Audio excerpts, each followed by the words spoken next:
What if the boy who wanted to save everyone became the one who destroyed everything? When 4-year-old Izuku's parents died in All Might's battle and no hero came to help, something dark awakened. A red lantern ring found a broken child filled with rage, and Earth would never be the same. This is What If Deku Was a Red Lantern, where I want to be a hero becomes fight you? No! I'm going to kill you! Welcome, Legends, to Chronos Recom. I wrote this story myself, so if you have any suggestions or what-ifs you want to see, drop it in the comments below. Also, just wanted to let you know I've got a Patreon set up now for anyone who wants to support the channel directly. You can get early access to stories, submit direct fan requests, and get exclusive content. It's totally optional, but if you want to help keep these stories coming, check it out. Links in the description. And don't forget to subscribe, like, and hit that bell so you never miss an upload. Let's dive into this story. The universe runs on rage. Not love, not will, not hope. Rage. The furious burning of injustice that festers in the hearts of those who have been wronged. Most beings suppress this truth, hiding behind masks of civility and restraint. But across the cosmos, there are those who embrace rage in its purest form, who wield it as both weapon and purpose. They are the Red Lantern Corps, and their blood burns with the crimson light of fury. This is the story of how a boy named Izuku Midoriya became the most terrifying Red Lantern the Earth had ever known, and how a world of heroes fell before him. The fall Izuku Midoriya had never seen her son so devastated. The doctor's words hung in the air like a death sentence. Quirkless. In a world where 80% of the population possessed superhuman abilities called quirks, being quirkless was tantamount to being crippled, especially for a 4-year-old boy whose only dream was to become a hero like his idol, All Might.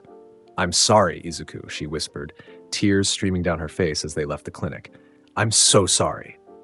Beside her, Hisashi Midoriya placed a firm hand on his son's shoulder. Unlike his wife, he refused to cry. "This doesn't change anything," he said firmly. "You're still our son. You're still special." But Izuku didn't respond. His eyes were fixed on the sidewalk, empty and hollow. "Let's go to Tatooine Park," Hisashi suggested suddenly. "It's a beautiful day. We can get ice cream. Would you like that, Izuku?" The boy nodded mechanically, not really hearing the words. Quirkless. The term echoed in his mind, drowning out everything else. No power, no future, no hope of becoming a hero.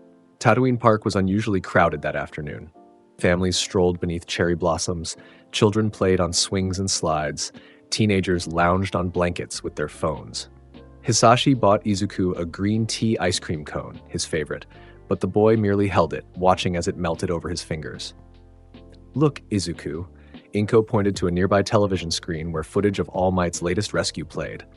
"See? Even if you don't have a quirk, you can still admire heroes. You can still..." The ground beneath them shuddered. At first, it was gentle, like the rumble of a passing train. Then it intensified, concrete cracking beneath their feet. People began to scream. "Earthquake?" Hisashi grabbed Inko's arm, pulling her and Izuku toward the park's exit. "We need to get to open ground." But it wasn't an earthquake. The center of the park erupted skyward in a geyser of dirt and broken concrete. Through the dust cloud, 2 figures emerged, one massive and muscular, the other thin but radiating malevolence. They slammed into each other with the force of colliding freight trains, the shockwave knocking dozens of civilians off their feet. "It's All Might," someone shouted. Indeed, the symbol of peace himself was locked in combat with a shadowy figure whose face was obscured by a strange mechanical mask. Every blow between them shattered windows in nearby buildings. Every step cratered the ground. "Civilians," All Might shouted between blows, "clear the area immediately." Panic erupted. The crowd surged toward the exits, trampling those who fell. Hisashi gripped Izuku's hand tightly as they ran, Inko just ahead of them. "Stay close," Hisashi yelled over the chaos. Another explosion rocked the park as All Might and his opponent crashed through a playground. Metal and plastic shrapnel flew in all directions. Izuku felt his father's body jerk suddenly, his hand slipping from his grasp. He turned to see Hisashi collapsing, a jagged piece of metal protruding from his throat, blood bubbling from his lips. "Dad!" Izuku screamed, dropping to his knees beside his father. "Dad, get up! Please get up!" Hisashi's eyes found his son's, wide with shock and pain. He opened his mouth, but only blood emerged. His hand twitched toward Izuku, then fell limp. "Izuku!" Inko's voice cut through the chaos. She was running back toward them, tears streaming down her face. "Hisashi! Oh God! Hisashi!" She never reached them. A section of concrete wall thrown during the battle slammed into her with sickening force. Izuku watched in horror as his mother's body crumpled beneath the massive slab, only her outstretched hand visible beneath the rubble, fingers twitching once before going still. "Mom?" Izuku whispered, unable to process what he was seeing. "Mom!" He scrambled toward her, tiny fingers scrabbling at the concrete, tearing his nails until they bled. "Help!" He screamed, looking around desperately. "Somebody help us!" A pro-hero, Backdraft, ran past, directing a stream of water at a fire that had broken out nearby. "Please!" Izuku grabbed at his leg. "My mom is under there. Please help her. Get to safety." "Kid." Backdraft shook him off without even looking down. "We're containing the fight. But my mom," I said, "get to safety." The hero moved on, leaving Izuku alone beside his father's cooling body. Another hero, Izuku didn't even register who, leapt over the rubble, crushing his mother, pursuing some objective deemed more important than a trapped civilian. "All Might!" Izuku screamed, his voice raw. "Help us! Please!" But the symbol of peace was focused entirely on his opponent, trading earth-shattering blows that sent more debris raining down on trapped civilians. All Might's signature smile was gone, replaced by a grimace of determination. This wasn't a rescue mission. It was a battle, and collateral damage was acceptable. Something broke inside Izuku Midoriya then, something fundamental and irreparable. The heroes he had worshipped his entire life, the system he had dreamed of joining, had revealed its true face. They didn't care about him, they didn't care about his parents, they cared about their battles, their rankings, their glory. His small hands balled into fists, blood from his torn nails mixing with the dirt and ash. His chest heaved as a sound emerged from deep within him. Not a child's sob, but a primal howl of pure, unadulterated rage. "I hate you!" He screamed at the battling heroes, at the fleeing civilians, at the universe itself. "I hate all of you!" The rage consumed him like a physical force, burning away his tears, his fear, his innocence. It coursed through his veins like molten metal, filling every cell, every atom of his being with one overwhelming truth. The world was unjust. Heroes were lies. And the only real power was the power to destroy those who had wronged you. The air around him seemed to ripple, reality itself buckling under the sheer force of his fury. A tear appeared, not in his eyes, but in the fabric of space before him. Through this impossible rift came a crimson light, pulsing like a heartbeat, growing stronger as it approached, and then it was before him. A ring, blood red and inscribed with a strange symbol. It hovered inches from his face, casting its crimson glow across his tear-stained cheeks. "Izuku Midoriya of Earth," a voice spoke directly into his mind. "Ancient and terrible. You have great rage in your heart." The ring circled him once, as if evaluating. "You belong to the Red Lantern Corps." Before Izuku could respond, the ring slipped onto his finger. Pain unlike anything he had ever experienced tore through his small body. He felt his heart seize, then rupture. Blood pouring from his mouth as his normal circulatory system was violently replaced. The crimson light enveloped him, burning away his clothes, his skin, remaking him from the inside out. When the transformation ended, Izuku Midoriya stood in the ruins of Tatooine Park, his body encased in a red and black uniform, a stylized lantern emblem emblazoned on his chest. Blood, no longer red but glowing with the same crimson energy as the ring, dripped from his mouth. His eyes, once green and full of innocence, now burned with the same crimson fire. He opened his mouth to scream, but what emerged instead was a torrent of burning red plasma that melted through concrete and steel alike. The battling heroes paused their fight, momentarily distracted by this new development. A child, All Might's opponent, the villain known as All for One, tilted his masked head curiously. "What is this power?" All Might turned toward Izuku, his eternal smile faltering. "Young boy, you need to..." He never finished the sentence.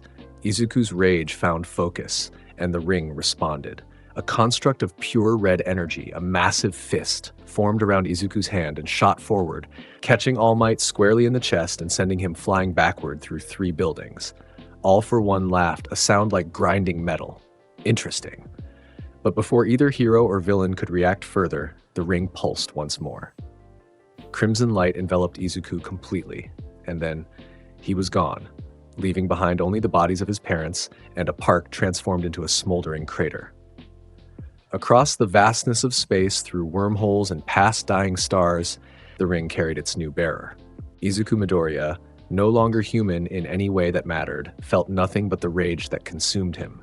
It kept him alive as they traveled through the vacuum, sustained him as they passed through radiation fields that would have killed any normal being instantly. Finally, they arrived at a world of ash and bone, planet Ryut, or what remained of it. Once home to a thriving civilization, now reduced to a mausoleum world orbiting a dying sun. Here, among the ruins of a dead civilization, the Red Lantern Corps made its home. Izuku's feet touched ground for the first time since leaving Earth. Before him stood a towering figure, humanoid but clearly alien, with red skin etched with strange black markings. Massive curved horns rose from his head, and his eyes burned with the same crimson fire as Izuku's own. Blood dripped continuously from his mouth, sizzling where it touched the ground. "I am Atrocitus," the being said, his voice like grinding stone. "Leader of the Red Lantern Corps, and you." He knelt to examine the small boy. "You are something new. A child bearing our ring, unprecedented." Izuku stared back at him, unafraid. "They let my parents die," he said, his voice distorted by the ring's influence. "The heroes, they stepped over them. They didn't care." Atrocitus placed a massive hand on Izuku's shoulder. "Of course they didn't. Heroes, governments, peacekeepers. All lies told by the powerful to control the weak. The universe is not just, child. It never has been." "I hate them," Izuku said simply. "Good," Atrocitus nodded. "Hate is honest. Hate is pure. The rage that flows through you now, it is the only truth worth knowing." He stood to his full height. "You are dying, child. The ring has burned out your heart, replacing it with our fire. But your mind is still intact. Unusual for a new recruit. Most are reduced to mindless engines of destruction." "I want to destroy them," Izuku said. "All of them. Every hero. Every person who watched and did nothing." Atrocitus smiled, revealing rows of sharp teeth stained with luminous blood. "And so you shall. But first, you must learn to control the power you now possess. The ring responds to rage, directs it, focuses it. Without training, you will burn yourself out in moments." He gestured, and other figures emerged from the shadows. Various alien beings, all wearing the same red uniform, all with the same burning eyes and blood-dripping mouths. "These are your brothers and sisters in rage. They will teach you. And when you are ready, when your rage has been honed into a weapon sharp enough to cut the universe itself, you will return to your world and take your vengeance." Izuku looked at the assembled Red Lanterns, then back to Atrocitus. Something stirred in his chest, not his heart, for that was gone, but a feeling nonetheless. For the first time since the ring had claimed him, he felt something besides rage. He felt purpose. "When do we start?" he asked. Atrocitus's smile widened. "Now." The forging. Years passed on planet Ryut, though time held little meaning for Izuku Midoriya anymore. The boy who had once dreamed of being a hero was gone, replaced by something else, a being of concentrated rage and purpose. Under Atrocitus's personal tutelage, Izuku learned to harness the power of his ring. Unlike most Red Lanterns who lost their minds to berserker rage upon induction, Izuku retained his intellect. Atrocitus theorized it was because he had received the ring so young. His mind was more adaptable, capable of integrating with the ring's influence without being overwhelmed by it. This made him unique among the Corps. While other Red Lanterns could only create simple constructs and projectile attacks, Izuku could form complex structures of energy, weapons, shields, even working machines. His analytical mind, once used to study heroes, now cataloged methods of destruction with terrifying efficiency. Again, Atrocitus commanded as they stood amid the ruins of an ancient Ryutian temple. "Focus your rage. Give it shape." Izuku raised his ring hand, concentrating. The crimson energy flowed from the ring, forming first into a simple sphere, then elongating into a spear, then branching into a trident, and finally reshaping into a perfect replica of a human hand, complete with articulating fingers. "Excellent," Atrocitus nodded approvingly. Your control improves daily. Few Red Lanterns achieve such precision. It's not enough, Izuku replied, his voice a distorted growl through the blood that constantly filled his mouth. I need to be stronger. You will be. Atrocitus placed a hand on his shoulder. But rage alone is not enough. You must understand your enemy to destroy them completely. He led Izuku to the Blood Ocean, a vast sea of the same crimson substance that flowed through their veins. At its center stood a massive structure resembling a lighthouse, but instead of light, it emitted pulses of red energy that rippled across the universe. The Blood Compass, Atrocitus explained. It allows us to witness events across space and time, guided by the principle of rage. Show it what fuels your anger, and it will show you what you need to see. Izuku approached the structure, placing his hand against its warm surface. He focused on Earth, on heroes, on the system that had failed him so completely. The blood compass pulsed, and images formed in the air before him. He saw hero schools training new generations. He saw the ranking system that turned heroism into a popularity contest. He saw civilians worshiping these false idols, blind to their true nature. And he saw All Might, diminished after his battle with All for One, but still venerated as the symbol of peace, still smiling that false smile that promised protection for all. They haven't changed, Izuku said, his voice thick with contempt. They never will. No, Atrocitus agreed. Systems of power never reform themselves willingly. They must be broken and replaced. He turned Izuku to face him. What will you replace them with, young one? Izuku considered the question. Justice, he finally said. Real justice. Not for the cameras, not for rankings. Justice that doesn't step over dying children. Atrocitus nodded approvingly. You begin to understand our purpose. The Red Lantern Corps isn't merely about destruction. It is about remaking the universe in the image of true justice. Rage is our tool, but vengeance is our purpose. Over the following years, Izuku's training intensified. He fought alongside other Red Lanterns in campaigns across the galaxy. Worlds where injustice had reached intolerable levels, where the powerful preyed upon the weak with impunity. On these worlds, the Red Lanterns were not viewed as villains, but as liberators, bringing a harsh but necessary justice to those who had believed themselves beyond accountability. Izuku learned from each of his fellow Corps members.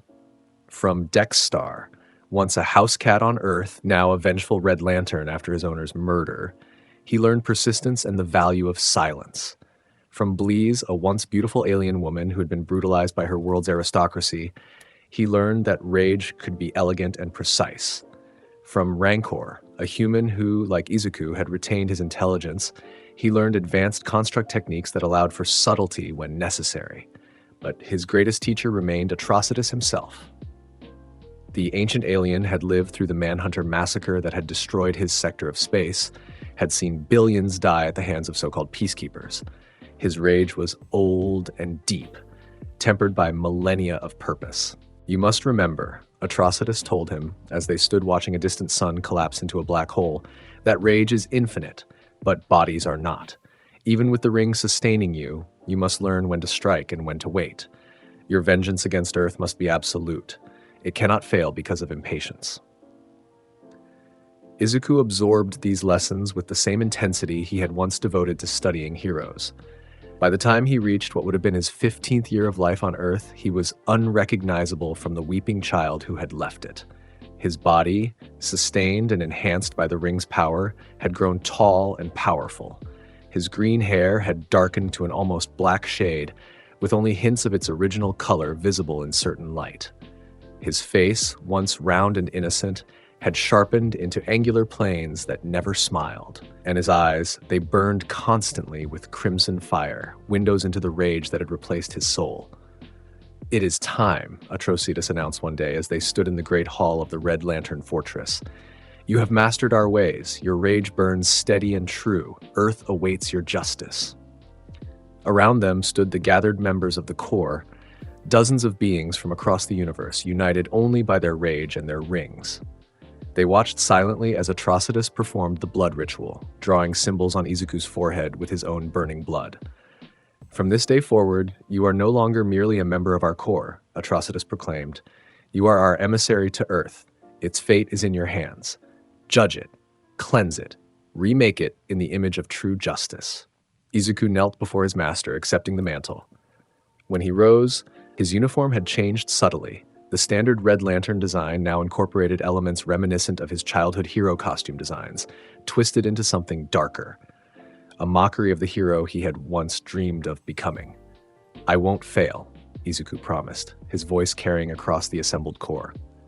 "Earth will know true justice. Its false heroes will fall. Its systems will burn. And from the ashes, something honest will rise." Atrocitus nodded approvingly. "Go then. And remember, you are never alone in your rage. The Corps stands with you. Should you require our strength, you need only call." Izuku turned toward the great doors of the fortress, which opened to reveal the void of space beyond. He rose into the air, crimson energy surrounding him in a protective aura. "Fight you?" he whispered to the distant earth, the words becoming his mantra. "No, I'm going to kill you."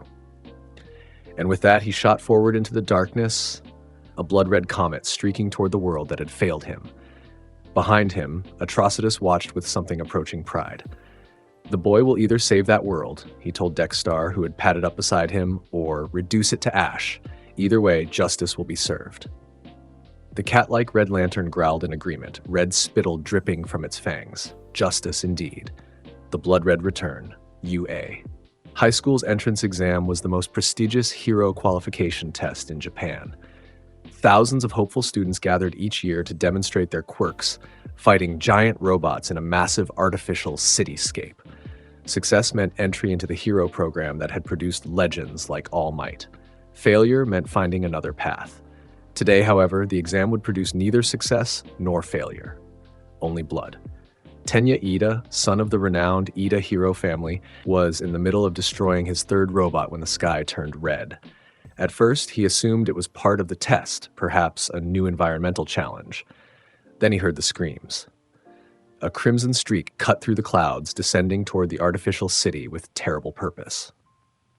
It struck the center of the testing ground with the force of a meteor, sending shockwaves rippling outward.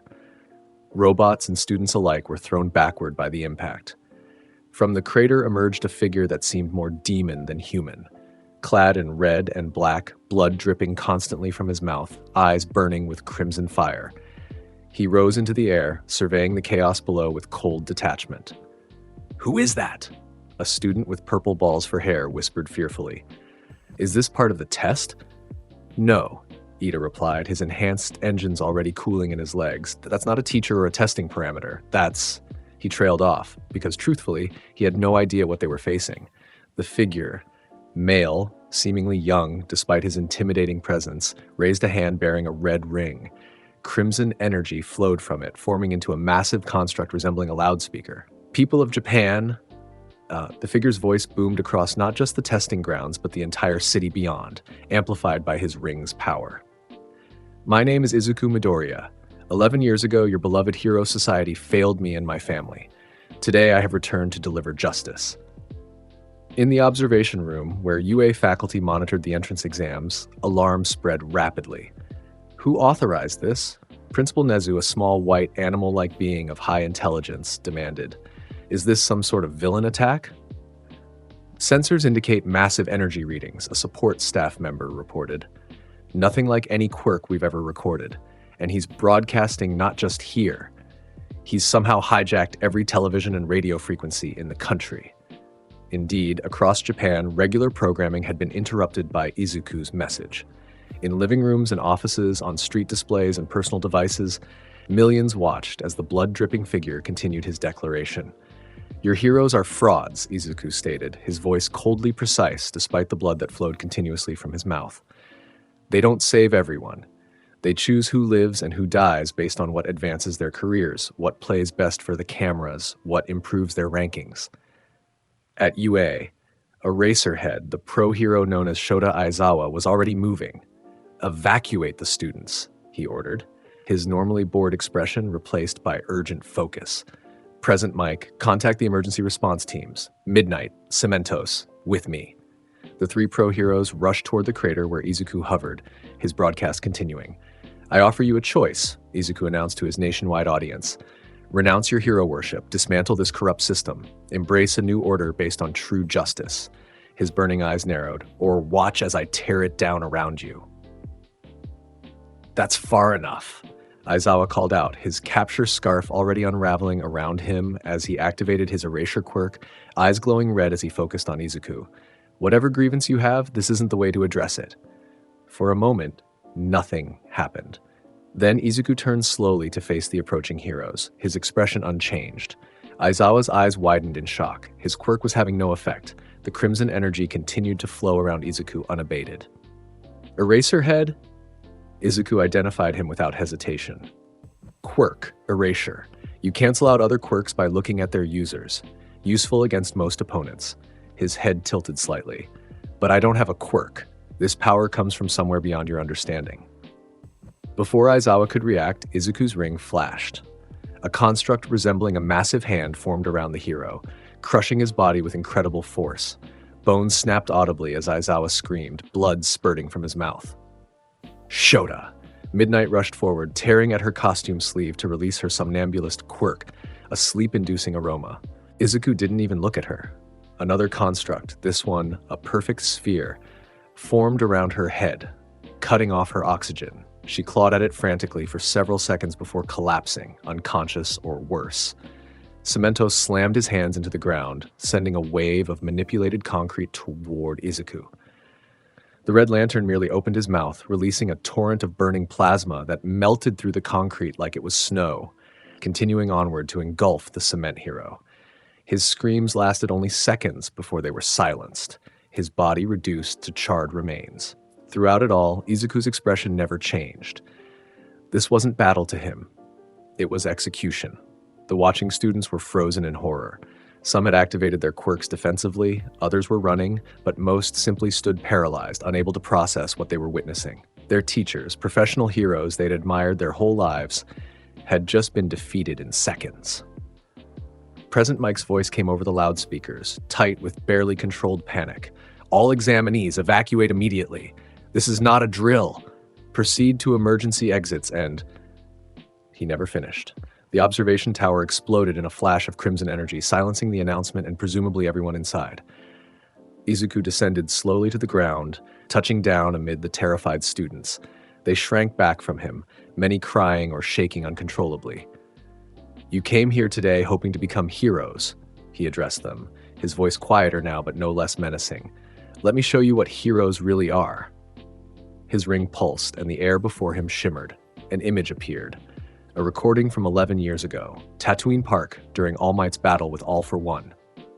The students watched in horror as heroes ignored civilian casualties, stepping over injured people to engage in the more important battle.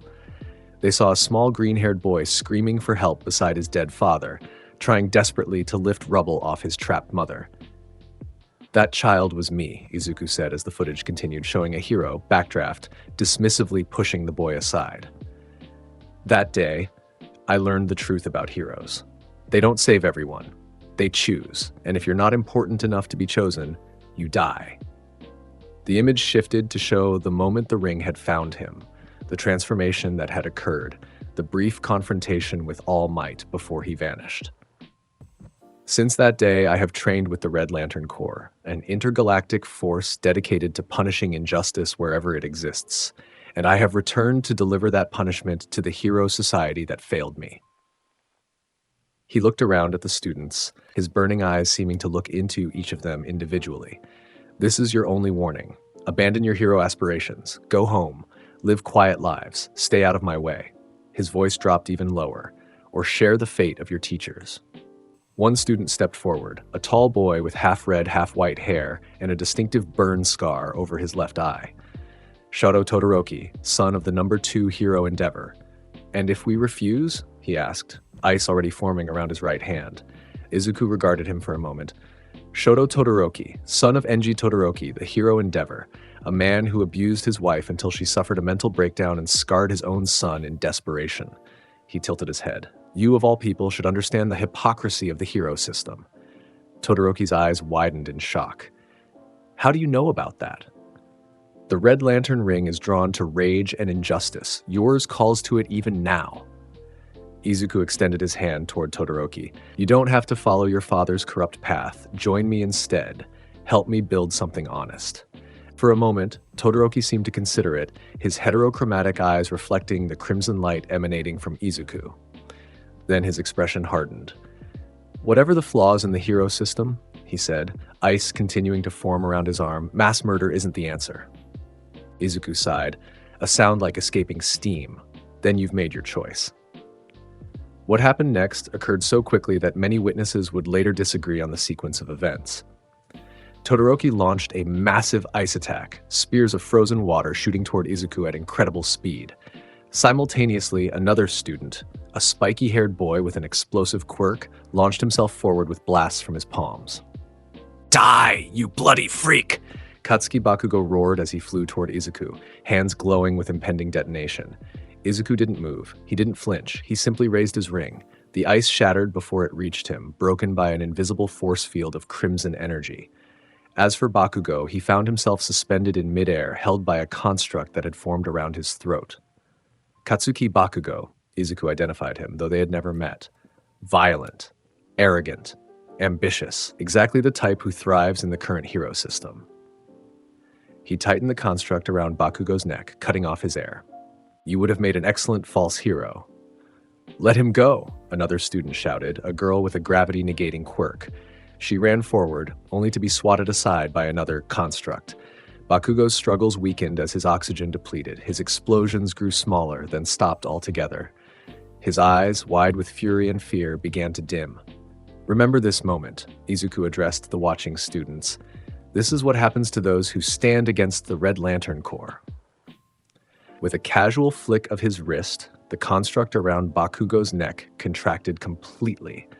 There was a sickening crack, and the explosive boy's body went limp, his head lolling at an unnatural angle. Izuku released the construct, letting the corpse fall unceremoniously to the ground. Horror swept through the assembled students. Some screamed, others vomited. A few of the braver ones activated their quirks, preparing to attack despite what they had just witnessed. "Don't," Izuku warned them, crimson energy swirling around him. "I could kill all of you with a thought. But today is merely an announcement, not a massacre." He rose into the air again. "Go home. Tell your families what you saw here. Spread the word that the Age of Heroes is ending." With that, he shot upward, a streak of red against the blue sky, leaving behind destroyed robots, dead teachers, a murdered student, and dozens of traumatized witnesses. As emergency sirens wailed in the distance, the surviving students gathered around Bakugo's body, many still in shock. Todoroki stared at the sky where Izuku had disappeared, his expression unreadable. What was that?" A small girl with earphone jacks extending from her earlobes whispered. "That wasn't a quirk. It couldn't be." "No," Todoroki agreed quietly. "It was something else, something worse." He looked down at Bakugo's body, then at the charred remains of Cementos, and I think this is just the beginning. Across Japan, emergency meetings were being called. The Hero Public Safety Commission, the government, law enforcement, all scrambling to respond to a threat unlike any they had faced before. A being with powers that seemed to transcend the very laws of their world, driven by a vendetta against the entire hero system. At his secluded residence, All Might, now permanently in his weakened form after using up the last embers of One for All, watched the broadcast with growing horror. He recognized the boy, of course. How could he forget? The child from Tatooine Park, the strange red light, the brief confrontation before the boy vanished. He had searched for answers afterward, but found nothing, and now the boy had returned, transformed into something terrifying. "Young Midoriya," All Might whispered, blood trickling from his mouth due to his old injuries. "What have you become?" Little did he know, he would soon find out personally. For Izuku Midoriya, Red Lantern of Earth was just getting started, and his list had the symbol of peace right at the top.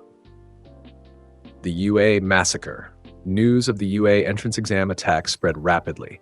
Within hours, footage recorded by students' phones was playing on every channel. Government officials issued statements urging calm while privately panicking. The Hero Public Safety Commission called an emergency meeting of all available S-rank heroes. And in the ruins of the UA observation tower, recovery teams found 13 bodies, including those of Present Mike, Principal Nezu, and several other faculty members. Combined with Eraserhead, Midnight, and Cementos, the death toll among pro heroes alone stood at 9. Add in Katsuki Bakugo and several other students who had been caught in the initial impact, and the massacre ranked as the deadliest villain attack in modern Japanese history. But Izuku Midoriya was just getting started. 3 days after his initial attack, as Japan still reeled from the shock, Izuku returned to UA. Not as a student, not as a simple attacker, but as a conqueror. The sun had barely risen when crimson light flashed in the sky above the campus. Emergency protocols activated immediately, security barriers rising around the perimeter, the few remaining teachers rushing to defensive positions. In the wake of the first attack, hero students had been sent home, but classes for the general education, support, and business courses had continued, a show of defiance against terror that would prove catastrophically misguided. Izuku descended slowly through the morning mist, his red uniform seeming to absorb rather than reflect the dawn light. He hovered above the main gate, surveying the hastily erected defenses with cold contempt. Impressive, he noted aloud, though no one was close enough to hear. They've reinforced the entire perimeter with some kind of carbon fiber weave, electrified, pressure-sensitive, multiple redundant systems. A thin smile, the first expression he had shown since his return to Earth, crossed his face. Useless. He raised his ring hand. Crimson energy pulsed once, twice, then shot forward in a beam that struck the center of the main gate. For a moment, nothing happened. Then cracks appeared in the massive structure, spreading outward like blood through water. Within seconds, the entire gate, along with 20 feet of wall on either side, collapsed into dust. Alarms blared across the campus. Inside the main building, the few remaining pro-heroes prepared for battle. Vlad King, blood hero, and homeroom teacher of Class 1B. Ectoplasm, the clone hero. Power Loader, the excavation hero. Hound Dog, the beast hero. And Snipe, the marksman hero. 5 professionals against 1 opponent. They thought the odds were in their favor. They were wrong. Izuku walked calmly through the ruined gate, ignoring the automated defense turrets that rose from hidden compartments in the ground. They fired some kind of capturing foam rather than lethal ammunition, but the projectiles dissipated against an invisible shield of red energy surrounding him. UA High School, Izuku spoke, his voice carrying across the campus through some effect of his ring, once the premier hero academy in Japan, soon to be a memorial to the failure of the hero system. Inside the main building, Vlad King turned to his colleagues. He's coming straight for us. Snipe, take position on the 3rd floor. Ectoplasm, spread your clones throughout the building. Power Loader, how are the emergency evacuation tunnels coming? The excavation hero shook his helmeted head. Still 15 minutes from completion. We need to buy time. You'll get it, Vlad King promised, his quirk already activating as blood seeped from his skin, forming into hardened weapons. This freak killed our friends. He won't find us such easy prey. Outside, Izuku continued his deliberate approach. As he neared the main building, he stopped suddenly, head tilting as if listening to something only he could hear. 342 students currently on campus, he said, the ring apparently feeding him information. 76 faculty and staff. 5 pro-heroes preparing an ambush in the main building. He looked upward. 1 sniper taking position on the 3rd floor, east wing. Inside, the heroes froze in shock. How could he possibly know their positions? Izuku raised his ring again. Let's make this efficient. Red energy surged from the ring, not in a beam this time, but in a dome that expanded outward, encompassing the entire campus within seconds. Inside this dome, gravity itself seemed to change. Students and staff found themselves lifted from the floor, floating helplessly as an inexorable force pulled them all toward the central plaza. Within minutes, the entire population of UA was suspended in the air above the plaza, struggling futilely against the power that held them. Among them were the pro-heroes, their quirks rendered useless by the overwhelming force of the ring. Izuku stood below them, looking up at the hundreds of terrified faces. UA High School, he addressed them formally. You represent the future of the hero industry. Teachers training the next generation of false idols. Students aspiring to join a corrupt system.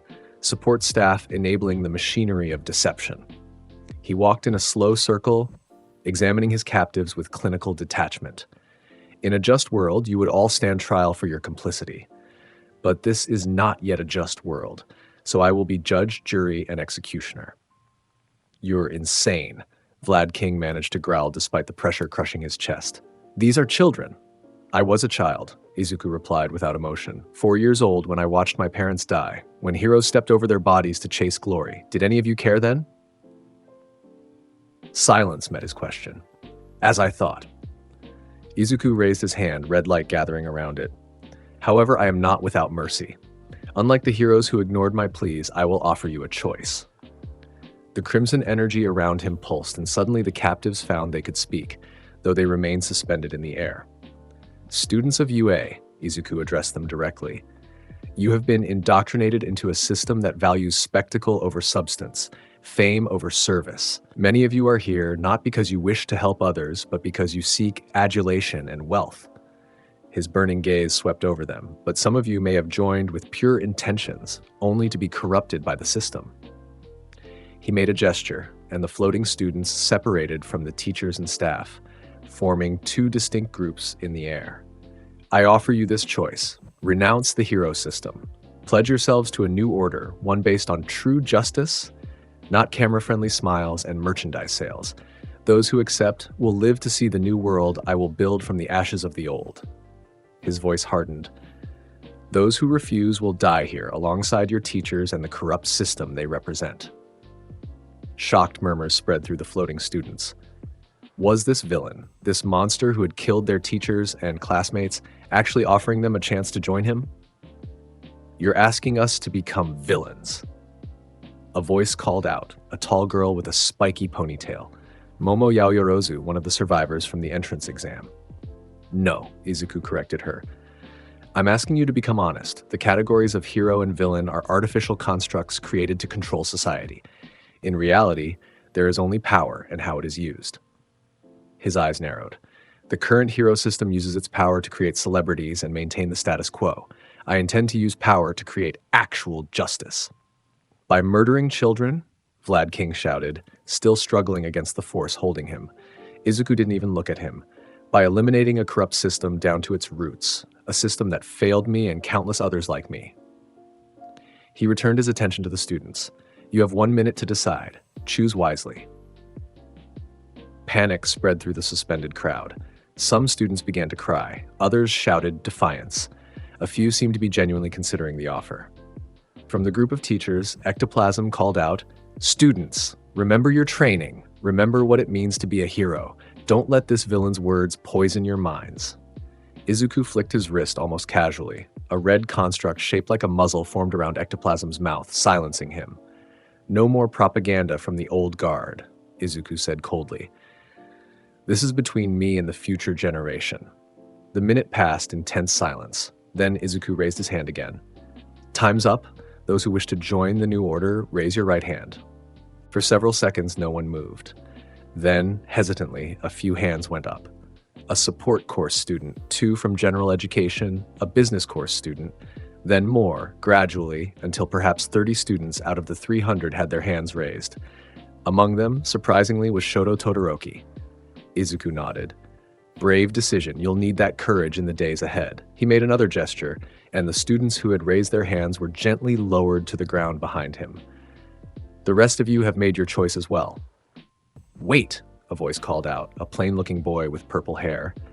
Some people might be too scared to decide. You can't just... Yes, Izuku interrupted. I can. What happened next would be described differently by each survivor who witnessed it. Some would say the floating people simply exploded. Others would claim their bodies turned inside out. Still others would insist they burst into flames. The reality was both simpler and more horrifying. Izuku opened his mouth wide and a torrent of burning red plasma spewed forth. It wasn't directed at any one person, but seemed to fill the entire air above the plaza. Wherever it touched flesh, it burned through instantly. Screams filled the air, quickly silenced as the corrosive substance melted through throats and lungs. In less than 30 seconds, it was over. Where hundreds of people had been suspended moments before, only ash and bone fragments remained, drifting down like macabre snow onto the plaza below. The students who had chosen to join Izuku stood frozen in horror, many vomiting or collapsing to their knees. Even Todoroki, whose face had remained impassive throughout, looked pale and shaken. Izuku turned to face them, seemingly unaffected by the mass execution he had just carried out. Your first lesson in the new order: commitment has consequences. You've committed to justice. Remember this moment whenever your resolve wavers. He walked among them, examining each survivor individually. When he reached Todoroki, he stopped. You surprise me, Izuku said. I expected defiance from Endeavor's son. Todoroki met his gaze steadily. I've seen the hypocrisy of the hero system up close. My father is the embodiment of everything wrong with it. Ambition disguised as service, abuse masked as training, cruelty justified as necessity. And yet you enrolled in hero training. To surpass him, to prove I didn't need his fire.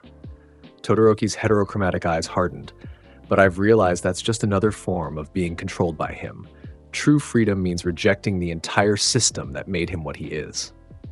Izuku studied him for a moment longer, then nodded. You'll be useful. He turned to address the entire group. All of you will be the first disciples of a new age. He raised his ring, and crimson light enveloped the main UA building. Cracks appeared along its surface, spreading rapidly. Within moments, the structure began to collapse, imploding with a roar that could be heard across the city. UA is no more, Izuku declared as dust billowed around them. From its ruins, we will build the first temple of the Red Lantern Corps on Earth. He looked at each survivor in turn. Go home. Put your affairs in order.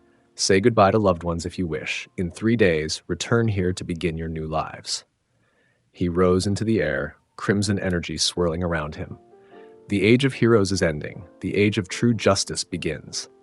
As he shot upward and disappeared into the clouds, the survivors looked at each other with varying expressions. Fear, uncertainty, resolve, and in some cases a dawning fanaticism. They had just witnessed the end of an era and the beginning of something new and terrible, and they had chosen to be part of it. Across the city, emergency signals blared. The slaughter at UA had been broadcast live by security cameras until they, too, were destroyed. The entire nation had watched in horror as hundreds of students and faculty were reduced to ash in seconds. In his private residence, All Might switched off his television, his emaciated body shaking with a mixture of grief and rage. UA had been his alma mater, his workplace, his legacy. Now it was gone, along with hundreds of innocent lives. Young Midoriya, he whispered, blood trickling from his mouth. This cannot continue. He reached for his phone, dialing a number he had hoped never to use. After 3 rings, a gruff voice answered. It's time, All Might said simply. Gather everyone. Even the ones we don't trust. This is beyond heroes or villains now. As he hung up, he gazed at a photograph on his wall, the original UA faculty smiling together after his appointment as a teacher. Almost all of them were now dead. I'm coming for you, young Midoriya, he promised the empty room. This ends now. Little did he know, Izuku Midoriya was coming for him too. And the Red Lantern had no intention of being stopped by a faded symbol whose time had passed. The final confrontation between them would determine not just their fates, but the future of Japan itself. The symbol's fall. All Might's Emergency Council convened in an underground bunker beneath the Tokyo Metropolitan Government Building. It was a facility few knew existed, a last resort gathering place designed to withstand even the most catastrophic quirk-based attacks. Around the circular table sat the remaining top heroes of Japan, along with government officials and, surprisingly, several individuals classified as villains, all united by a common threat. Thank you for coming, All Might began, his skeletal form a shock to those who hadn't seen him since his fight with All for One. I know many of you have questions about why I've called together such diverse company. That's putting it mildly, Endeavor growled, flames flickering around his face as he glared across the table at a man in a dark suit whose features were hidden by a plague doctor mask. Why are we breaking bread with the likes of Overhaul and his Yakuza scum? Because we're all dead if we don't cooperate, Hawks replied before All Might could. The winged hero looked uncharacteristically serious, his usual laid-back demeanor replaced by tense vigilance. You've all seen what this Red Lantern did at UA. This isn't a normal villain we're dealing with. He's right, All Might nodded. Izuku Midoriya possesses power beyond any quirk we've encountered, and his vendetta isn't against heroes or villains specifically. It's against our entire society. Including my son, Endeavor interjected, his voice tight with barely controlled rage. Shoto was among those who joined him. The revelation sent murmurs around the table. Endeavor's son defecting to a mass murderer? It was unthinkable. All the more reason to approach this strategically, a calm voice stated. All eyes turned to the speaker, a tall, elegantly dressed man with wavy black hair and piercing yellow eyes. Destro, leader of the Meta Liberation Army, another villain group invited to this unprecedented gathering. The Red Lantern's power doesn't appear to be a quirk at all, Destro continued, consulting a tablet before him. Our analysis shows energy patterns completely inconsistent with any known meta ability. It's almost as if it's not of this world, completed a soft voice from the shadows. A thin man with light blue hair and hands attached to various parts of his body stepped forward. Tamura Shigaraki, protege of All for One and leader of the League of Villains. That's what the Master believes anyway. All Might's eyes narrowed at the mention of his archenemy. All for One has insights on this matter? Shigaraki scratched at his neck nervously. The Master has encountered similar energies before, long ago. He called it the light from beyond, said it's connected to some kind of emotional spectrum that exists throughout the universe. That sounds like science fiction nonsense, Endeavor scoffed. Does it? Hawks challenged. More nonsensical than people being born with the ability to control fire, than a man who can steal and give quirks, than whatever the hell that red ring is doing? Silence fell over the table as the implications sank in. If Midoriya's power truly came from beyond Earth, their usual countermeasures might be useless. Whatever its origin, All Might finally said, we must find a way to stop him. The death toll already stands at nearly 500. UA is destroyed, and according to our intelligence, those students who joined him are returning to the ruins tomorrow to begin whatever comes next. We should strike now, Endeavor insisted, slamming a flaming fist on the table. Hit him with everything we have before he gets any stronger. We tried that already, a quiet voice reminded them. Best Jeanist, the fiber hero, his lower face still covered with his signature denim collar. The Defense Force deployed 3 squadrons against him yesterday when he was sighted near Hosu. He eliminated them in less than a minute. 300 soldiers, gone. More silence. I have a suggestion, Overhaul spoke, his masked face betraying no emotion. If direct confrontation is suicide, perhaps we should consider alternative methods. Such as? All Might asked, though his expression suggested he already knew and disapproved of what was coming. The boy has to sleep sometime. Eat. Let his guard down. Overhaul spread his gloved hands. A properly placed sniper, a poison in his food, a quirk that works from a distance while he's unaware. Assassination, you mean? All Might said flatly. Call it what you want, Overhaul replied. But ask yourself, is maintaining your moral high ground worth more than the thousands who will die if we don't stop him? The question hung in the air, uncomfortable but impossible to dismiss. I have agents who could get close, Hawks offered reluctantly. People even I don't know the identities of. If we decided that route was necessary, it won't work, Shigaraki interrupted, still scratching at his neck. Master says the ring protects its bearer. It would sense the threat and react even if the boy himself was unaware. All Might sighed heavily, blood speckling his lips. Then it seems we have no choice but direct confrontation after all. He looked around the table. Every hero, every villain, every soldier, every quirk user with comp potential, all together, one coordinated attack. It's the only chance we have. And you'll lead this attack? Destro asked, studying All Might's emaciated form skeptically. I will, All Might confirmed, straightening as much as his damaged body would allow. Midoriya's quarrel will begin with me. It's fitting that it end with me as well. The planning continued through the night. Attack formations, quirk combinations, support equipment, every available resource directed toward one goal, stopping Izuku Midoriya before his new order could take root. What none of them realized was that their security had already been compromised.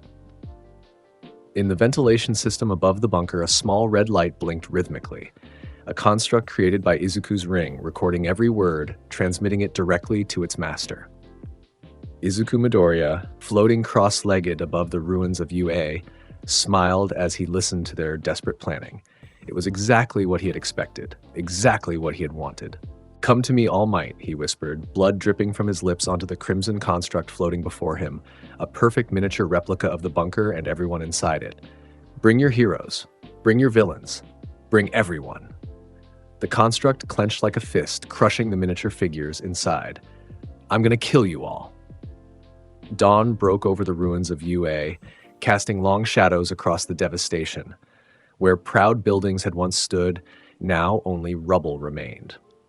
All except for a single structure that had been constructed overnight, a massive crystalline formation resembling a lighthouse, glowing with pulsing red energy. The Blood Compass, transported from Ryut and reassembled on Earth. Around this alien edifice gathered the 30 students who had chosen to join Izuku's cause. They stood nervously in the shadow of the structure, many still visibly traumatized by what they had witnessed days before. Among them, Todoroki remained impassive, his heterochromatic eyes fixed on the horizon. "He's not coming," whispered a support course student, checking her watch.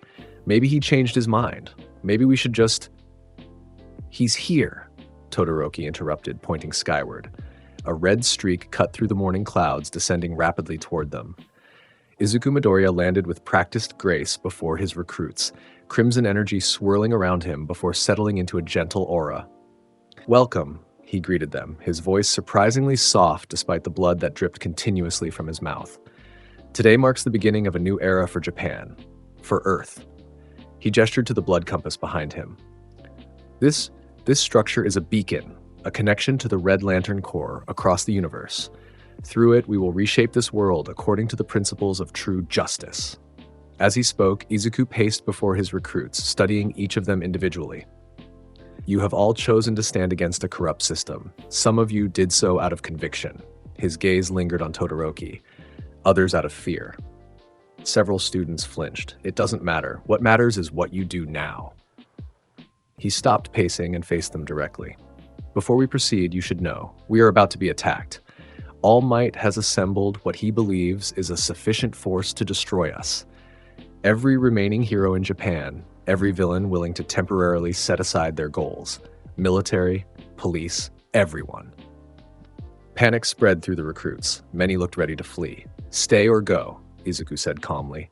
"That choice remains yours, but know this. Those who stay will witness the final fall of the old order. Those who go will be considered part of that order, with all that implies." He raised his ring hand and crimson light spilled over the assembled students. "I offer you one gift before you decide: clarity." The light intensified, and many of the students gasped as it touched them. It didn't hurt.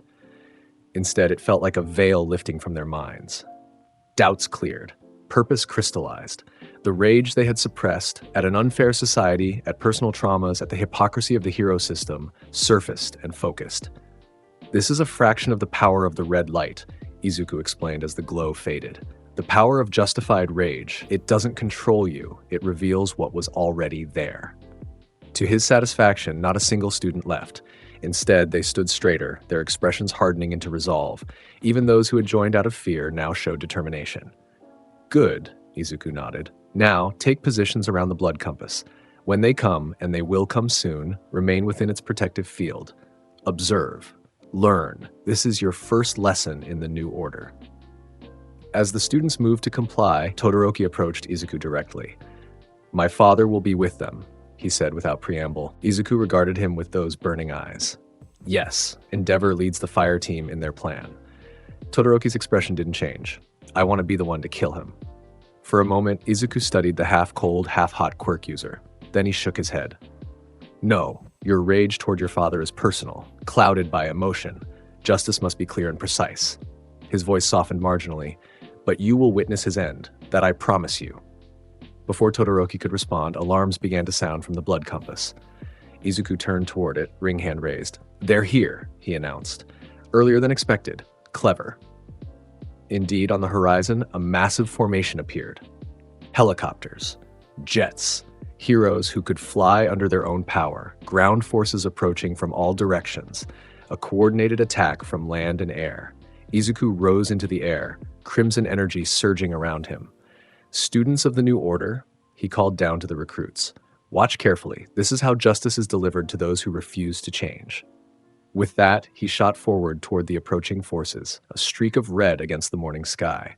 Behind him, the blood compass pulsed, extending a dome of translucent crimson energy over the gathered students, protection against what was to come. The battle, if it could be called that, began with a deafening roar as military jets launched their payloads.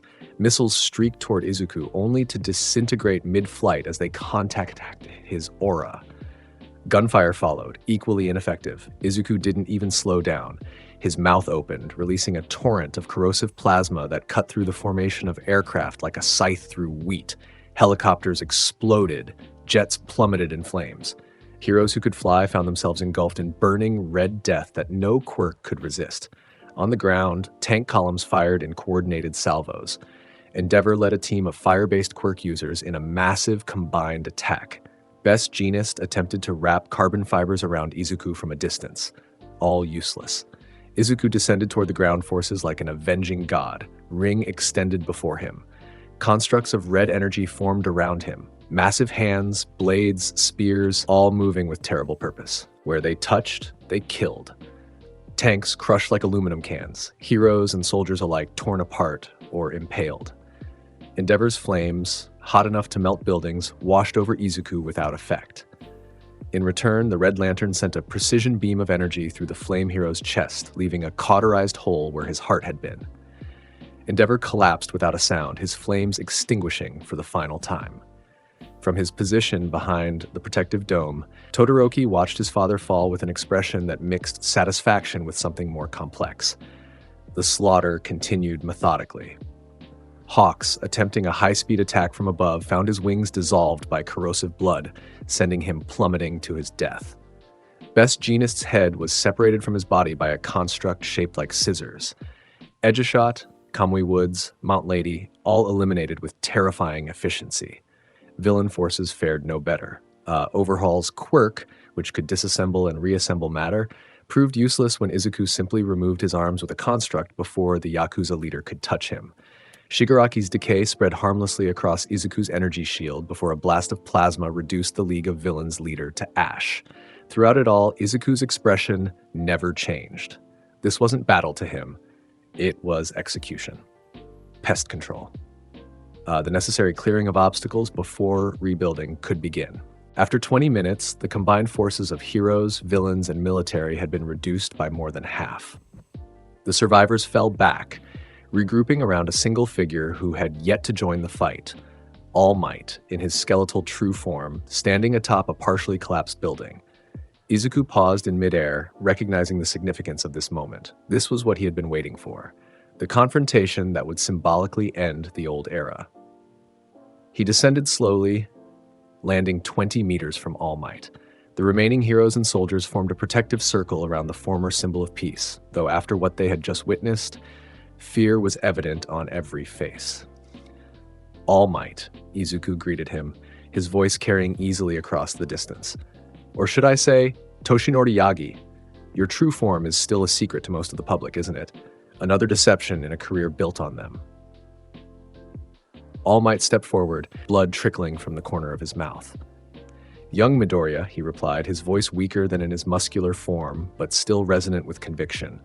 This has gone far enough. Too many have died already.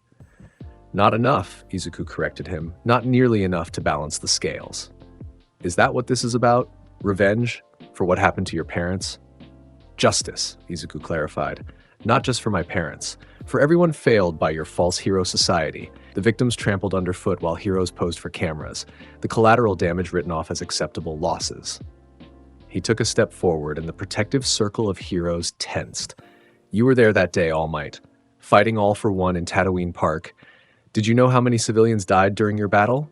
73, including my parents. All Might's hollow eyes widened. I didn't know. Of course you didn't. Because you never bothered to check. The great victory over All for One was all that mattered. The symbol of peace triumphing over the symbol of evil. A narrative too perfect to be marred by counting civilian corpses. Another step forward. Some of the heroes began to back away. I called for help, Izuku continued, his voice still emotionless despite the subject matter. I screamed until my throat bled. Heroes ran past me, Stepped over my father's body, ignored my mother dying under rubble, all to get to the real action, your fight. I'm sorry, All Might said, and he seemed to mean it. Truly. If I had known, you would have done exactly the same thing, Izuku cut him off, because that's what heroes do in this society. They prioritize villains over victims, spectacle over saving, their own glory over actual justice. Red energy pulsed around him as his rage intensified. You're not a hero, All Might. You're a performer, a distraction, a living advertisement for a system designed to control rather than protect. All Might straightened as much as his damaged body would allow. Whatever you believe about me or the hero system, these people, he gestured to the heroes around him, don't deserve to die for it. If you want vengeance, take it on me alone. Izuku tilted his head, considering. An interesting proposal. The symbol of peace, sacrificing himself to save others, your final act of heroism. The red glow around him dimmed slightly. Very well. Dismiss your protectors, and I will grant them safe passage from this place. Murmurs of protest rose from the assembled heroes, but All Might silenced them with a raised hand. Go, he ordered them. This is between young Midoriya and myself. We can't just leave you, Mirko, the rabbit hero, objected. She had arrived late to the battle and thus far avoided the worst of the fighting. You can, and you will, All Might insisted. That's an order from the former #1 hero. Reluctantly, the heroes began to withdraw, many casting concerned glances back at their former leader. All Might waited until they had retreated to a safe distance before turning back to Izuku. They're gone, he said. Now it's just you and me. Izuku nodded. Yes, just as it should be. Without warning, his ring flashed, not toward All Might, but toward the retreating heroes. A dome of red energy descended over them, trapping them in place. What are you doing? All Might demanded. We had a deal. I agreed they could leave, Izuku clarified. But I want them to witness this, to carry the message of what happened here. He took another step forward. Besides, All Might, you should know better than anyone. Villains lie. The irony was not lost on the former symbol of peace. His own signature line, "It's fine now. Why? Because I am here," had been a reassuring lie to a public that needed hope more than truth. You've made your point, All Might said, resignation in his voice. Whatever you plan to do to me, get it over with. Izuku approached until he stood directly before All Might. Up close, the contrast between them was stark. The emaciated former hero, gaunt and pale, the red lantern glowing with otherworldly power. I want you to know something before you die, Izuku said, his voice lower now. The boy who admired you, who watched your videos until the screen wore out, who dreamed of being just like you, that boy died in Tatooine Park along with his parents. What stands before you isn't Izuku Midoriya anymore. It's what you and your hero society created when you failed him. All Might met his burning gaze. There's still good in you, young Midoriya. I can sense it. This power, this ring, it's corrupted your pain into something monstrous. But underneath, you're still the boy who wanted to save people with a smile. For the first time, emotion flickered across Izuku's face, a brief spasm of rage quickly suppressed. You understand nothing. The ring didn't corrupt me, it revealed me, showed me the truth about this world and gave me the power to change it. He raised his ring hand, and now that change begins with you. Red energy gathered around his fist, forming into a construct shaped like a massive hand. All Might closed his eyes, accepting his fate with dignity. Any last words, symbol of peace? Izuku asked. All Might opened his eyes again, meeting Izuku's gaze directly. Only this, I failed you, young Midoriya, and for that I am truly sorry. For a fraction of a second, Izuku hesitated. Then his expression hardened once more. Apology not accepted. The construct closed around All Might's thin body, crushing it with inexorable force. Bones snapped. Blood sprayed. The symbol of peace didn't scream. He merely grunted once as his life was extinguished. When the construct released him, All Might's broken body collapsed to the ground, unrecognizable as the hero who had once saved thousands with a smile. In the dome where the remaining heroes were trapped, screams and sobs broke out. Japan's greatest hero, perhaps the greatest hero the world had ever known, was dead. Killed not in some noble last stand, but executed like a common criminal. Izuku turned to face them, blood dripping from his mouth onto All Might's remains. Look well, he addressed the captive heroes. The age of symbols is over. The age of true justice begins. With a gesture, the dome disappeared, despite freeing the heroes. But none moved to attack. What they had witnessed had broken something essential in their spirits. Their invincible leader, proven very vincible indeed. "Go," Izuku commanded them. "Tell the world what you saw here today. Tell them that heroes cannot save them anymore. Tell them that a new order is coming, one that doesn't hide behind masks and merchandise, one that delivers real justice." The heroes retreated, many supporting injured comrades, all casting fearful glances back at the blood-dripping figure standing over All Might's body. When they were gone, Izuku returned to the blood compass where his student recruits waited. They had witnessed everything through the structure's projection capabilities, and now they stared at him with a mixture of awe and terror. "First lesson complete," Izuku told them as he landed among them. "The old world is dying. The new one begins with us." Todoroki stepped forward. "My father, dead," Izuku confirmed, as promised. The dual quirk user nodded once, his expression unreadable. And now, Izuku looked out over the devastation, the wreckage of the combined force that had tried to stop him, the smoldering remains of military vehicles, the bodies of heroes and villains alike. "Now," he said, "we hunt." The Hero Hunter campaign. The death of All Might shattered Japan's spirit. In a society built around hero worship, the loss of its greatest symbol struck a psychological blow from which many would never recover. Video of his execution, captured by news helicopters hovering at a safe distance, played on continuous loop across all channels. Some stations broadcast it unedited, showing the full horror of his death. Others pixelated the worst moments but couldn't hide the devastating truth. The symbol of peace was gone, and nothing could bring him back. Government officials issued increasingly desperate statements urging calm. The remaining heroes, those who had survived the catastrophic battle, retreated to secured locations.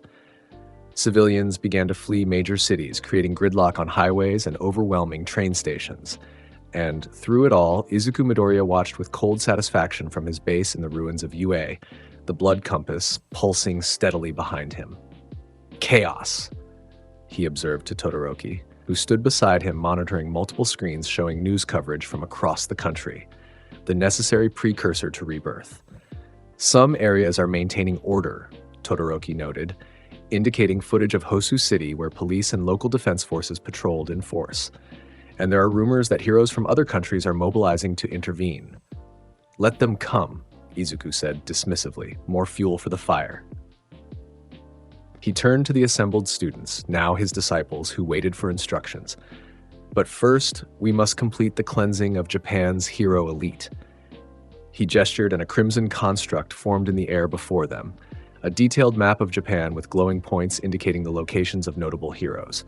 "The top 10 have been reduced by 3, Izuku continued, red markers fading from the map to indicate All Might, Endeavor, and Best Jeanist.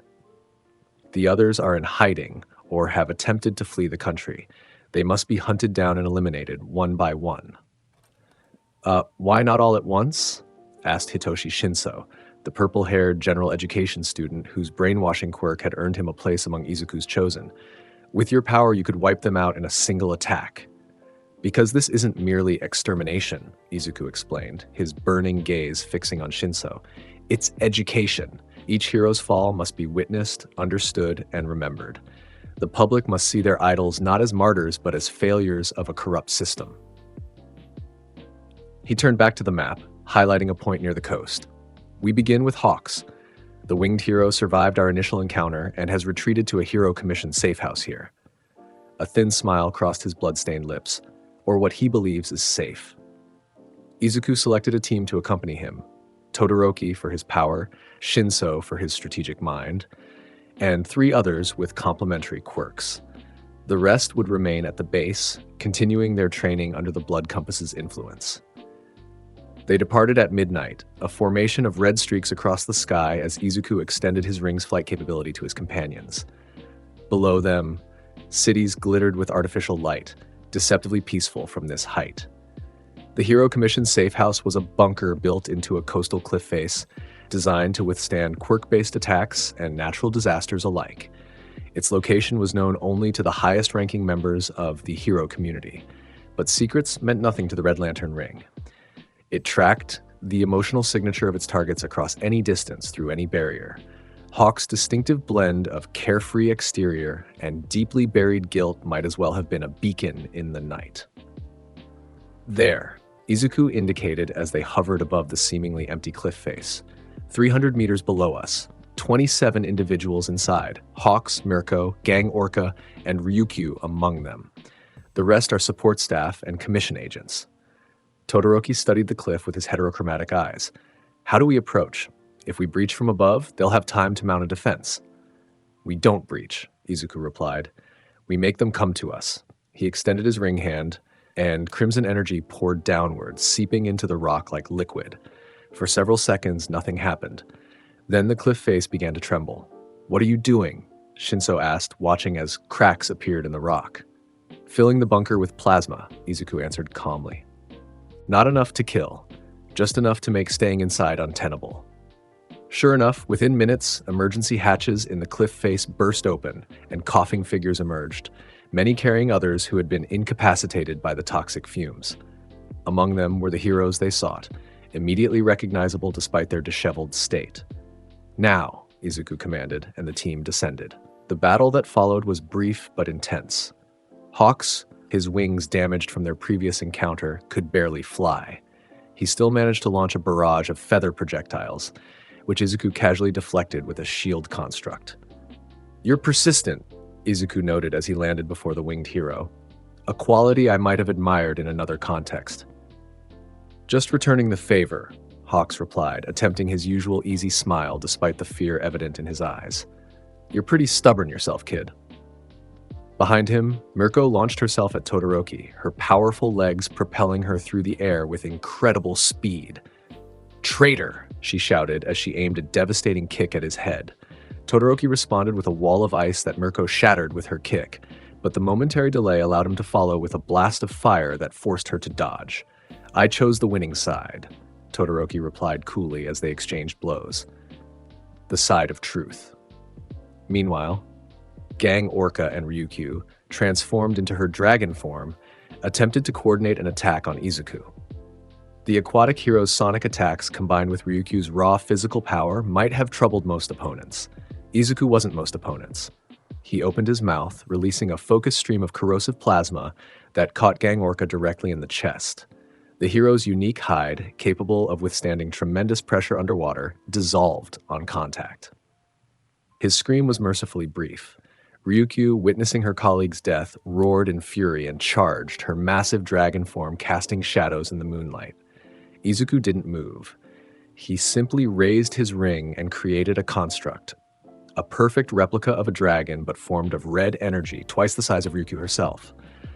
The construct's jaws closed around the dragon hero, crushing her transformed body with inexorable force. When the construct dissipated, what fell to the ground was not a dragon but a broken human form, reverting to its natural state in death. Throughout the cliff face, similar scenes played out.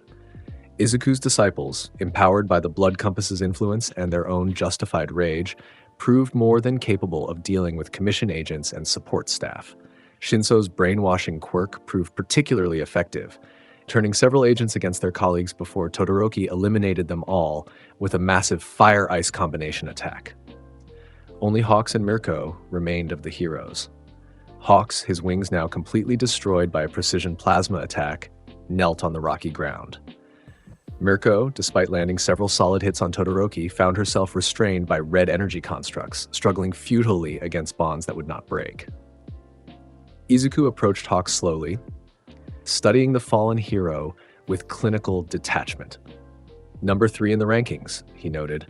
Known for your speed, your charm, your apparent disregard for rules while secretly serving as the Commission's perfect soldier. Hawks looked up at him, blood trickling from a cut on his forehead. Seems like you've done your homework, kid. The ring knows all rage, all injustice, Izuku replied, including the rage you bury beneath your carefree persona, the rage at being turned into a weapon by the Commission before you were old enough to choose. For the first time, Hawks's carefully maintained facade cracked, surprise evident in his expression. How could you possibly? We're not so different, Izuku continued, ignoring the question. Both of us were used by systems that claimed to protect. The difference is I chose to break my chains. He tilted his head slightly. You could do the same. For a moment, hope flickered in Hawk's eyes. You're offering to let me join you? No, Izuku clarified. I'm offering to make your death meaningful. Tell the truth about the commission, about how they create child soldiers like you, about the missions they send heroes on that never make the news. Confess, and your death will serve justice. Hawk stared at him for a long moment. Then, surprisingly, he laughed. A hollow sound with no humor in it. You know what's funny? I've been waiting for years for someone to expose the commission, to bring down the whole corrupt system. His smile faded. I just didn't think it would be like this. He straightened as much as his injuries would allow, meeting Izuku's burning gaze directly. The Hero Public Safety Commission recruits children with powerful quirks, separates them from their families, trains them to be weapons disguised as heroes. I've killed for them, tortured for them, all while smiling for the cameras and merchandise deals. Nearby, Mirko had stopped struggling against her bonds, listening in shock to Hawk's confession. The ranking system, Hawks continued, rigged from the start, designed to keep certain quirks, certain personalities at the top, to maintain the illusion of merit while ensuring compliant heroes receive the most visibility. He coughed, blood spattering on the rock beneath him. All Might was the only one who was genuine, the only true hero among us, and now he's gone. Izuku nodded once. Thank you for your honesty. He raised his ring hand. Your death will have meaning. Red energy engulfed Hawks, not in a violent explosion, but in a gentle cocoon that gradually contracted. The winged hero made no sound as his body was compressed into nothingness, leaving behind only his signature feathers, which scattered in the coastal breeze. Izuku turned to Mirko, who had watched the execution with wide eyes. Unlike Hawks, she continued to struggle against her restraints, her powerful legs kicking uselessly against the red energy. Rabbit Hero Mirko, Izuku identified her. Ranked 5th, known for working alone, rejecting sidekicks, and your philosophy of, how did you phrase it? If you need help, you're not doing it right. Just kill me already, Mirko spat. I don't need your villain monologue. I'm not going to kill you, Izuku replied, surprising everyone present, at least not yet. He approached her, studying her with those burning eyes. Your rage is pure, he noted, uncomplicated by the hypocrisy that infected Hawks and others. You genuinely believe in proving your strength, in earning victory through your own power. A thin smile crossed his blood-stained lips. I respect that. I don't want your respect, villain, Mirko growled. Not villain, Izuku corrected her. Judge, executioner, harbinger of a new order. He gestured, and the restraints around her shifted, still holding her securely but no longer painfully tight. And I judge you worthy of a choice. He turned to his disciples. Return to base with our message. Broadcast Hawk's confession nationwide. Show the world another piece of the corrupt system being dismantled. What about you? Todoroki asked, glancing at the restrained Mirko. I'll return shortly, Izuku assured him. With a new ally, I hope. After the disciples had departed, flying back toward their base on constructs of red energy, Izuku turned his full attention to Mirko. You value strength above all, he said. Let me show you true strength. What followed was not a battle, but a demonstration. Izuku released Mirko from her restraints and allowed her to attack with her full power. She did so without hesitation, her powerful legs delivering kicks that could shatter concrete. Against Izuku, they might as well have been gentle taps. He stood unmoved as she unleashed her most devastating techniques, not even bothering to defend himself. The attacks simply dissipated against his red aura. When she finally exhausted herself, breathing heavily and glaring at him with frustrated rage, he spoke again. This is the power of the Red Lantern Corps, he told her. Not a quirk that can be countered or nullified. Not a technique that can be learned or copied. Rage made manifest, the most primal, honest force in the universe. What do you want from me? Mirko demanded, still defiant despite her clear defeat. I want you to be what you've always been, a warrior who respects strength and follows her own path, but I want you to do it in service to something greater than a corrupted hero system. You want me to betray everything I've stood for? No. Izuku shook his head. I want you to feel what you've always stood for. True strength, true independence, true justice, not the sanitized version approved by committees and focus groups. He extended his hand, not threateningly but as an offer. Join me. Be my warrior, not the Commission's puppet. Help me build a world where strength is honest, where power serves justice instead of popularity." Mirko stared at his extended hand, conflict evident in her expression. "And if I refuse, then you die here," Izuku said simply. "Honorably, as a warrior should. I respect you enough to grant you that." For what seemed like an eternity, Mirko considered her options. Then, with the decisiveness that had made her a top hero, she reached out and clasped Izuku's hand. "I don't agree with your methods," she stated firmly. "But the hero system is broken, has been for years. If you're really building something new..." She straightened, meeting his gaze without flinching. "I want to see what it is." Izuku nodded, something like approval in his burning eyes. "Welcome to the new order, Rumi Usagiyama." And so began the Hero Hunter campaign in earnest. Over the following weeks, Izuku and his growing band of followers systematically eliminated Japan's hero elite. Each death was public, broadcast nationwide. Each execution was preceded by an exposure of the hero's failings, hypocrisy, or corruption. Edgeshot, found hiding in a mountain retreat, confessed to assassinations conducted for the Commission before Izuku removed his head with a precision construct.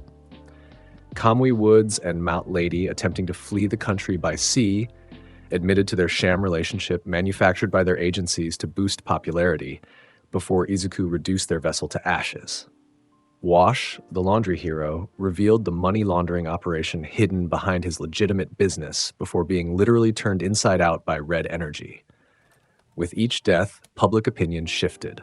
What had begun as terror at Izuku's appearance gradually transformed into a complex mixture of fear and fascination. Some citizens, particularly those who had suffered while heroes focused on more camera-friendly incidents, began to speak out in support of the Red Judge, as media had taken to calling him. Underground forums filled with testimonials from people who had been ignored by heroes, who had watched their loved ones die while professionals posed for the cameras. These stories, once dismissed as bitter exaggerations, now found validation in the confessions Izuku extracted before each execution.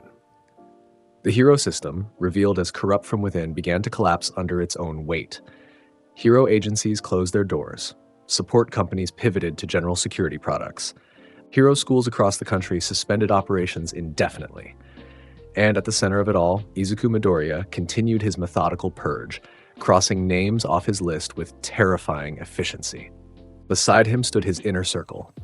Todoroki, whose ice and fire powers complemented Izuku's red energy. Shinso, whose tactical mind helped plan each operation.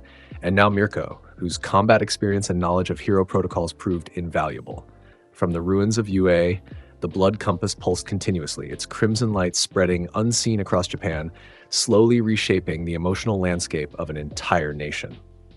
Rage that had been suppressed at ineffective heroes, at a system that prioritized appearances over results, at the basic injustice of a society divided between the powerful and the powerless, began to surface. Japan was changing, one hero death at a time. And Izuku Midoriya, once a quirkless boy who dreamed of saving people with a smile, now watched with satisfaction as the system that had failed him burned to ash. But even as the hero elite fell before him, a new challenge emerged on the horizon. The underworld, sensing opportunity in the chaos, began to mobilize. Villains who had hidden in the shadows now saw a chance to claim territory, to establish new power structures in the vacuum left by the falling hero system. Chief among them was the man who had been All Might's greatest enemy, the one whose battle had triggered Izuku's transformation 11 years ago. All for One was ready to make his move. And despite his newfound power, Izuku Midoriya was about to face the greatest test of his campaign yet. The Yakuza Purge. In the underbelly of Yokohama, far from the glittering facades maintained for tourists and citizens alike, the leaders of Japan's criminal world gathered in unprecedented numbers. Traditional Yakuza bosses in immaculate suits sat alongside quirk-based gang leaders in outlandish costumes. Old enemies who would normally kill each other on sight now shared sake cups and spoke in hushed tones. They had come at the invitation, or more accurately, the command, of a man whose name was spoken only in whispers among even the most hardened criminals. All for One, the ancient villain who had survived 2 centuries through the systematic theft of quirks, had called a summit. The venue was a traditional Japanese restaurant, closed to regular customers for the evening. Behind wooden screens, armed guards with powerful quirks maintained vigilance. In the private dining room, sitting cross-legged at the head of a long table, was a man wearing an ominous black mask that covered his entire head, tubes extending from its surface to assist with his breathing. "Gentlemen," All for One addressed the assembled crime lords, his voice mechanically altered but still carrying an unmistakable authority. "Thank you for accepting my invitation. These are interesting times." "Interesting?" scoffed Kai Chisaki. Overhaul, leader of the Shi Hasaikai Yakuza. The plague doctor mask that hid his features couldn't conceal his agitation. "The hero system is collapsing. This Red Lantern is executing heroes daily. The public is in panic. And you call that interesting?" All for One chuckled, a sound like grinding metal. "From chaos comes opportunity, young Chisaki. Surely a man of your ambition can see that."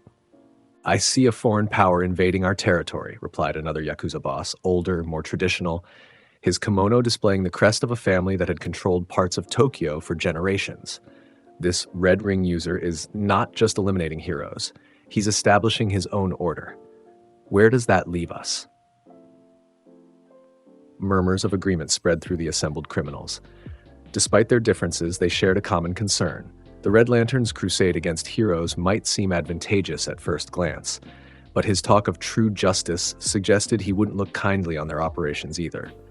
"Precisely why I've called you here," All for One continued, raising a hand to silence the murmurs. "Individually, none of us can stand against this threat, but together." He let the implication hang in the air. "An alliance?" Getton of the Meta Liberation Army scoffed, frost forming around his fingertips. "With all due respect, our ideologies are fundamentally incompatible. The MLA fights for quirk liberation. The Yakuza want to maintain traditional power structures. You?" He gestured toward All for One. "Your goals have always been more personal." "Ideology is a luxury we can no longer afford," All for One replied smoothly. "This Izuku Midoriya possesses power beyond any quirk. I've encountered similar energy signatures before, long ago. It comes from beyond our world, beyond our understanding, and it represents an existential threat to all of us." He leaned forward slightly, the tubes in his mask shifting with the movement.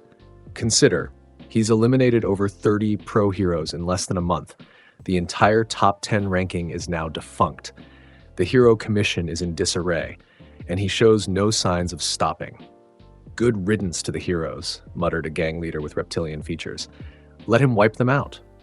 "And then what?" All for One challenged. "Do you think he'll stop there? His broadcasts speak of true justice, of cleansing society, of building a new order. Does that sound like someone who will allow criminal enterprises to flourish?" Uncomfortable silence fell over the gathering as the implications sank in. "What do you propose?" Overhaul finally asked, his gold eyes narrowing behind his mask. All for One gestured, and one of his aides placed a device on the table. It projected a holographic map of Japan, with various points highlighted in different colors. "A coordinated strike," the ancient villain explained. "Not just against Midoriya himself, that would be suicide based on what we've observed, but against his infrastructure, his followers, his supply lines, his public support." The map zoomed in on specific locations.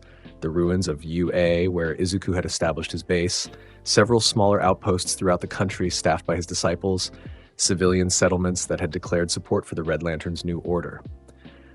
"We attack simultaneously," All for One continued. "Divide his attention, force him to defend multiple targets at once. Even with his power, he cannot be everywhere.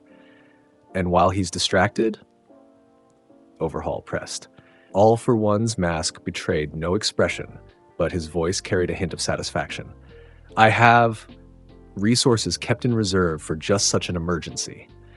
Powers collected over centuries that I've never revealed publicly. Combined with certain technological countermeasures developed by my organization, we may be able to neutralize or at least contain his ring's energy." Skepticism remained evident among many of the gathered crime lords, but the alternative, waiting to be hunted down one by one, was even less appealing. Gradually, heads nodded in agreement.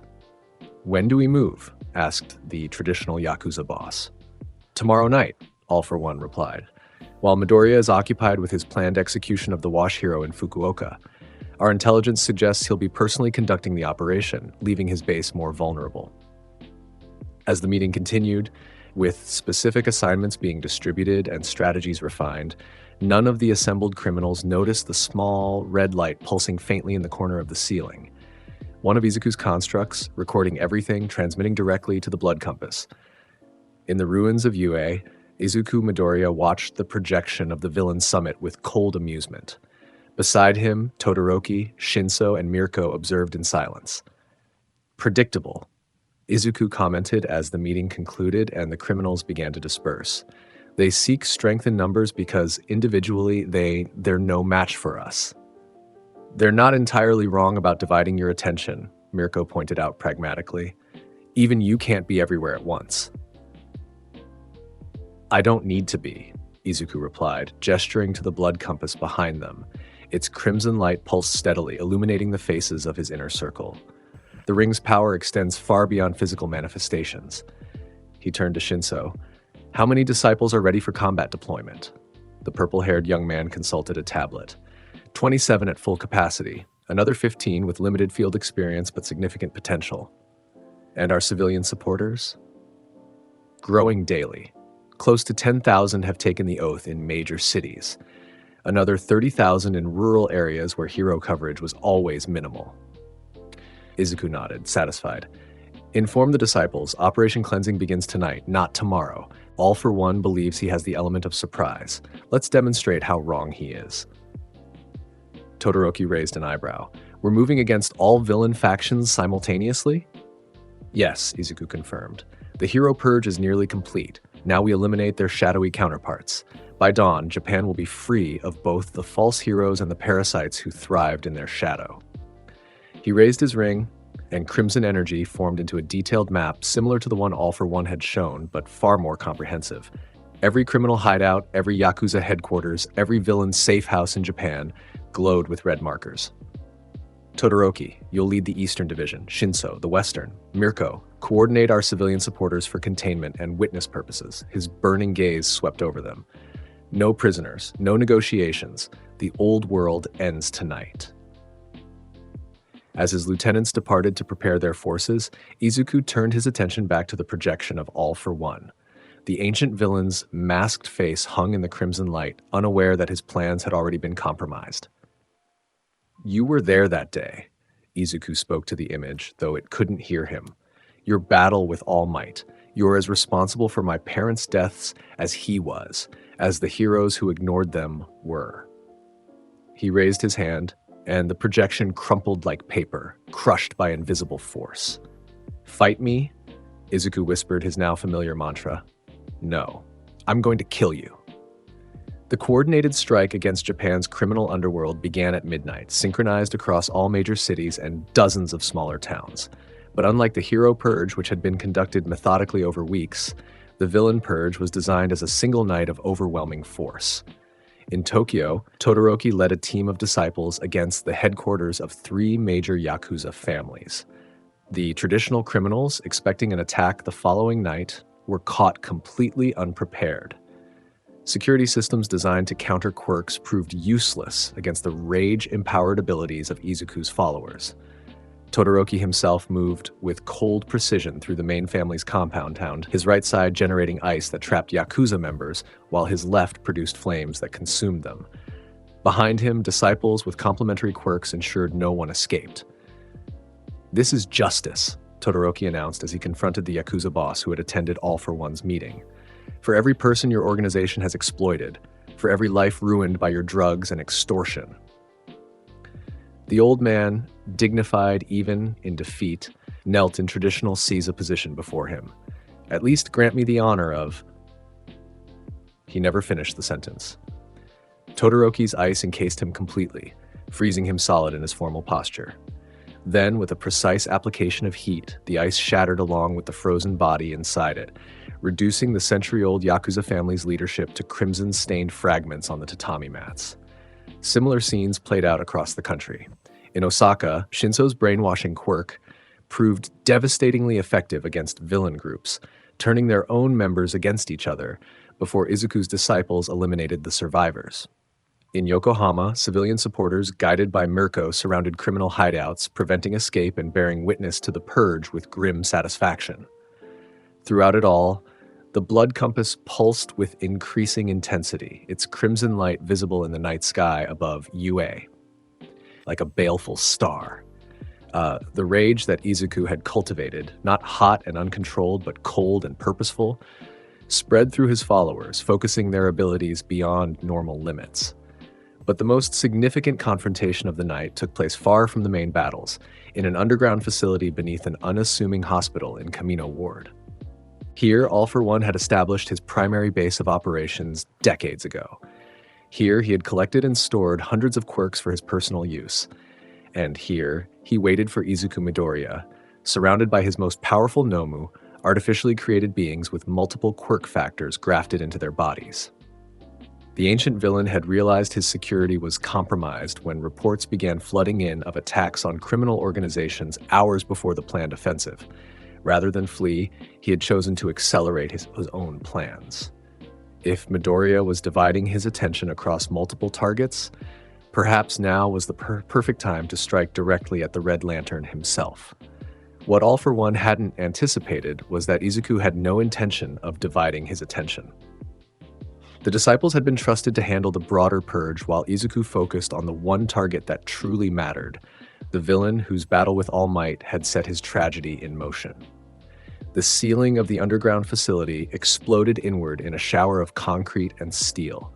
Through the dust descended a figure wreathed in crimson light, blood dripping continuously from his mouth, eyes burning with the same red energy. All for One, Izuku identified him, landing lightly amid the rubble. 200 years of quirk theft, manipulation, and murder. The self-proclaimed king of the underworld, architect of the hero society you claim to oppose, but actually needed to justify your existence. Around him, Nomu began to move, hulking creatures with exposed brains and bodies modified beyond recognition. Some possessed multiple limbs. Others, grotesque mutations that barely resembled humans anymore. All deadly. All under All for One's absolute control. Izuku Midoriya, the masked villain, replied, rising from his seated position. Or should I address the ring directly? I've encountered your kind before, you know. Not personally, but I've lived long enough to hear stories. To collect quirks from those who witnessed the last visitation from the stars. He gestured, and the Nomu stopped their advance, forming a circle around the two figures. Tell me, does Atrocitus still lead your corps, or has some new rage-filled entity taken control? Izuku's eyes narrowed slightly, the only indication of surprise at All for One's knowledge.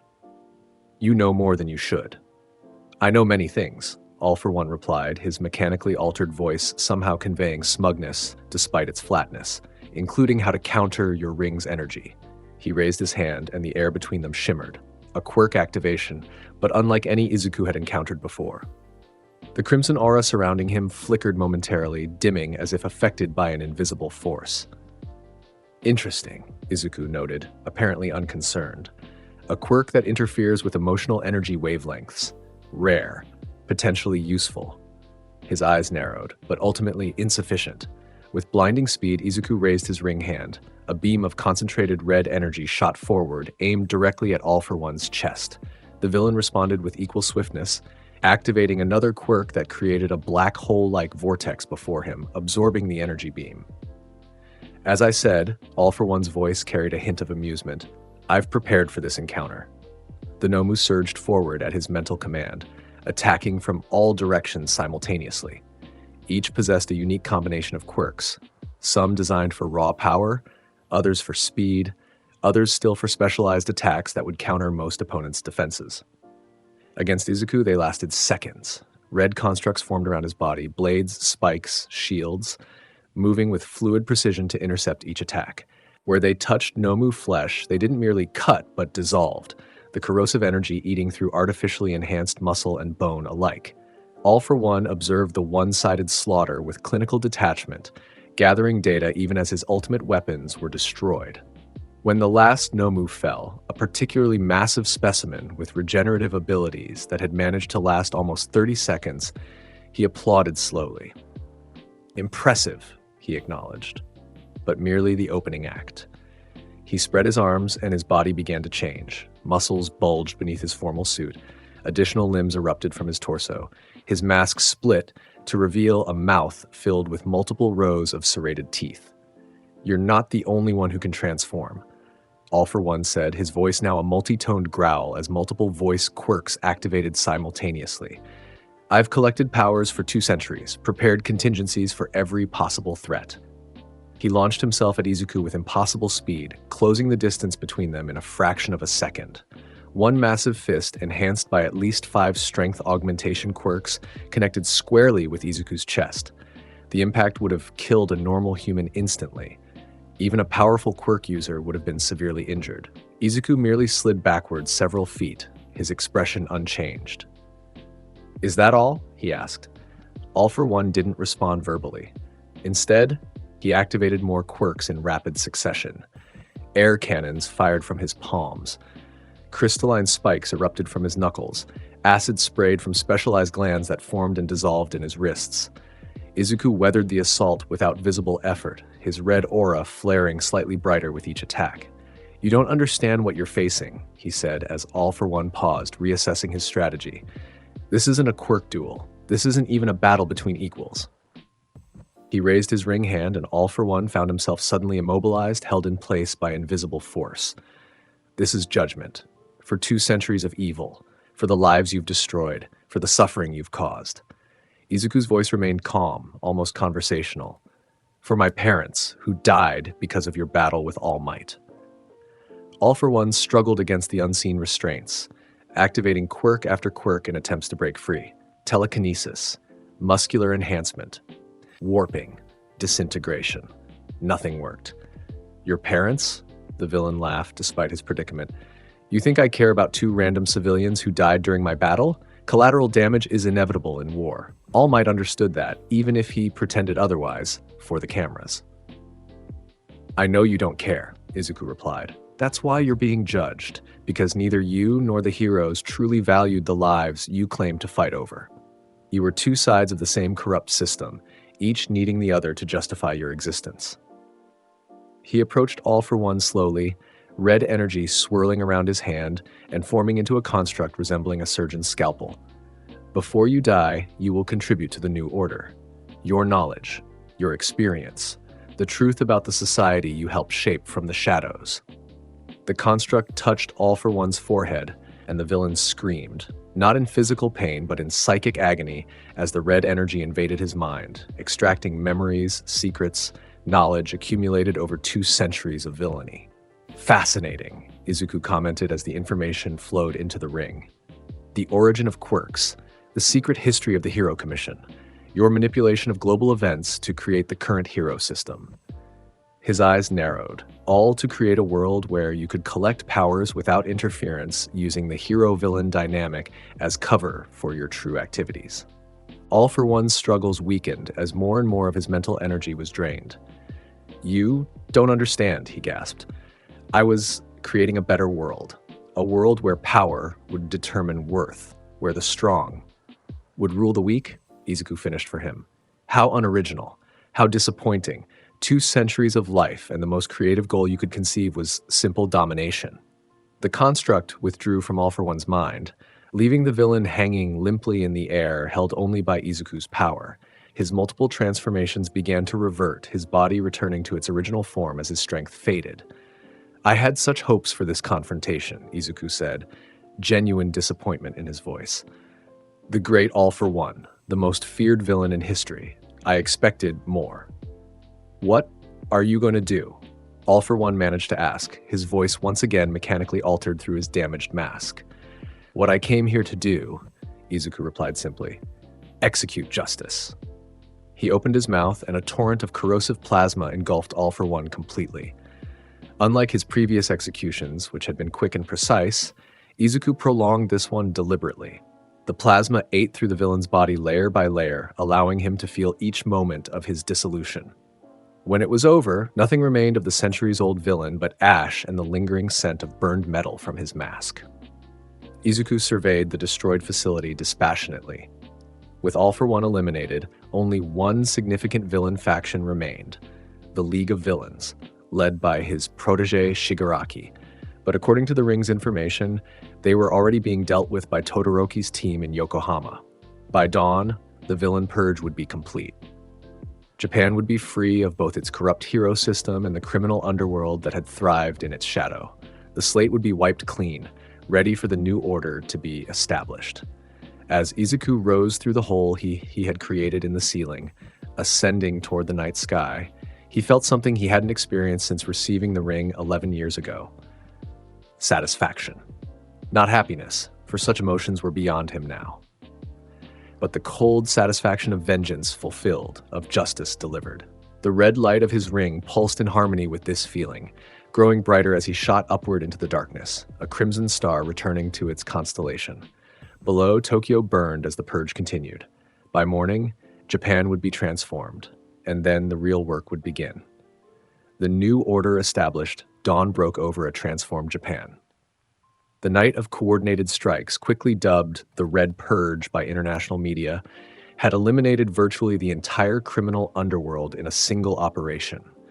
Combined with the month-long Hero Hunter campaign that had preceded it, the power vacuum was unprecedented in modern history. Into this void stepped Izuku Midoriya and his disciples. From the ruins of UA, now transformed into a fortress of crystalline red structures surrounding the blood compass, Izuku addressed the nation. Every television channel, radio station, and digital platform carried his message, not through hacking or force, but because there was simply no alternative story to cover. People of Japan, Izuku began, his voice calm and measured despite the blood that still dripped continuously from his mouth. Last night, the final remnants of a corrupt system were removed. The false heroes who used your adulation to build personal empires, the villains who thrived in the shadows those heroes cast. Both sides of a theatrical performance designed to control you through fear and artificial hope. Behind him stood his inner circle, Todoroki, Shinso, Mirko, and several others who had distinguished themselves during the purges. All wore modified versions of their previous costumes, now incorporating elements of the Red Lantern aesthetic. Deep crimson accents, the core emblem, angular designs that emphasized function over flash. Today marks the beginning of the Red Lantern era on Earth, Izuku continued. Not an era of tyranny, as some foreign observers have claimed, not an era of chaos, as the remnants of the old order fear, but an era of true justice, transparent, consistent, without the pageantry and merchandising that turned protection into entertainment. He gestured, and crimson energy formed a map of Japan in the air beside him. Each prefecture will now be overseen by a justice coordinator, a disciple trained in Red Lantern principles. They will not be celebrities. They will not sign autographs or appear in commercials. They will simply ensure that order is maintained and that those who harm others face appropriate consequences. The map highlighted different regions as he spoke, names and faces appearing beside each area, disciples assigned to their new posts. Many were former hero students who had joined Izuku during the UA massacre. Others were civilians who had demonstrated particular aptitude during the purges. For too long, this society has worshipped power without demanding responsibility. Quirks were celebrated for their flash rather than their utility. Heroes were ranked by popularity rather than effectiveness. That ends today. Izuku's burning gaze seemed to intensify, addressing viewers directly through the camera. Under the Red Lantern Order, power exists to serve justice, nothing more, nothing less. Those who use their abilities to harm others will face consequences proportional to their actions, not determined by their wealth, status, or connections, but by the objective measure of the harm they cause. He raised his ring hand, and the crimson light pulsed visibly. Some have asked about the source of my power, about the Red Lantern Corps, about what gives me the right to implement these changes. A thin smile crossed his blood-stained lips. The right of the wronged, the authority of the abandoned, the legitimacy granted by a system that failed so completely that its replacement was not merely justified but necessary. Behind him, the blood compass pulsed in harmony with his ring, its lights spreading visibly across the skyline of the ruined city. The core exists throughout the universe, bringing justice to worlds where institutions have failed. Earth is merely the newest member of a cosmic family united by the recognition that rage, properly channeled, properly focused, is the most honest force for change in existence. He lowered his hand, his expression returning to its usual impassivity. To those who accept this new order, who live honestly and harm none, nothing will change except the removal of fear. You will no longer worry that villains might attack without heroes to stop them, because both villains and heroes have been replaced by a single, consistent system of justice. His voice hardened slightly. To those who resist, who cling to the corrupt structures of the past, or who seek to establish new systems of exploitation, your rage will be your undoing. The ring finds all who harbor the intention to harm, all who build power at others' expense. There is nowhere on earth you can hide from its sight. The broadcast continued for another hour as Izuku outlined the specific structures of the new order. Criminal codes simplified and standardized across the country, transparent processes for addressing grievances, public service systems reorganized to prioritize actual need rather than visibility. When it concluded, Japan found itself in an unprecedented situation. The government, what remained of it after many officials had fled or been implicated in the hero system's corruption, issued no response. Foreign nations released carefully worded statements expressing concern while noticeably avoiding direct condemnation. Hero organizations worldwide went on high alert, but none announced plans to intervene. For ordinary citizens, the initial fear gradually gave way to cautious curiosity. After decades of living under the hero-villain paradigm, where safety often depended on whether a camera-friendly professional happened to be nearby during a crisis, the promise of consistent protection held undeniable appeal. Within days, the first tangible effects of the new order became apparent. Crime rates plummeted, not because of increased enforcement, but because potential offenders understood that detection and punishment were now virtually guaranteed. The justice coordinators, empowered by the Blood Compass's influence, could sense hostile intentions within their assigned territories and respond before crimes even occurred. Public services, freed from the bureaucratic structures that had prioritized hero agencies and their support systems, became remarkably more efficient. Resources previously allocated to hero rankings, merchandising, and publicity were redirected to infrastructure, healthcare, and education. Most significantly, the social anxiety that had permeated Japanese society, the constant low-level fear of villain attacks, quirk accidents, or being caught in hero-villain crossfire, began to dissipate.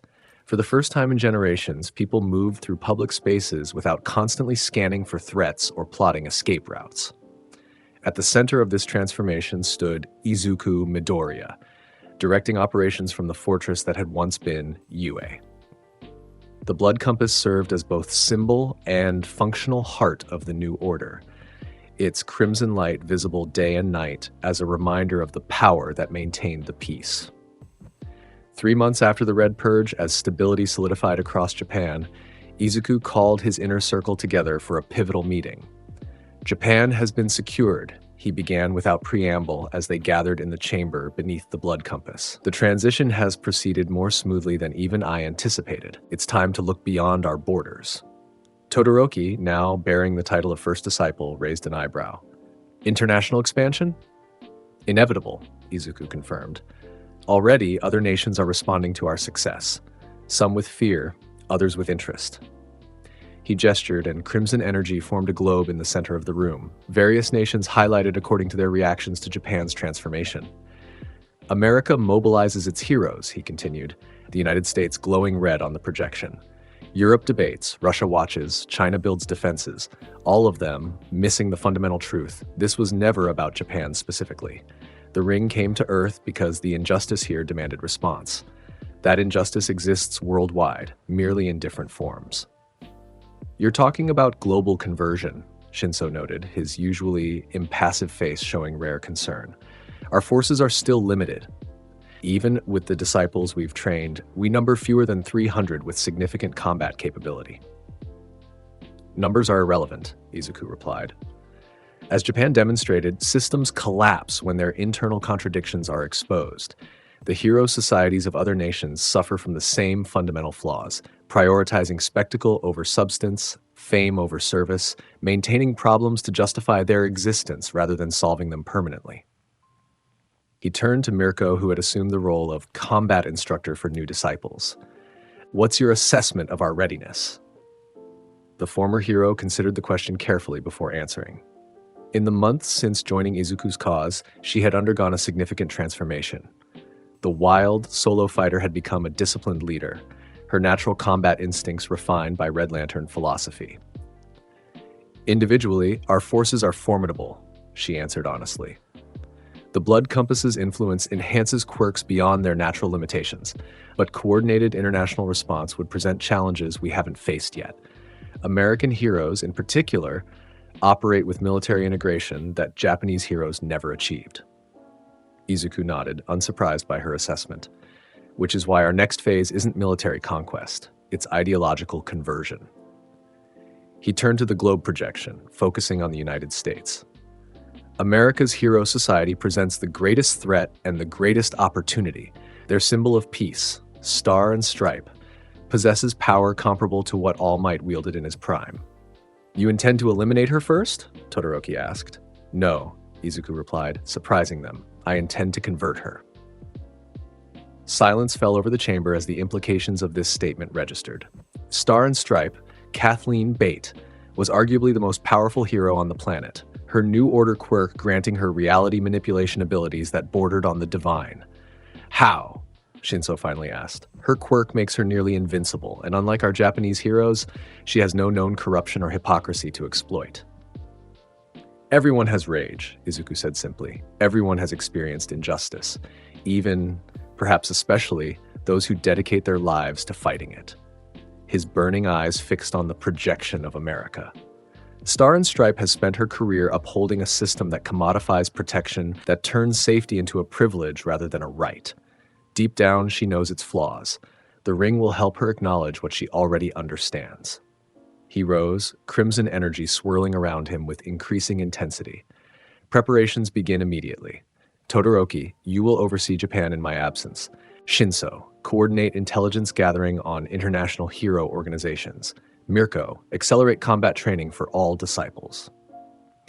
As his lieutenants nodded their acceptance of these orders, Izuku turned toward the blood compass, its pulsing light seeming to beat in harmony with his own power.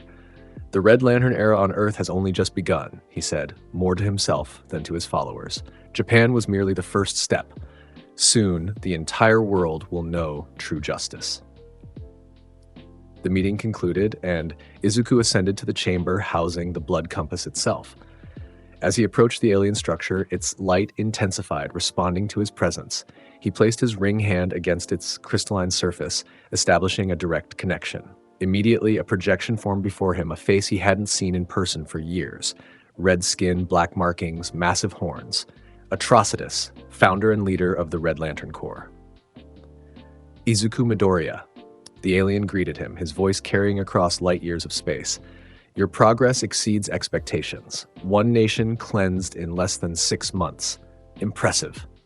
"Thank you, Master," Izuku replied, inclining his head slightly. "Japan has embraced the Corps' justice more readily than anticipated. Their hero society was more corrupt, more hollow than even I realized." "And now you look beyond your borders," Atrocitus observed. "Good. Earth has been designated a potential Corps homeworld. Its strategic location in Sector 2814, combined with the emotional volatility of its populations, makes it valuable to our cause." Izuku nodded. "I've identified America as the next target for conversion. Their premier hero, Star and Stripe, possesses a quirk of unusual potency. Converting her would significantly accelerate our timeline." Atrocitus's burning eyes narrowed thoughtfully. "Conversion rather than elimination. You continue to show strategic thinking unusual among our Corps. Most Red Lanterns would simply destroy such a threat." "Destruction is sometimes necessary," Izuku acknowledged, "but rebuilding requires salvaging what can be saved. Star and Stripe's power, properly redirected, could serve the Corps effectively." "Very well," Atrocitus granted his approval. "Proceed as you see fit, but be warned. Earth's integration into the Corps has drawn attention from other Lantern factions. The Guardians of Oa have dispatched Green Lanterns to investigate reports of our activities in Sector 2814. Izuku's expression didn't change, but the crimson aura around him intensified slightly. Green Lanterns, will-powered peacekeepers, enforcers of the status quo. Precisely, Atrocitus confirmed. They claim to protect the universe, but they merely preserve systems of power that benefit the Guardians. Should they interfere with your mission, eliminate them without hesitation. Their rings would make valuable additions to our arsenal. Understood, Master. As the projection faded, Izuku remained before the blood compass, contemplating this new information. Green Lanterns represented a complication he hadn't anticipated. Beings with power comparable to his own, but dedicated to preserving exactly the kind of systems he sought to dismantle. Yet the potential threat didn't disturb him. If anything, it clarified his purpose. The Hero Societies of Earth and the Green Lantern Corps of Oa, different manifestations of the same fundamental flaw. Institutions that claim to serve justice while actually perpetuating injustice through their very structures. He raised his ring hand, watching as crimson energy swirled around it. "Fight you?" he whispered to the absent Green Lanterns. "No, I'm going to kill you." With that promise hanging in the air, Izuku Midoriya began preparations for the next phase of Earth's integration into the Red Lantern Corps. Japan had been merely the beginning. America would be the tipping point. And after that, the world would follow. The age of heroes was over. The age of true justice had only just begun. The international response.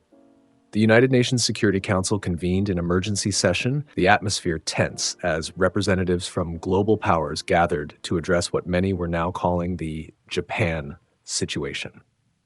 3 months had passed since Izuku Midoriya's Red Lantern Corps had effectively taken control of the island nation, and the international community could no longer pretend it was a temporary disruption or internal matter. "The latest intelligence is concerning," the American representative began, her voice tight with barely controlled alarm. "Japan's economic and social structures have been completely reorganized under what they're calling the Red Justice System. Former heroes, villains, and government officials have been eliminated or forced into exile. Most troublingly, public support for this new regime appears to be growing." Murmurs spread through the assembled delegates. Initial predictions had suggested that civil unrest would topple Midoriya's control within weeks. Instead, after an initial period of shock, the Japanese population had adapted to the new order with surprising speed. "Our analysis indicates several factors contributing to this acceptance," continued the American. "Crime rates have plummeted to near zero. Public services operate with unprecedented efficiency. And perhaps most significantly, the constant fear of villain attacks or quirk accidents that characterize daily life under the hero system has been eliminated." "Are we to understand," the Russian delegate interrupted, his heavy accent emphasizing his skepticism, "that the Japanese people prefer this red dictator to their previous democratic system?" "It's more complex than simple preference," replied the British representative. "The Red Lantern system isn't traditional dictatorship. It's a new form of governance built around what they call emotionally evident justice. Decisions aren't arbitrary, but follow consistent principles derived from the ring's power to detect and quantify harm. Regardless of its nature," the American representative resumed, "this system represents a fundamental threat to the international order. Already we're seeing copycat movements in neighboring countries, South Korea, the Philippines, even parts of China, calling for their own hero systems to be replaced by red justice." The Chinese delegate stiffened at this, but said nothing. "More concerning still," the American continued, "our intelligence suggests Midoriya is preparing for international expansion. Surveillance satellites have detected increased activity around the structure they call the blood compass. Energy readings are off the charts." "What exactly are we dealing with here?" demanded the French delegate. "Is this a quirk? Alien technology? Some combination?" A new figure entered the chamber. A tall woman wearing a distinctive costume of red, white, and blue, stars emblazoned across her chest and shoulders.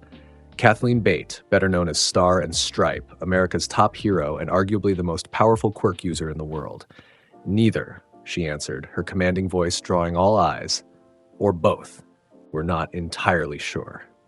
Surprised murmurs spread through the chamber. It was unprecedented for a hero, even one of Star and Stripe's stature, to address the Security Council directly. What we do know, she continued, moving to stand beside the American representative, is that the power Midoriya wields operates on principles that transcend our understanding of quirks. It responds to emotional states, specifically rage, and can track individuals across vast distances through their emotional signatures. How do you know this? Asked the Russian delegate suspiciously. Star and Stripe's expression remained professionally neutral. Because we've been monitoring all communications from Japan since the takeover, Midoriya doesn't hide his capabilities or intentions. In fact, he broadcasts them openly. She gestured, and a holographic display appeared in the center of the chamber. It showed footage from various Red Lantern operations in Japan, Izuku floating above crowds, crimson energy flowing from his ring, the blood compass pulsing with alien light. Based on our analysis, the ring draws power from some kind of extra-dimensional energy source connected to rage as a fundamental force. It's not just a weapon or tool, it's a conduit for something that exists throughout the universe. This sounds like science fiction nonsense, scoffed the Russian delegate. No more nonsensical than people being born with the ability to manipulate fire or turn into dragons, Star and Stripe countered smoothly. We've had to expand our definition of possible many times since quirks first appeared. This is simply the latest expansion. The Security Council president, a dignified woman from Ghana, leaned forward. What are you proposing, Star and Stripe? Military intervention? The American hero shook her head. Conventional military approaches would be ineffective and potentially catastrophic.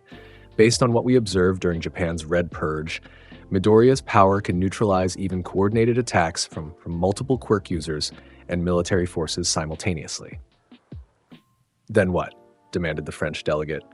We simply allow this Red Lantern to expand his control unchecked?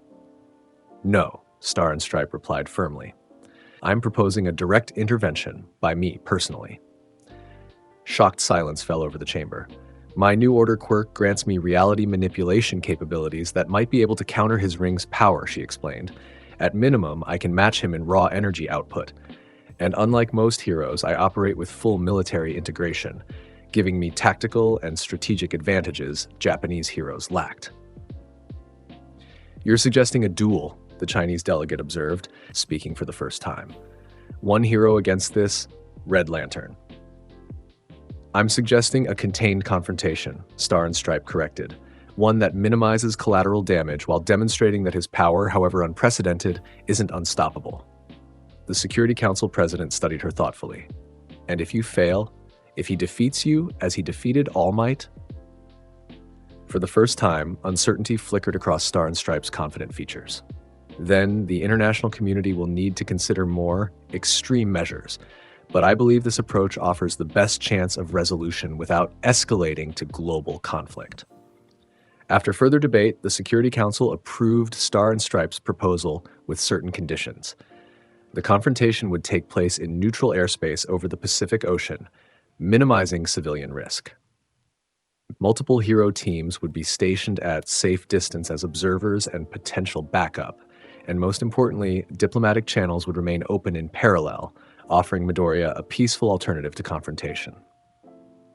As the meeting adjourned, Star and Stripe remained behind, studying the holographic imagery of Izuku Midoriya with intense focus.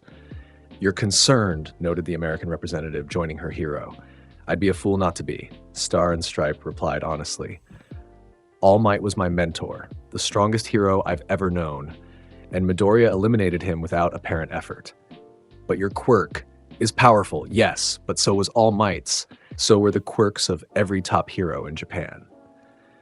She gestured to the footage playing before them, Izuku floating above the ruins of UA, blood dripping from his mouth, eyes burning with crimson fire. This isn't about power in the conventional sense. It's about something more fundamental. What do you mean? Star and Stripe's expression hardened into determination. He believes in what he's doing, completely, without reservation or doubt.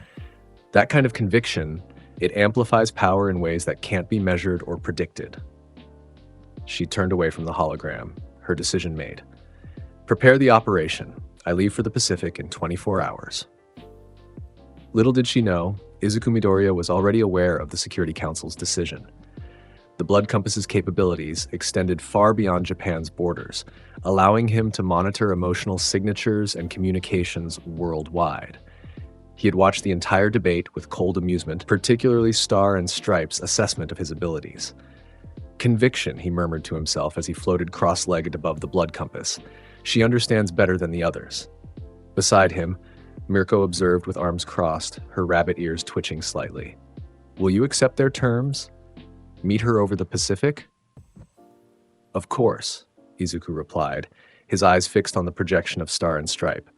A neutral location serves our purposes as well as theirs. This isn't about destroying America's symbol of peace. It's about converting her. And if she resists conversion, Izuku's expression remained unchanged, but the crimson aura around him pulsed once, brighter. Then she dies, and America learns the same lesson Japan did. Symbols fall, but rage endures. As preparations began on both sides for the confrontation that would determine the next phase of Earth's integration into the Red Lantern Corps, tension spread globally. Hero organizations worldwide placed their members on high alert. Military forces moved into defensive positions. Civilians, remembering the footage of Japan's transformation, prepared for potential chaos. In the heart of Izuku's fortress, the blood compass pulsed with increasing intensity, its crimson light visible from miles away, a beacon announcing the imminent expansion of red justice beyond Japan's shores. The stage was set for a confrontation between Earth's greatest remaining hero and the harbinger of a new cosmic order, and regardless of the outcome, the world would never be the same. The American conquest. The designated meeting point was a precise coordinate in international waters, equidistant between Japan and the American territory of Guam. No islands, no shipping lanes, nothing but open ocean for hundreds of miles in every direction, chosen specifically to minimize collateral damage should the confrontation escalate. Star and Stripe arrived first, descending from a specially modified military aircraft that remained at high altitude after dropping her. America's premier hero hovered approximately 500 feet above the ocean surface, her iconic costume, stars and stripes patterned across a blue and red bodysuit, contrasting sharply with the deep blue below. Though she appeared to be alone, multiple surveillance platforms monitored from safe distances. Satellite coverage, stealth aircraft, even submarines beneath the waves. The entire encounter would be recorded from every possible angle, analyzed in real time by military strategists and quirk specialists around the world. Star and Stripe waited patiently, her long blonde hair whipping in the ocean breeze. She had prepared for this moment as thoroughly as possible, studying every available footage of Izuku's abilities, consulting with refugees from Japan who had witnessed his power firsthand, even developing specific counter techniques designed to neutralize red energy constructs. Still, uncertainty gnawed at her.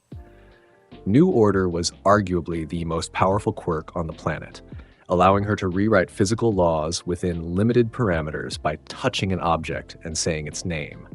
Yet all evidence suggested the Red Lantern Ring operated by principles that transcended physical laws entirely. A crimson streak appeared on the eastern horizon, approaching at tremendous speed. Star and Stripe straightened, centering herself both physically and mentally. This was the moment all her training had prepared her for. Not just as a hero, but as humanity's defender against a force beyond normal understanding.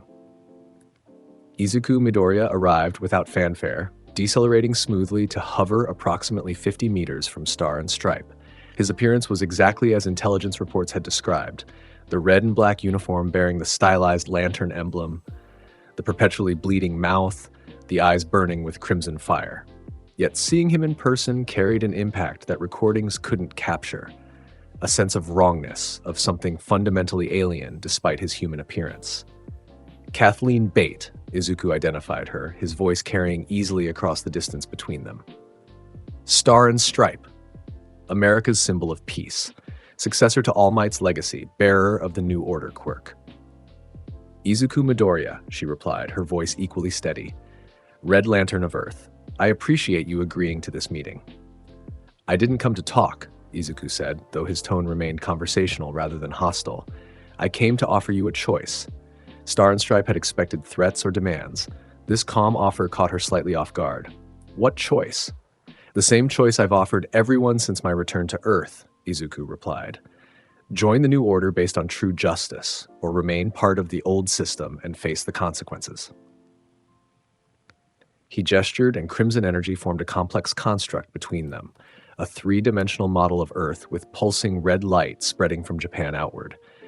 The Red Lantern Corps has begun its integration of Earth. Japan was merely the first phase.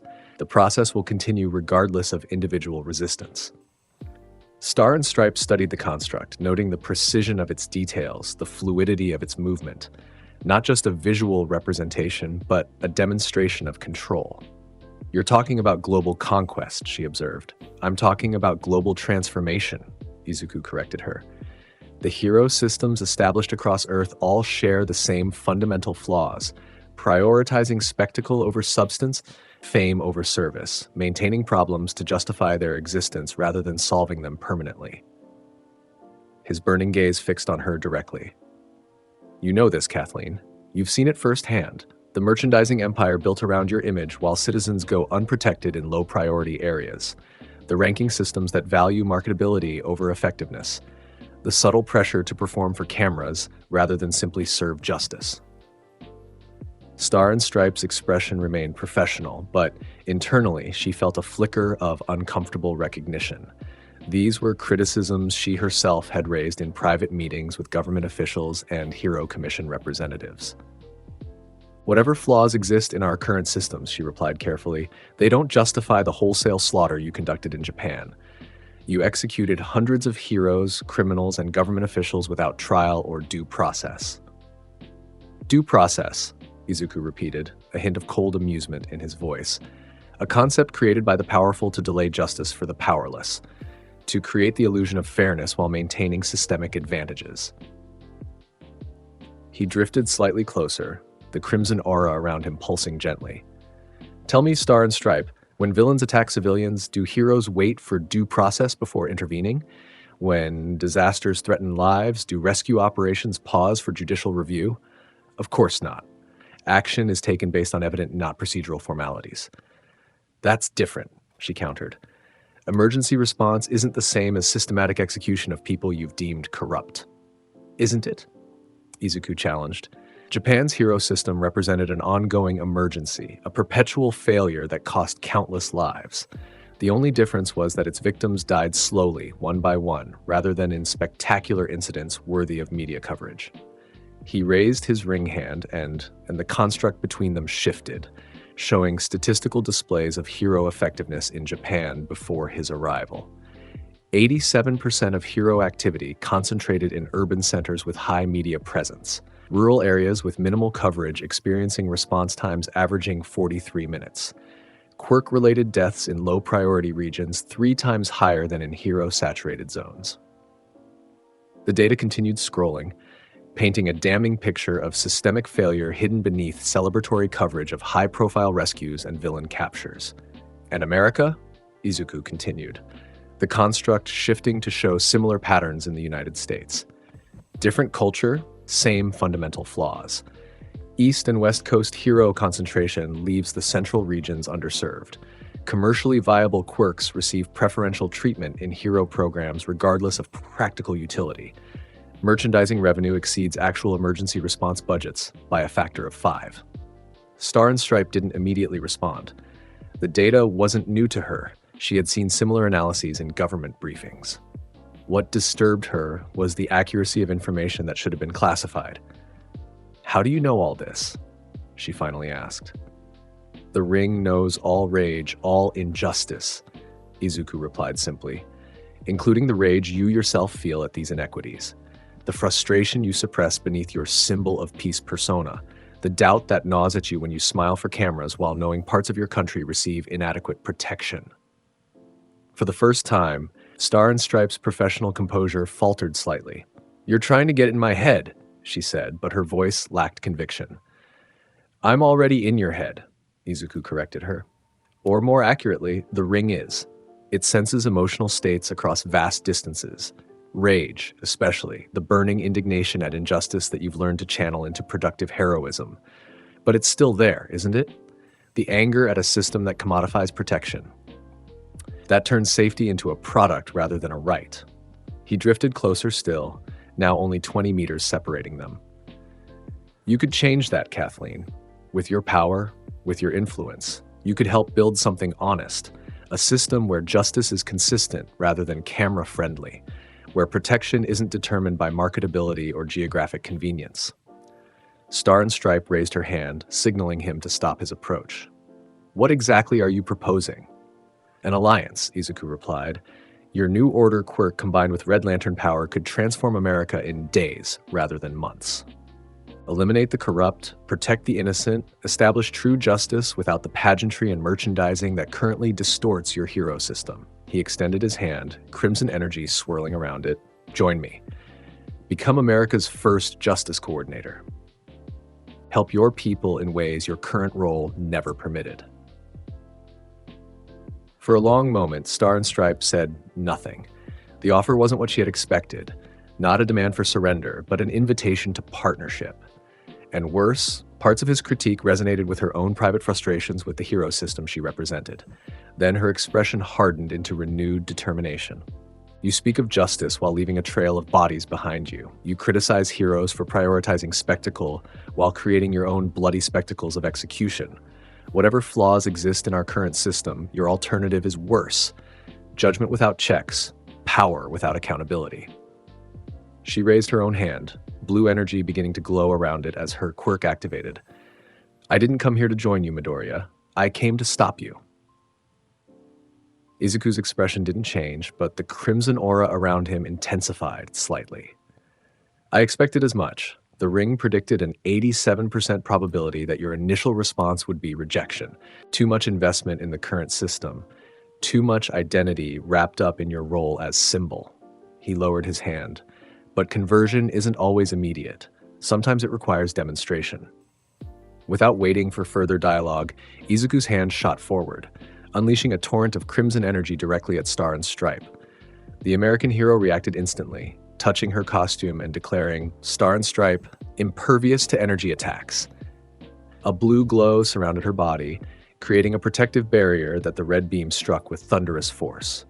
For a moment, the two energies fought for dominance, crimson rage against blue willpower, creating a spectacular light show visible for miles across the ocean.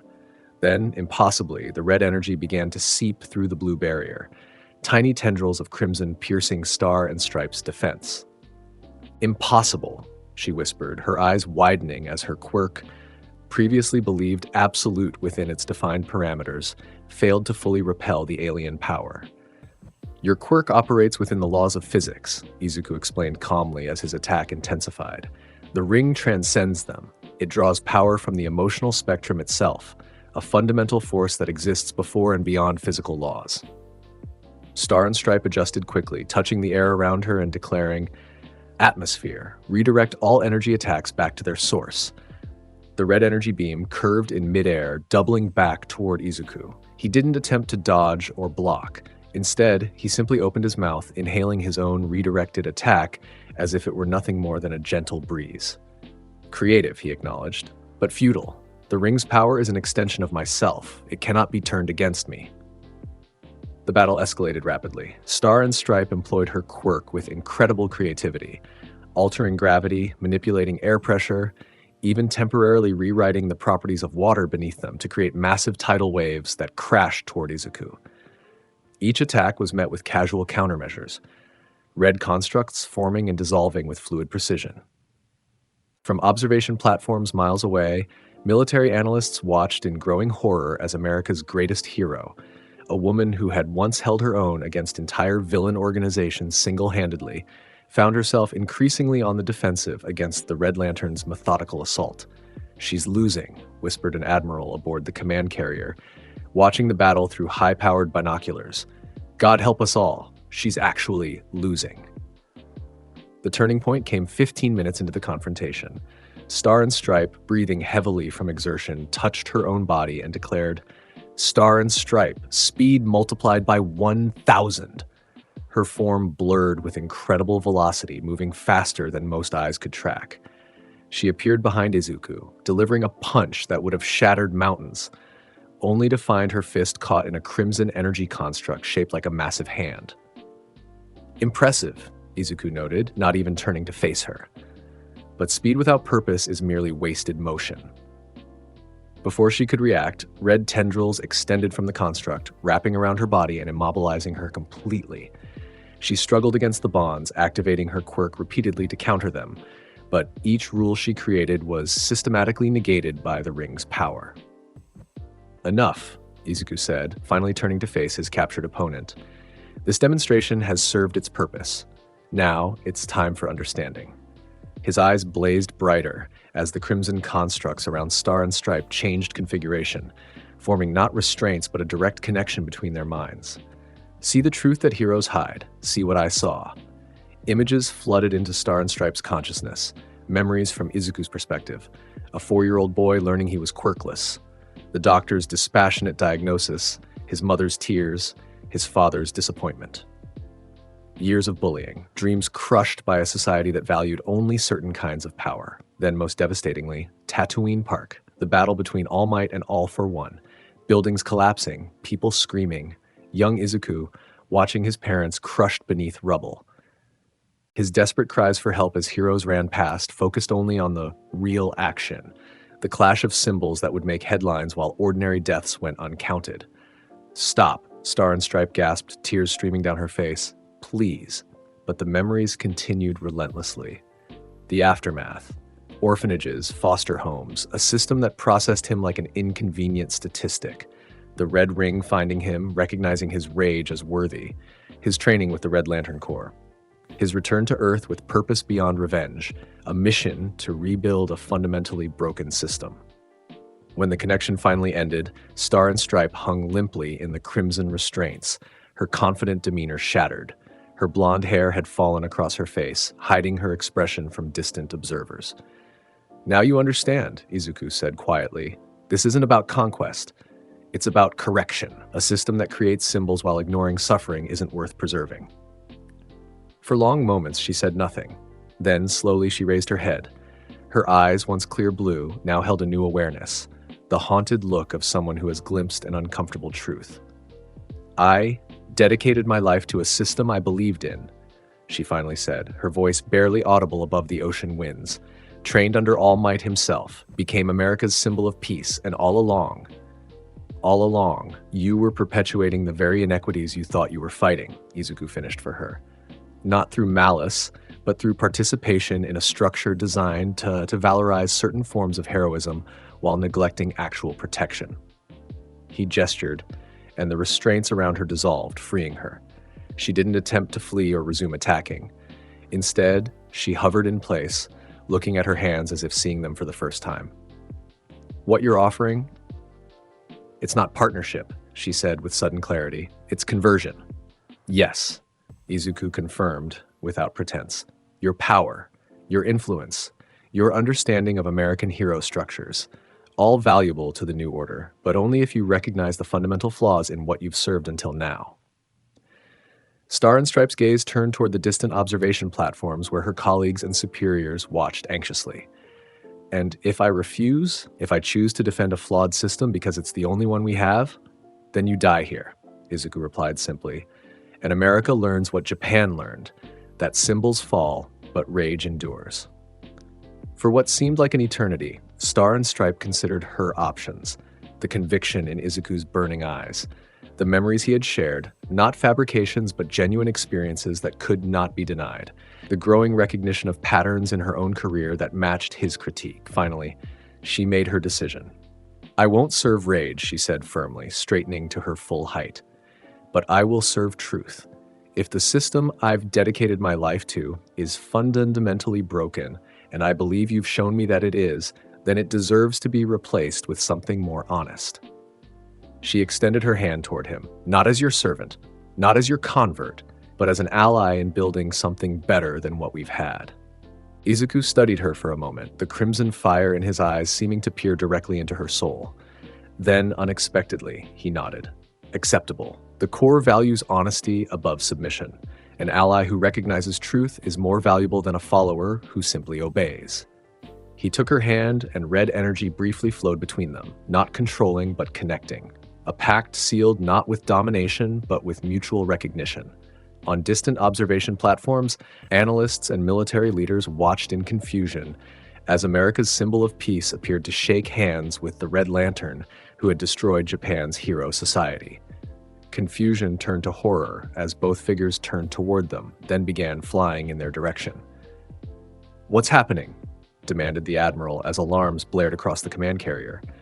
"Is she bringing him here? Has she captured him?" His questions were answered moments later as both figures landed on the flight deck.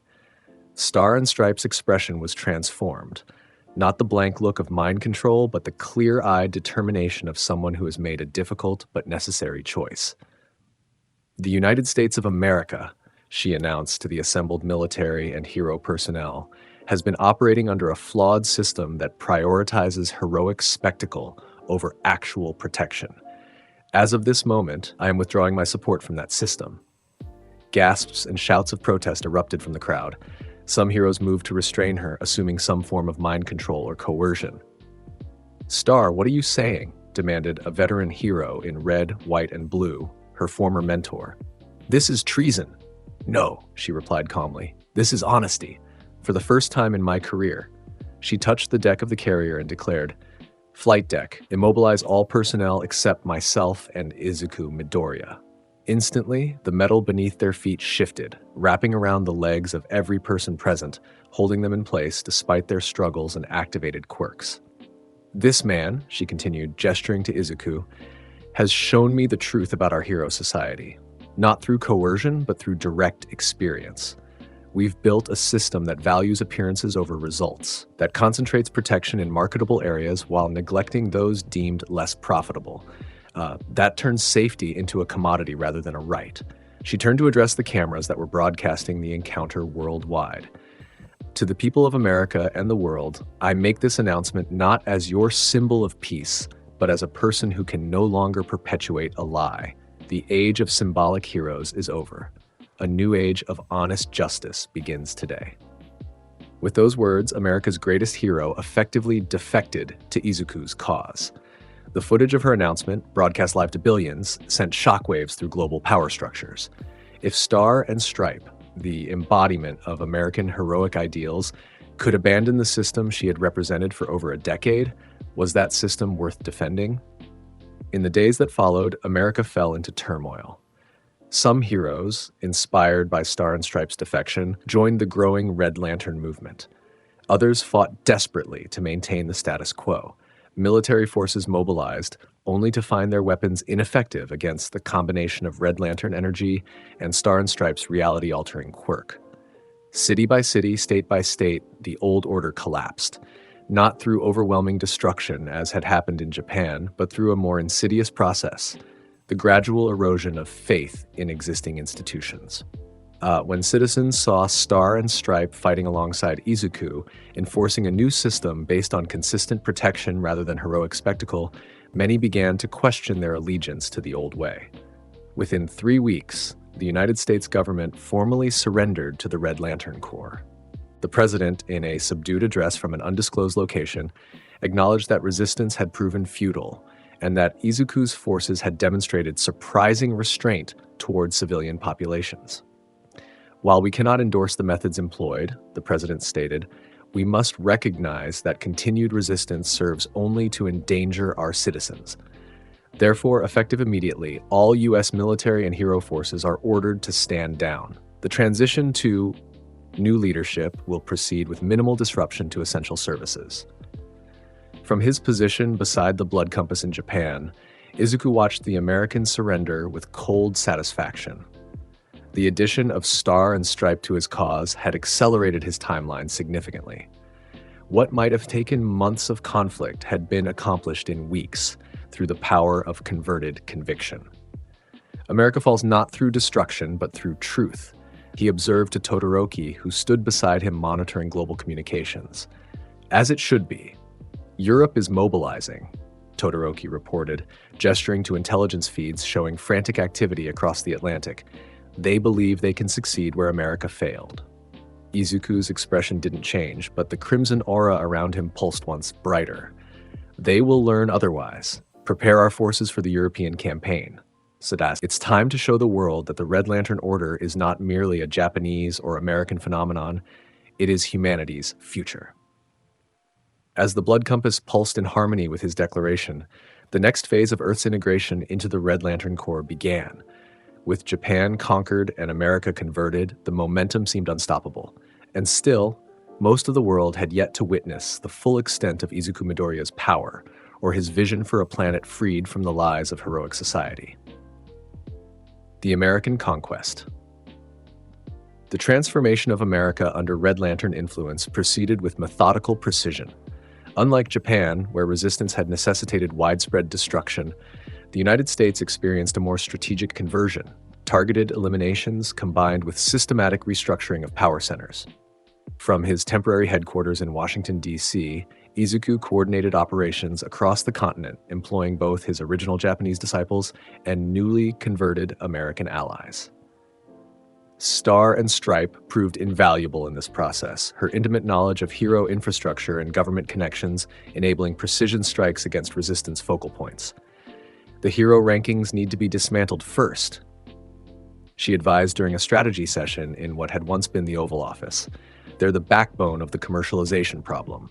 Heroes prioritize activities that improve their rank because rank determines funding, sponsorships, and public support.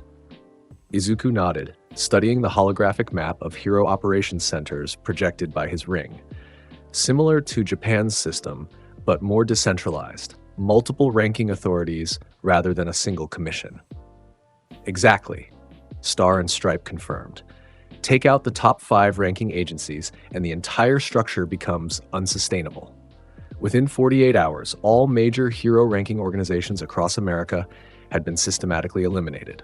Red Lantern strike teams, led by Izuku's lieutenants, Todoroki, Shinso, Mirko, and now Star and Stripe, targeted the headquarters of these agencies simultaneously.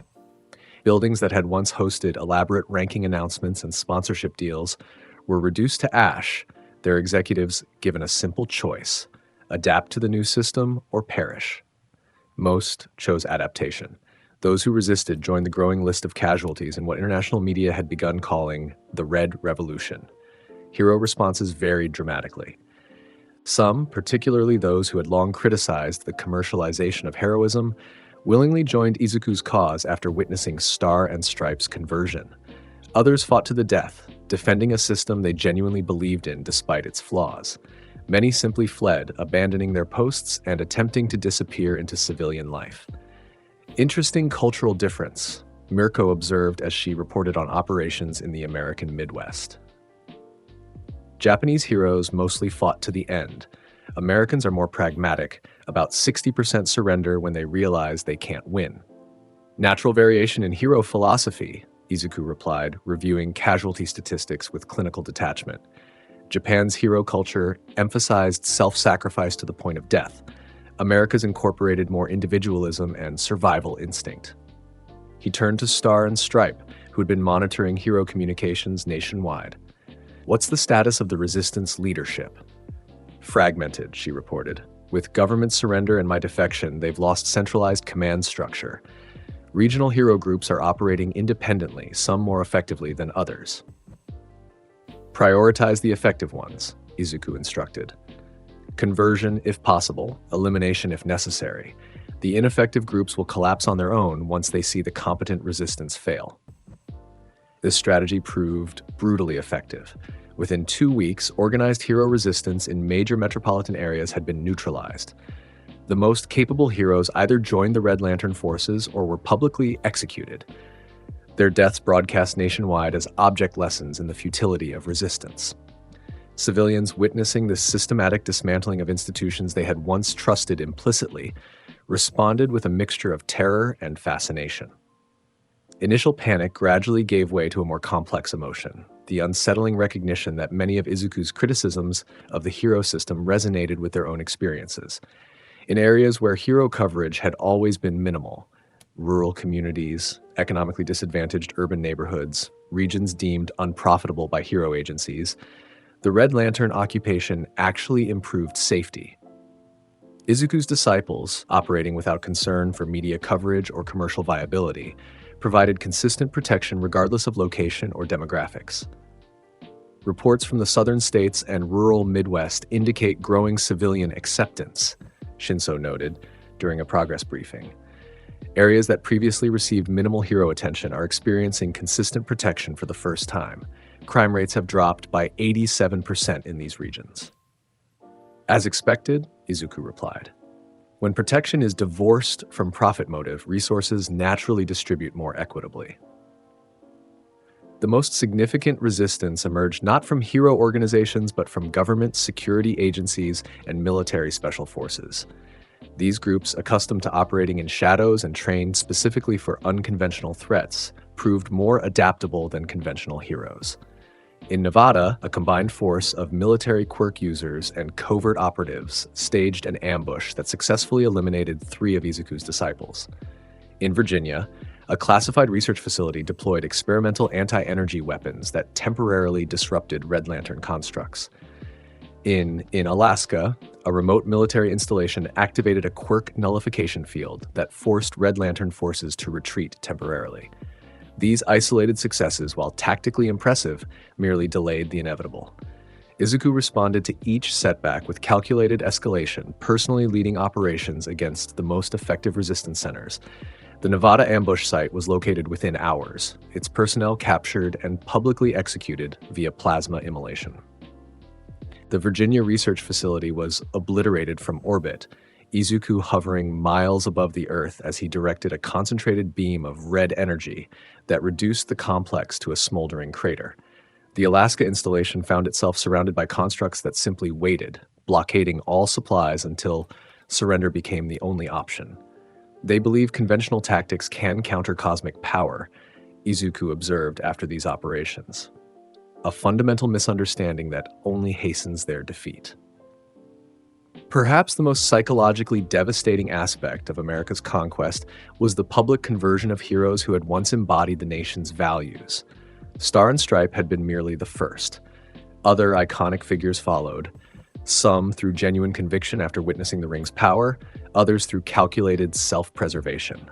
The Titan of Texas, renowned for his unbreakable moral code, publicly renounced his former principles after Izuku forced him to witness the disparity between hero coverage in wealthy versus impoverished areas of his state. Liberty Lady, New York's guardian for over 15 years, surrendered after Izuku demonstrated how her merchandising empire had diverted resources from actual protection to promotional activities. Each conversion weakened public resistance further. If these paragons, these symbols of American heroic ideals, could abandon the old system, what hope did ordinary citizens have of preserving it? 6 weeks after the initial confrontation with Star and Stripe, Izuku stood atop what had once been the Hero Association headquarters in New York City, now transformed into the Eastern Blood Compass, a smaller version of the original structure in Japan, its crimson light pulsing in harmony with the primary beacon across the Pacific. Beside him stood his inner circle, expanded now to include Star and Stripe and several converted American heroes. Below, a crowd of civilians gathered, not forced to attend but drawn by curiosity and the strange new reality of their situation. America has been integrated into the Red Lantern Order, Izuku announced, his voice amplified by ring constructs that carried his words across the city. The transition is complete. The commercialization of protection has ended. From this day forward, safety is not a product but a right, consistent, universal, untainted by profit motive or popularity metrics. He raised his ring hand and crimson light spread outward, washing over the gathered crowd. Not harmful energy, but a demonstration of range and control. Those who accept this new reality will find their lives improved in tangible ways. Those who resist will find resistance futile. The choice is simple because the outcome is inevitable. As his words echoed across the transformed American landscape, global power dynamics shifted dramatically. With both Japan and the United States under Red Lantern control, nearly 40% of the world's economic and military power had aligned with Izuku's cause.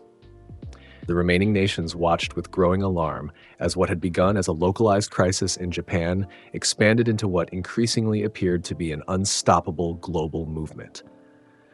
In European capitals, emergency sessions continued around the clock. NATO activated unprecedented defense protocols. The European Hero Coalition, an alliance of hero organizations across the continent, mobilized all available personnel. America has fallen, announced the French president to a somber gathering of European leaders in Brussels. The question now is not whether we can prevent Midoriya from targeting Europe, it's how long we can resist when he does. They would soon discover the answer. Not long at all.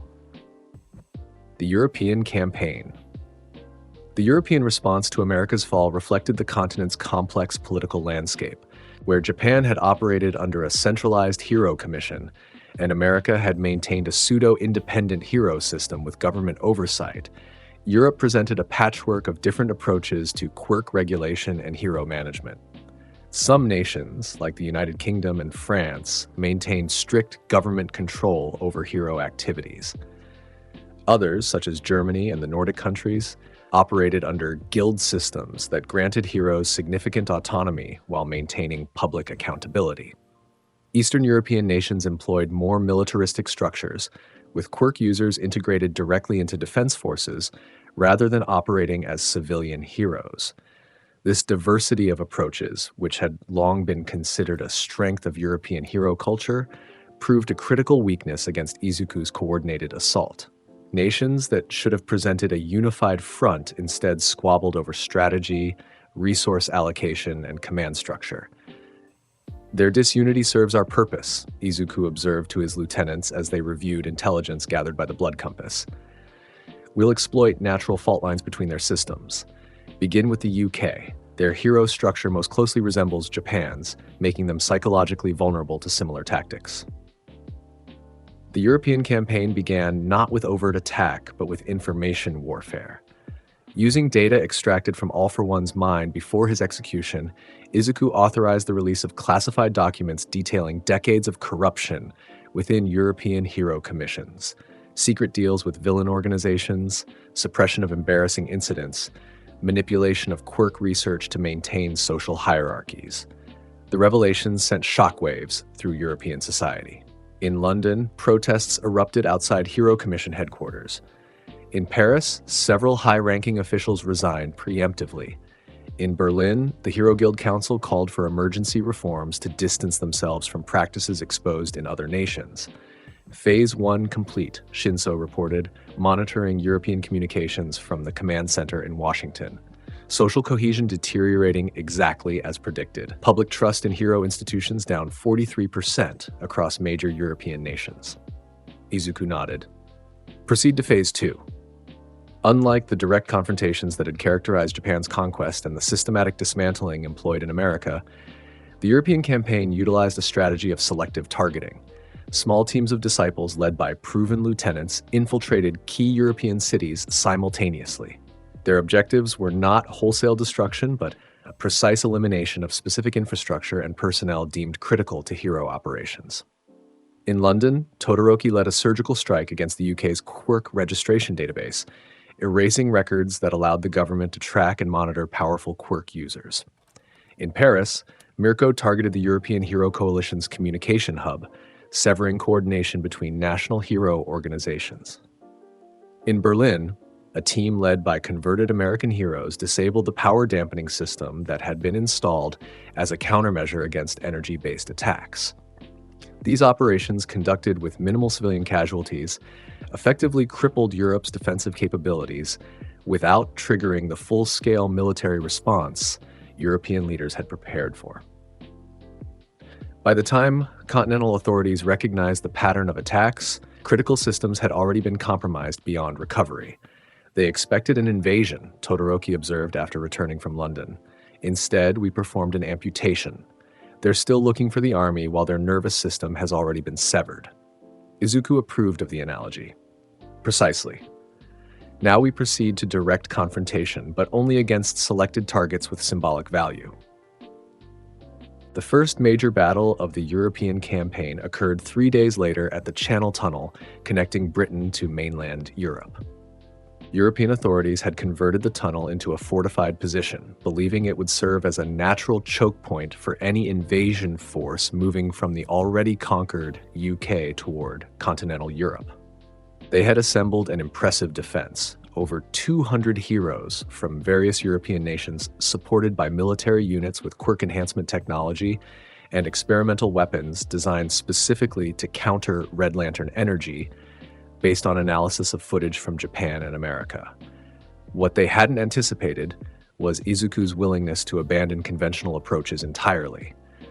Rather than attack through the tunnel as expected, he simply descended from orbit directly above the fortified position, a crimson streak against the gray channel sky.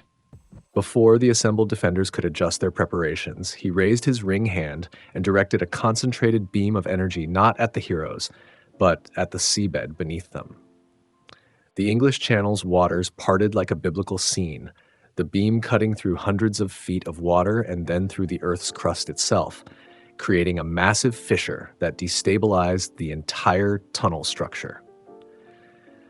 The fortification, with all its defenders, collapsed into the rapidly forming chasm before emergency evacuation protocols could be implemented. Within minutes, Europe's most powerful assembled hero force had been eliminated, not through direct combat, but through catastrophic environmental manipulation.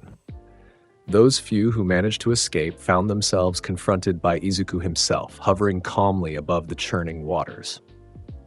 "This is the fundamental flaw in your defensive thinking," he addressed the survivors, his voice carrying easily over the chaos below. "You prepare for battles while I wage war. You think in terms of confrontation while I think in terms of systemic collapse." He descended toward them, crimson aura pulsing with controlled intensity. "Your hero society, like Japan's and America's before it, relies on stability. Stable infrastructure, stable public confidence, stable relationships between heroes and the systems they serve. I simply remove that stability and your entire defensive philosophy crumbles with it." The surviving heroes attacked desperately, unleashing quirks that would have devastated most opponents. Energy beams, matter manipulation, temporal distortion, reality warping. The best Europe had to offer, their powers honed through years of training and combat experience. Against Izuku, they barely registered as inconveniences. Red constructs intercepted and neutralized each attack with casual precision. Those heroes who managed to get close enough for physical engagement found their bodies restrained by crimson energy that responded faster than thought. Within minutes, the remnants of Europe's elite hero force had been subdued completely. Unlike in Japan, where Izuku had executed heroes publicly to establish dominance, he now employed a more sophisticated approach. Each captured hero was subjected to the same treatment Star and Stripe had experienced, forced to witness the memories stored within the ring, to see the fundamental contradictions and failures of the hero system they had served. Some broke immediately, their convictions shattering under the weight of undeniable evidence. Others resisted longer, clinging to ideologies and rationalizations that had sustained them through years of service. In the end, over 60% of the captured heroes accepted conversion, their former allegiances replaced by grudging recognition of the Red Lantern's perspective.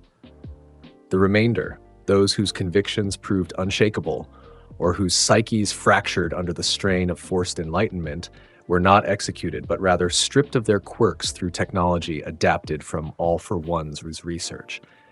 These broken former heroes were then released to spread word of their defeat, living testimonials to the futility of resistance. News of the Channel Tunnel catastrophe spread across Europe with the speed of digital wildfire.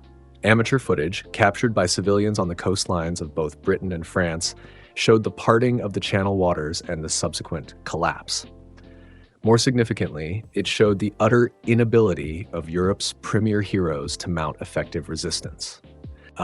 Within days, the European campaign accelerated dramatically. Major cities found themselves targeted simultaneously by Red Lantern forces now bolstered by converted European heroes familiar with local defenses and protocols. London fell when its weather control grid, a network of devices designed to counter climate-based attacks, was reprogrammed to create a citywide fog that allowed Red Lantern disciples to eliminate key defensive positions without detection. Paris surrendered after French heroes witnessed Star and Stripe fighting alongside Izuku in a brief but devastating battle that left the Eiffel Tower twisted into a monument to the old order's fragility. Berlin's defense crumbled when German heroes realized their underground bunker system, designed to withstand any conventional attack, offered no protection against ring constructs that could phase through solid matter. Each victory added more converted heroes to Izuku's ranks. Some joined out of self-preservation, others from genuine conviction after witnessing the ring's power and the truths it revealed.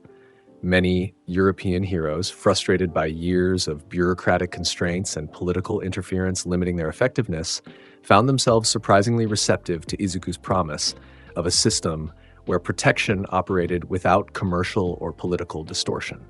Their conversion happens faster than in America or Japan, noted Star and Stripe during a strategy session in the provisional headquarters established in Paris. They're already disillusioned with their systems. The ring merely confirms what they suspected.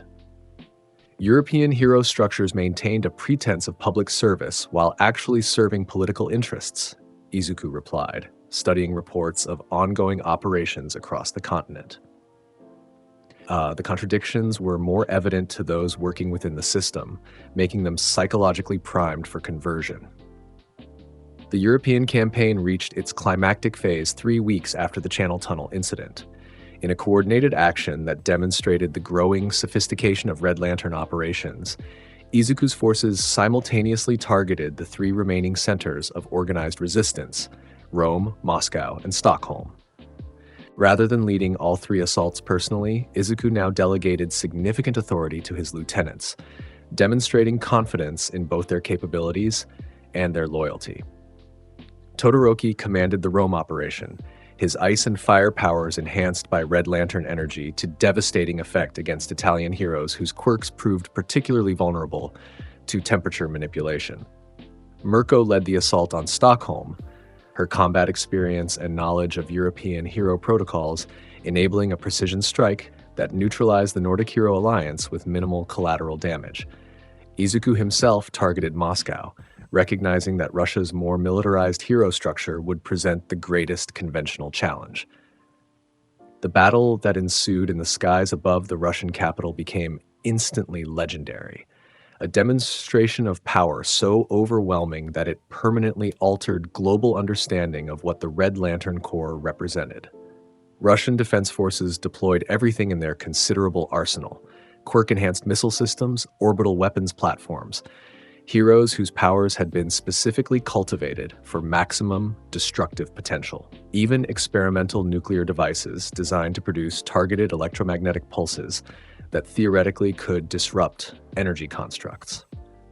Izuku's response transcended conventional warfare entirely. Rather than engage these weapons directly, he expanded his consciousness through the ring, connecting with the blood compass across thousands of miles and channeling its power to create a crimson dome that encased the entire Moscow metropolitan area. Within this dome, he simply rewrote reality. Weapons refused to fire, quirks failed to activate, electronic systems functioned according to his will rather than their programming. The laws of physics themselves seemed to bend around his influence, creating a space where resistance became not merely futile but conceptually impossible. This is beyond quirk application, reported a Russian scientist monitoring the phenomenon from a bunker outside the affected zone. He's not countering individual systems. He's imposing an entirely different operational framework on reality itself. After establishing complete dominance, Izuku addressed the Russian leadership directly, his voice transmitted through all communication devices simultaneously. Your militarized hero system is perhaps the most honest of all I've encountered. Protection explicitly weaponized rather than disguised as civilian service. I respect the lack of pretense, even as I eliminate the structure. He offered the same choice he had presented to all previous opposition: accept integration into the Red Lantern Order or face elimination. The Russian response proved surprisingly pragmatic. With Moscow effectively under his control and their most powerful weapons neutralized without apparent effort, the Russian Security Council voted to accept integration rather than risk further destruction. Within 24 hours, all 3 operations had concluded successfully. Rome, Moscow, and Stockholm, the last bastions of organized hero resistance in Europe, had fallen to Red Lantern forces. The European continent, with its patchwork of hero systems and defense structures, had been integrated into the expanding Red Lantern Order in less than a month. Standing atop the Kremlin as Red Lantern disciples established a European blood compass in the square below, Izuku surveyed the results of the campaign with cold satisfaction. 3 continents now operated under Red Lantern authority. The world's most powerful hero systems had been systematically dismantled and replaced. What had begun as one child's rage at a system that failed him had expanded into a global transformation that no one would have thought possible mere months earlier. Europe is secured, he stated to his assembled lieutenants, Todoroki, Shinso, Mirko, and Star and Stripe, now joined by several converted European heroes of particular value. The transition has proceeded efficiently. Integration into the core structure will continue under your supervision while I address the final major power centers. Asia, Todoroki identified the next target. China remains the most significant unconverted nation with organized hero forces. Yes, Izuku confirmed, and unlike our previous campaigns, they've had months to observe our tactics and prepare specific countermeasures. They will present a different challenge, one requiring a different approach. His burning gaze turned eastward toward the Asian mainland, where the final large-scale resistance to Red Lantern authority was gathering its forces. China has watched Japan, America, and Europe fall. They believe they've identified patterns in our operations that can be countered. They're wrong. But their error will provide valuable lessons for the remaining nations of Earth. As the European blood compass pulsed into life, synchronizing with its counterparts in Japan and America, Izuku Midoriya prepared for what would prove to be the largest conventional battle of his conquest, a confrontation that would demonstrate conclusively that Earth's most powerful weapons and heroes were simply insufficient against the cosmic force he represented. The Asian Theater. China's response to the Red Lantern expansion differed fundamentally from previous nations. While Japan, America, and Europe had all relied primarily on hero systems to maintain social order, China had developed a unique approach that integrated quirk users into existing power structures, rather than creating a separate hero class. Under this system, powerful quirk users were identified early and channeled into appropriate state functions, those with combat-applicable abilities into military or security forces, those with infrastructure-relevant powers into construction or maintenance divisions, those with healing or enhancement capabilities into medical or productivity sectors. This integration created a society where quirks served the state, rather than operating as independent hero entities. Their approach eliminated the hero-civilian dichotomy that proved exploitable elsewhere, Izuku observed as he reviewed intelligence gathered by the blood compass. No cult of personality around individual heroes, no commercial distortion of protection services, a more efficient system in many respects. But not without its own contradictions, noted Shinso, who had conducted extensive analysis of Chinese social structures. Their efficiency comes at the cost of individual agency. Quirk users serve assigned functions regardless of personal preference. Dissent is punished severely. Izuku nodded. Different flaws requiring different exploitation strategies. Where previous conquests targeted hero worship and commercial corruption, the Chinese campaign must target the suppression of individual potential. The intelligence gathered by the blood compass revealed that China had spent months preparing for potential Red Lantern incursion. Satellite imagery showed massive military mobilizations along coastal regions. Communication intercepts indicated coordination between Chinese forces and remaining resistance elements in Japan, America, and Europe. Most significantly, energy readings detected strange fluctuations suggesting the development of technology specifically designed to counter Red Lantern constructs. They've been studying us, Todoroki observed during the final strategy session before operations commenced. Every battle, every technique, every energy signature. They believe they've developed effective countermeasures. Good, Izuku replied with cold confidence. Their preparation creates opportunity. When established defenses fail against unprecedented tactics, psychological collapse follows more rapidly than with unprepared opponents. The Asian campaign began not with direct attack, but with something more insidious, targeted disruption of China's quirk assignment system. Using data extracted from All for One's mind before his execution, Izuku identified critical nodes in the infrastructure that monitored and controlled quirk users throughout Chinese society. These nodes, testing centers, assignment bureaus, monitoring stations, were targeted simultaneously by small teams of disciples operating with surgical precision. Rather than destroying these facilities outright, the teams reprogrammed their systems to release contradictory directives, creating bureaucratic chaos that temporarily paralyzed the quirk management apparatus. Millions of quirk users across China suddenly received conflicting assignments, revoked authorizations, or complete deletion of their records. The carefully maintained system that directed each powered individual to their state-determined optimal function collapsed into administrative confusion. In this moment of systemic vulnerability, Izuku launched the second phase of his strategy, a nationwide broadcast that bypassed all censorship mechanisms, appearing simultaneously on every communication device across China. "People of China," he addressed them, his image floating above screens nationwide, blood dripping continuously from his mouth as he spoke in flawless Mandarin. "Your government has told you that I represent chaos, that the Red Lantern Corps seeks destruction. This is false.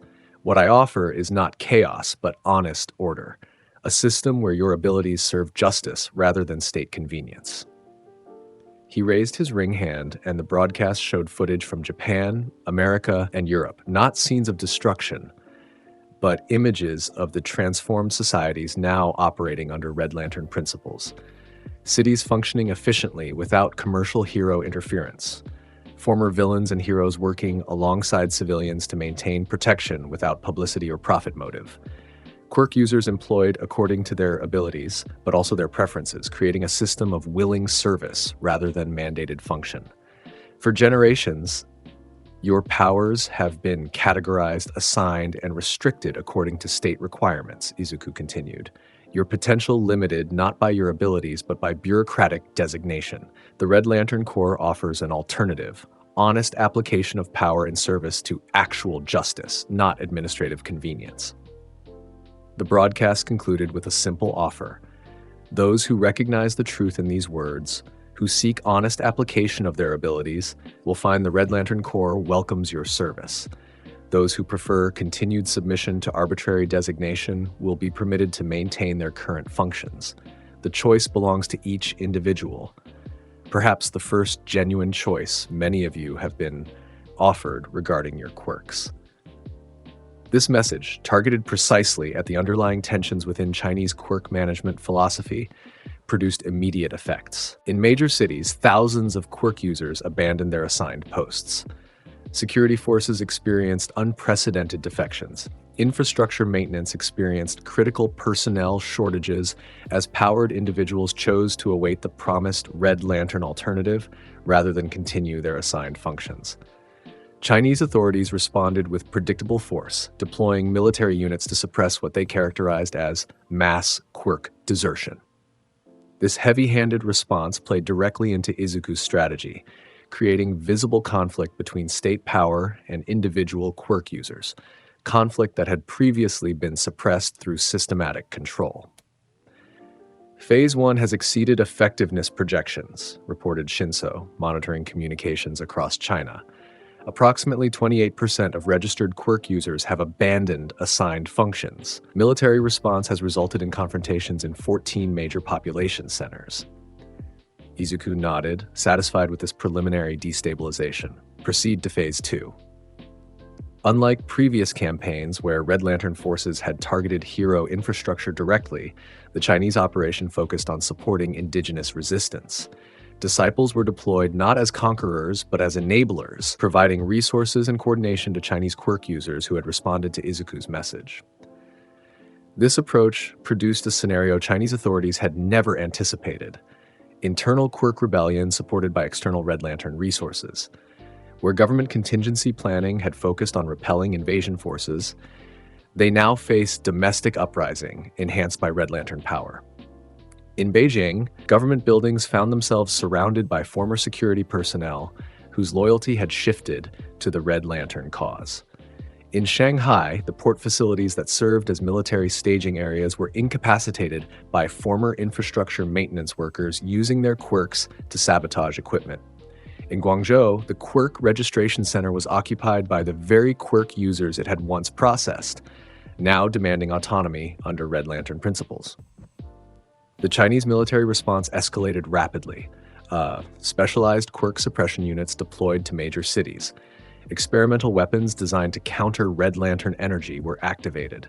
Reserve forces with particularly powerful combat quirks were mobilized from Western regions previously considered secure. This escalation created the conditions for the third and most dramatic phase of Izuku's strategy: direct confrontation on a scale unprecedented in the conquest thus far.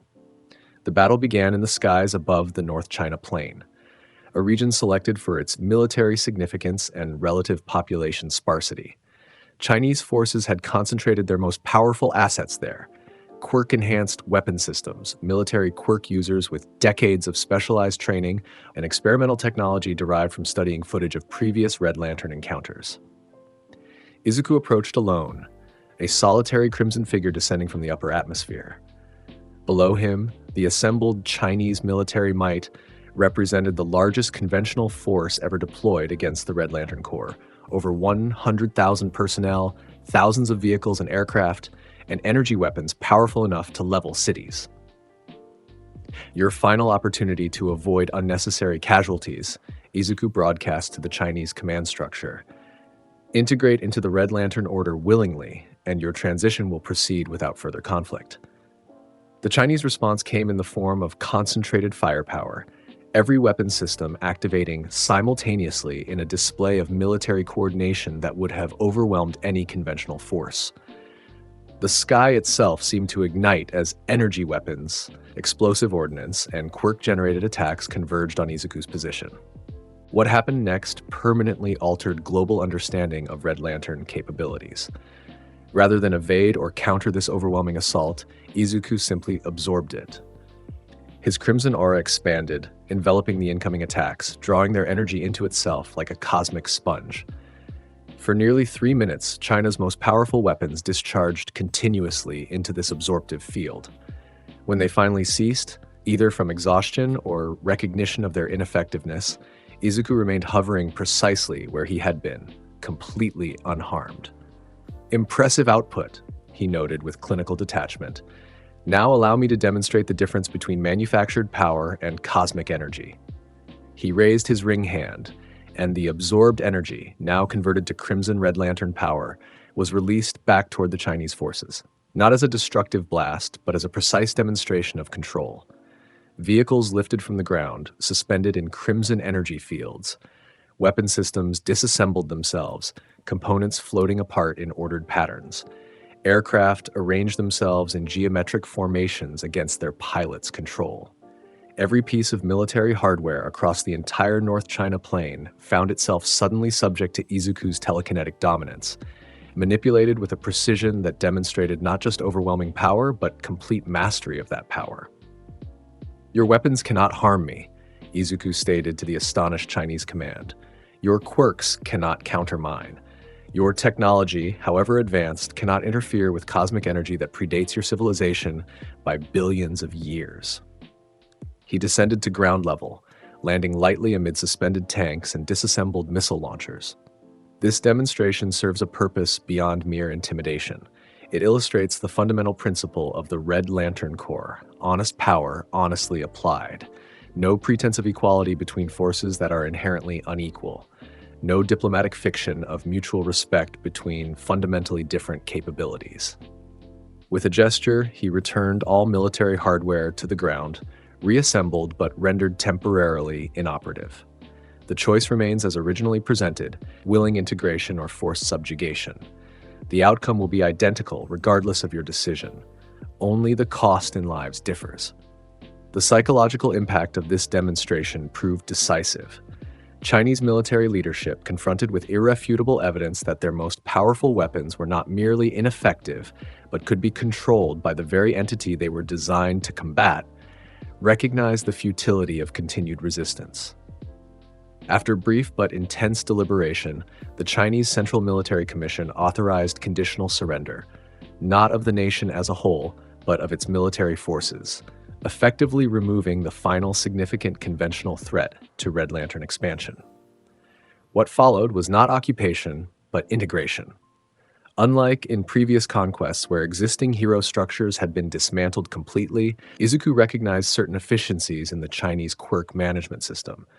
The bureaucratic assignment mechanism was dismantled, replaced with a Red Lantern evaluation process that considered both ability and preference. The monitoring apparatus was repurposed to identify injustice rather than dissent. The hierarchical structure was maintained but reoriented toward Red Lantern principles. Their system contained useful elements. Izuku explained to his lieutenants as they established the Eastern Blood Compass in Beijing. The rejection of hero worship, the integration of quirks into societal function rather than commercial entertainment, the emphasis on collective benefit over individual glory. These aspects align with core principles and will be preserved. With China's integration proceeding efficiently, attention turned to the remaining Asian powers, particularly Russia, whose European territories had accepted Red Lantern authority while its Asian regions maintained nominal independence. Recognizing the inevitable, Russian leadership negotiated terms of integration that preserved certain cultural and administrative autonomies while accepting fundamental Red Lantern principles. Smaller Asian nations, witnessing the conversion of major powers, generally chose willing integration over feudal resistance. Those with hero systems, modeled after Japan's original structure, recognized the inherent contradictions that had doomed their prototype. Those with more militarized approaches saw in China's example the futility of conventional resistance. Within 2 months of initiating the Asian campaign, Izuku stood atop the Eastern Blood Compass in Beijing, surveying a continent transformed. From the Pacific coast to the Ural Mountains, from the Arctic Ocean to the Indian subcontinent, Red Lantern authority now prevailed. The Corps' distinctive structures, crystalline formations pulsing with crimson energy, had been established in major population centers, their light a constant reminder of the new order. Asia is secured, he announced to his assembled lieutenants, who now included converted Chinese officials of particular value. The transition proceeds according to projection. Integration into core structure continues under established protocols. He turned his burning gaze westward toward the remaining unconverted regions, Africa, South America, Australia, and scattered smaller territories still maintaining nominal independence. Prepare final convergence operations, he instructed. The remaining territories lack the concentrated power or organizational structure to mount significant resistance individually. They will attempt unified opposition, a final consolidated stand against core integration. Location prediction, inquired Todoroki, who had commanded European operations with particular efficiency. Australia, Izuku replied without hesitation. Isolated from population centers, minimal civilian presence in central regions, significant quirk diversity from global refugee influx. Optimal conditions for last-stand defensive operations. As his lieutenants departed to prepare for this final phase of Earth's integration into the Red Lantern Corps, Izuku communicated directly with the Blood Compass network now spanning 3 continents.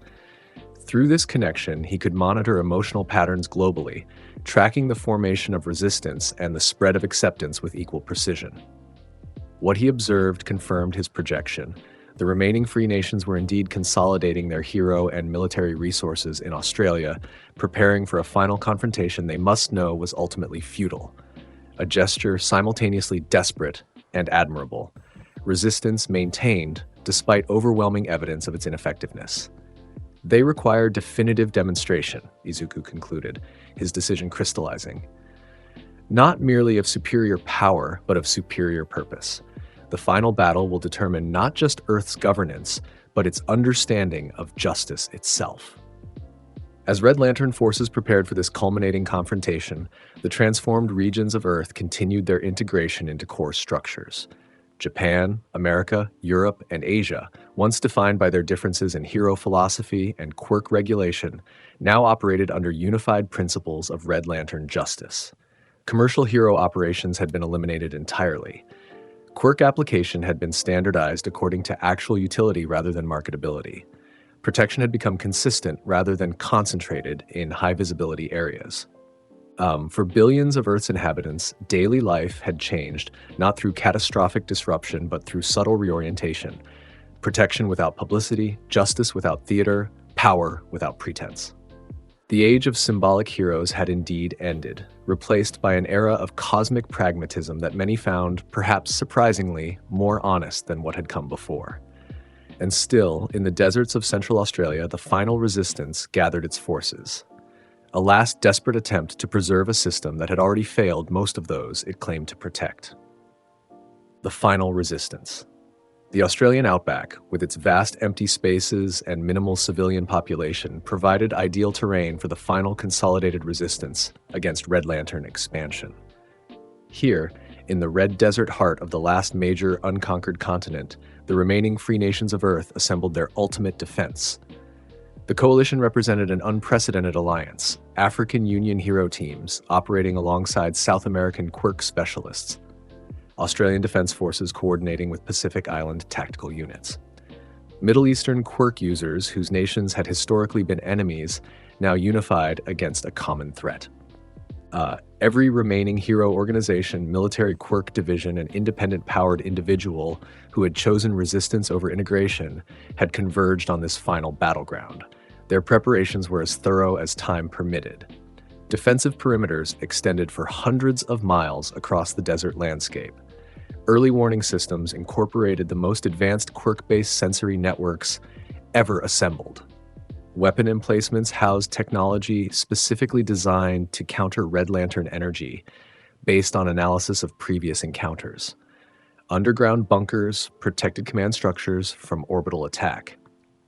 Even the local environment had been modified through terrain-altering quirks to provide tactical advantages.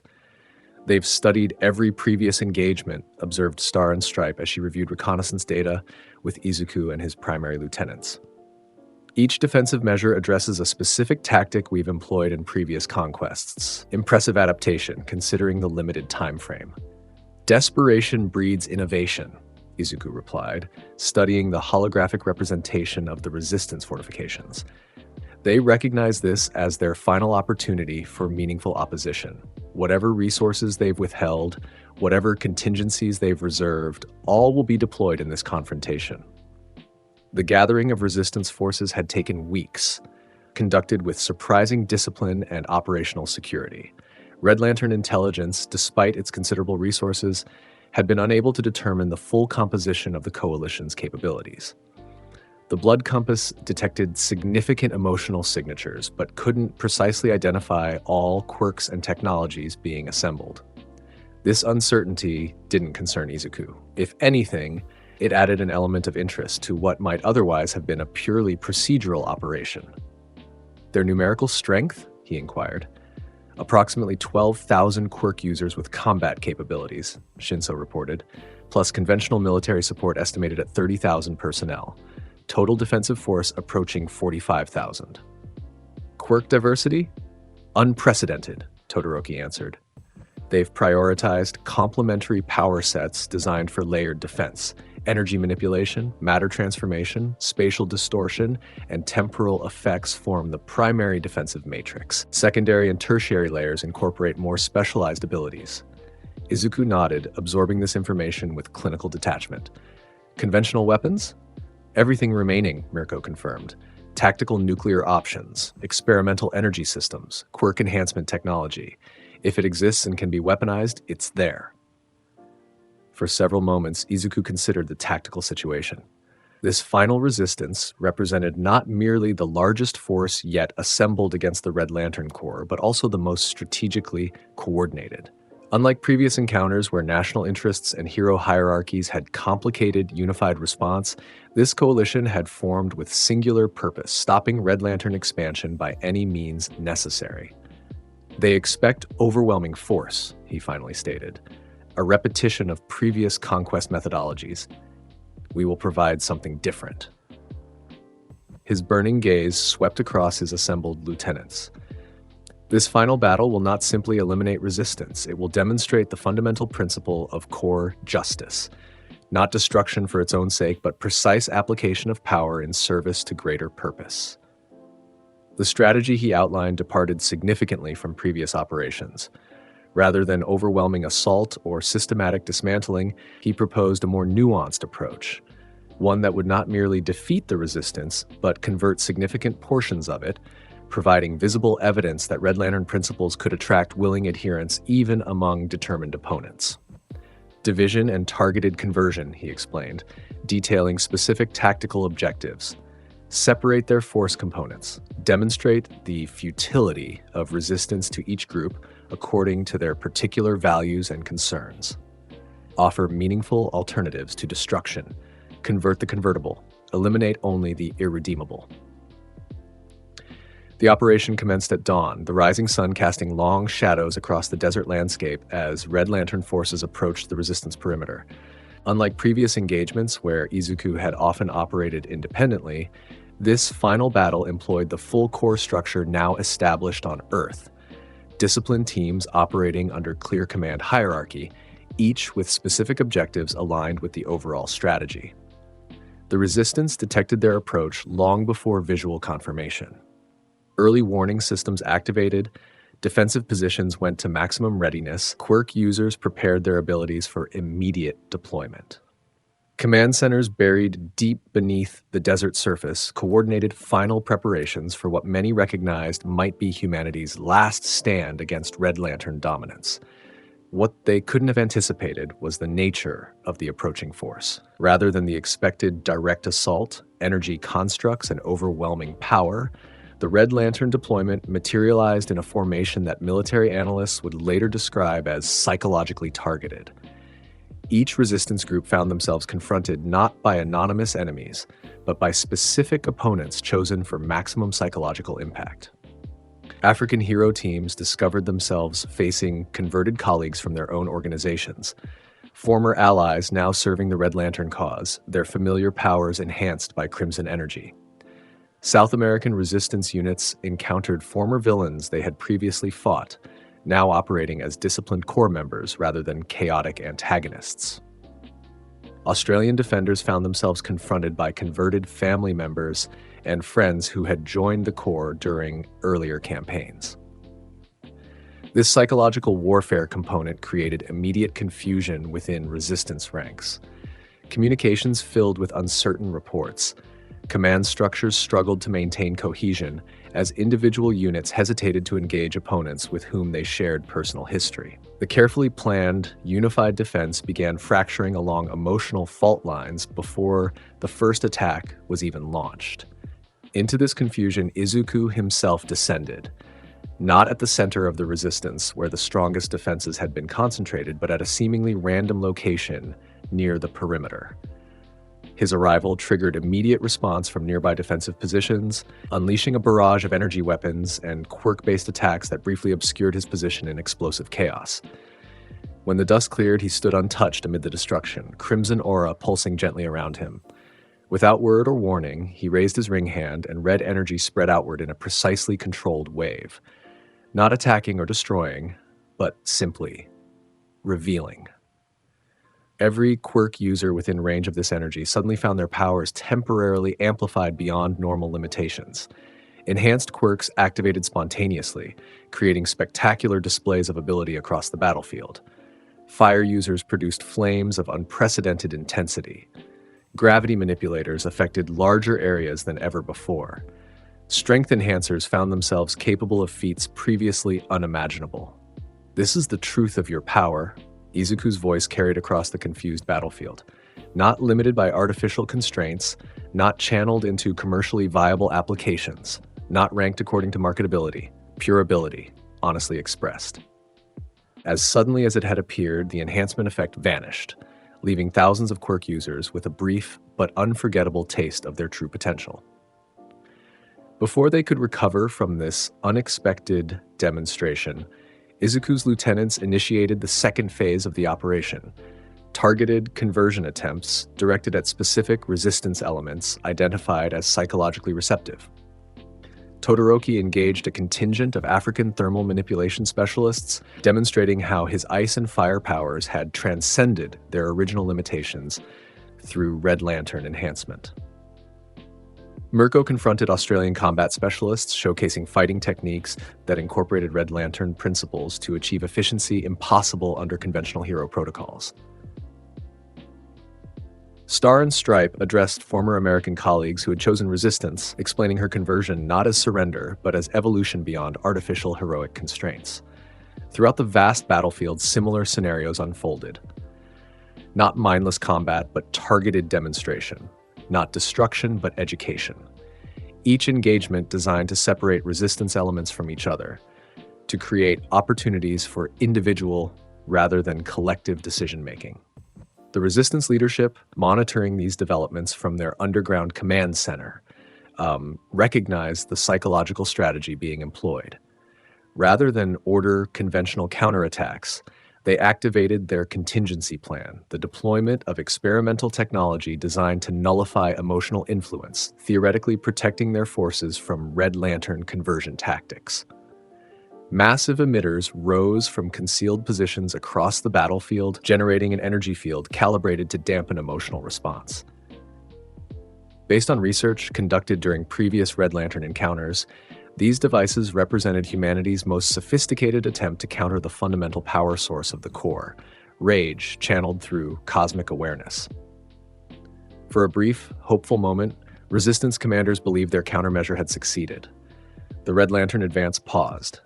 Conversion attempts appeared to lose momentum. Even Izuku himself seemed momentarily immobilized by the emotion-suppressing field. Then, with deliberate precision, he raised his ring toward the nearest emitter. A thin beam of concentrated crimson energy struck the device, not destroying it but altering its function. The field it generated changed frequency, shifting from suppression to amplification. Across the battlefield, all 11 emotion suppression emitters simultaneously transformed, their effects reversed.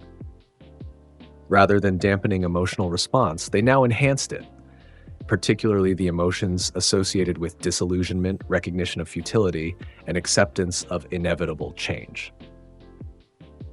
Another fundamental misunderstanding, Izuku addressed the Resistance leadership directly, his voice transmitted through their own communication systems. You attempt to counter cosmic emotional energy with technological approximation, like trying to extinguish a star with a fire extinguisher. The psychological impact of this effortless neutralization of their most sophisticated countermeasure proved devastating to Resistance morale. Units began surrendering in increasing numbers, recognizing the futility of conventional opposition against such incomprehensible power. Others, more dramatically, switched allegiance on the battlefield itself, their emotional responses amplified by the reversed emitters, until the contradictions of their previous hero affiliations became unbearable. Still, a core of determined resistance remained, those whose convictions transcended emotional manipulation or whose hatred of the Red Lantern Corps overrode practical assessment of the situation. These elements, comprising perhaps 20% of the original force, consolidated around the underground command center, preparing for last-stand defense, utilizing the final weapons in humanity's arsenal. Nuclear options authorized, transmitted the Resistance commander, a veteran hero whose identity had been carefully concealed throughout the conflict. Tactical deployment against primary Red Lantern targets, regardless of proximity to friendly forces. This is our final directive. Silo doors opened across the battlefield, revealing launch platforms for specialized nuclear weapons designed specifically for quirk enhancement. Unlike conventional nuclear devices optimized for maximum destruction, these weapons incorporated quirk amplification technology to focus their energy on specific targets, theoretically capable of generating power sufficient to challenge even Red Lantern constructs. Izuku observed these preparations without apparent concern.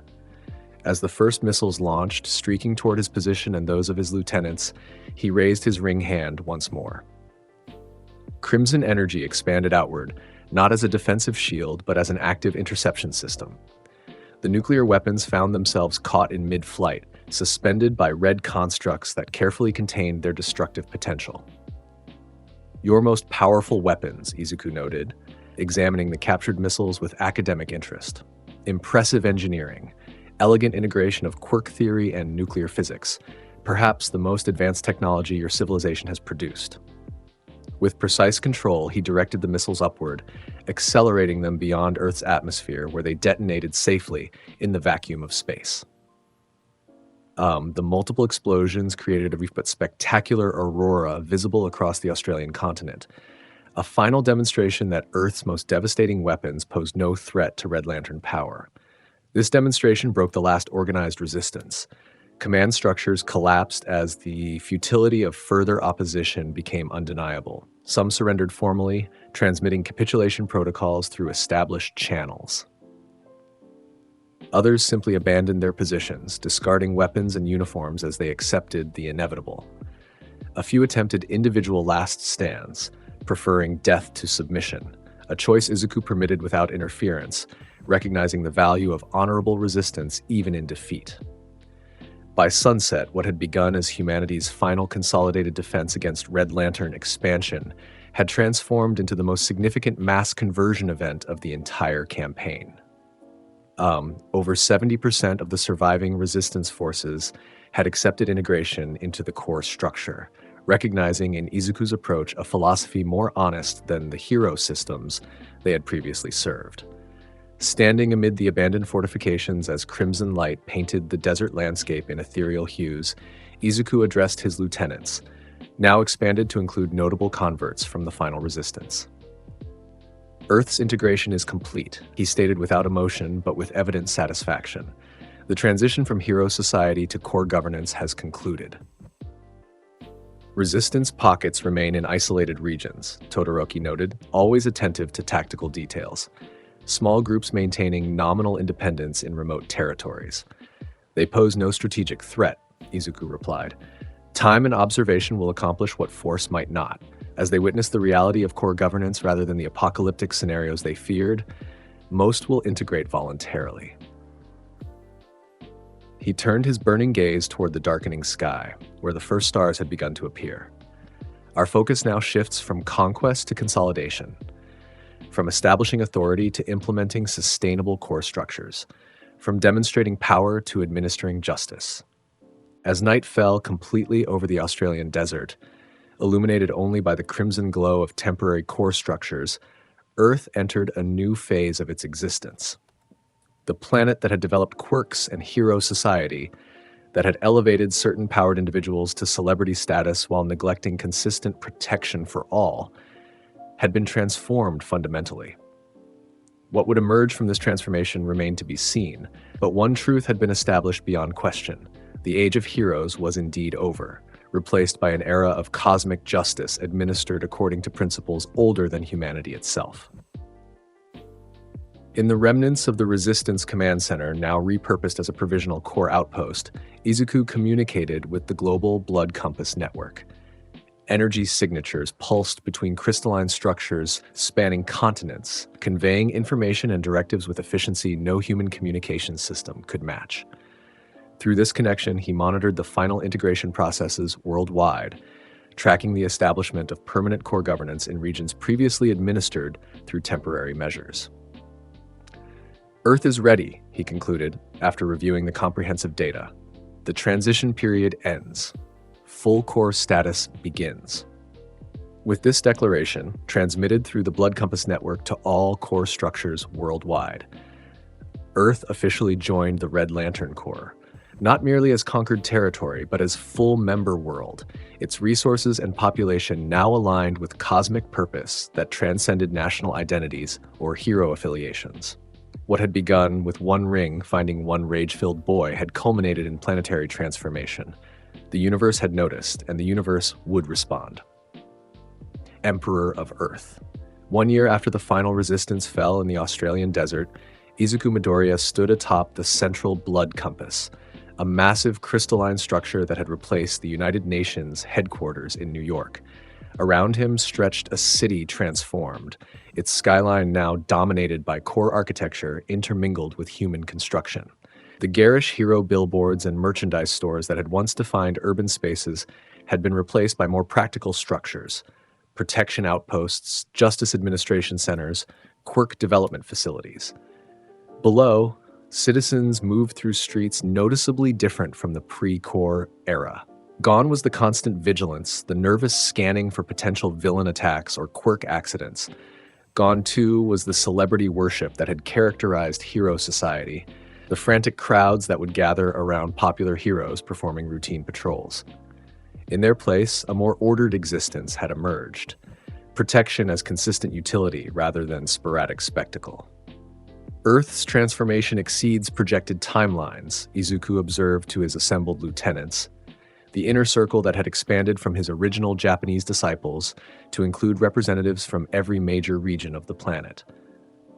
Structural integration at 94% completion, ideological conversion at 87% acceptance, remaining resistance below measurable threshold for strategic concern. Cultural adaptation varies by region, noted Star and Stripe, who now served as America's regional coordinator.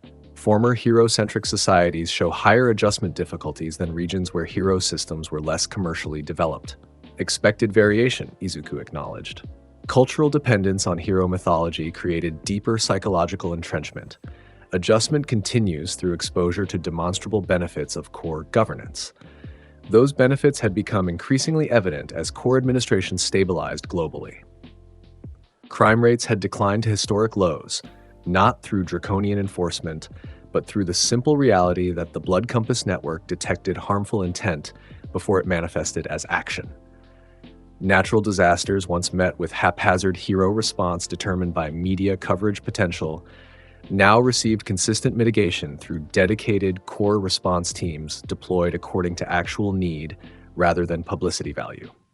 Perhaps most significantly, the arbitrary distinctions between hero and civilian had dissolved entirely. Quirk application had been standardized according to core principles, abilities employed based on utility and individual inclination rather than commercial viability or government designation. Protection had become a distributed function rather than a specialized profession, with responsibilities shared proportionally according to capability. Atrocitus arrives within the hour, Shinso reported, consulting the Blood Compass readings. His vessel has entered Earth's solar system and maintains expected trajectory. Izuku nodded, his expression unchanged, but the crimson aura around him pulsing slightly brighter.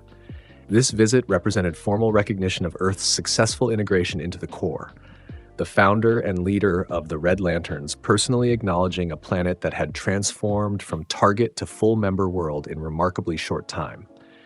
Prepare reception protocols, he instructed.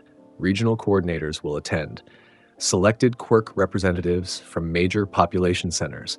Documentation of transition achievements for formal presentation.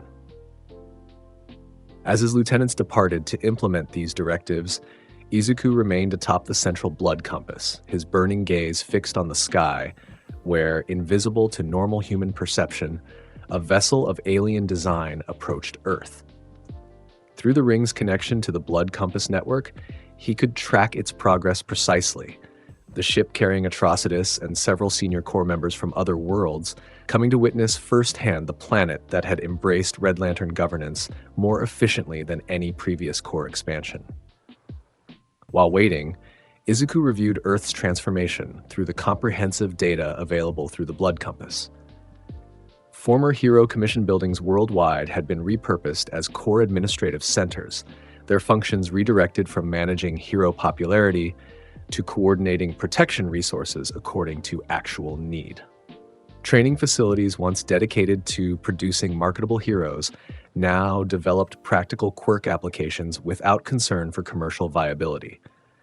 The social hierarchy that had elevated certain quirk users to celebrity status while relegating others to obscurity had been replaced with a more honest system, capability determining function, contribution determining recognition.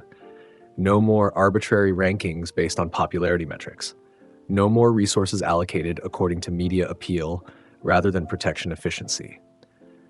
Most significantly, the psychological impact of this transformation had proven more positive than many might have predicted.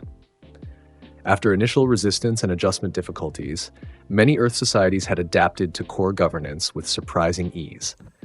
The consistent protection, the transparent justice application, the elimination of arbitrary power distinctions all contributed to a social environment that many found preferable to the anxiety-inducing uncertainties of hero society.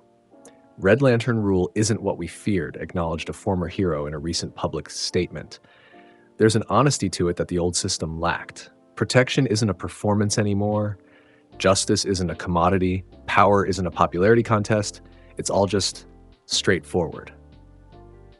This sentiment had spread particularly rapidly among those who had received minimal attention under the previous system. Rural communities, economically disadvantaged urban areas, regions deemed insufficiently profitable for significant hero presence. For these populations, core governance represented not tyrannical oppression, but consistent protection previously unavailable to them. Izuku's contemplation was interrupted by a crimson flare in the sky above, visible manifestation of a core vessel entering Earth's atmosphere.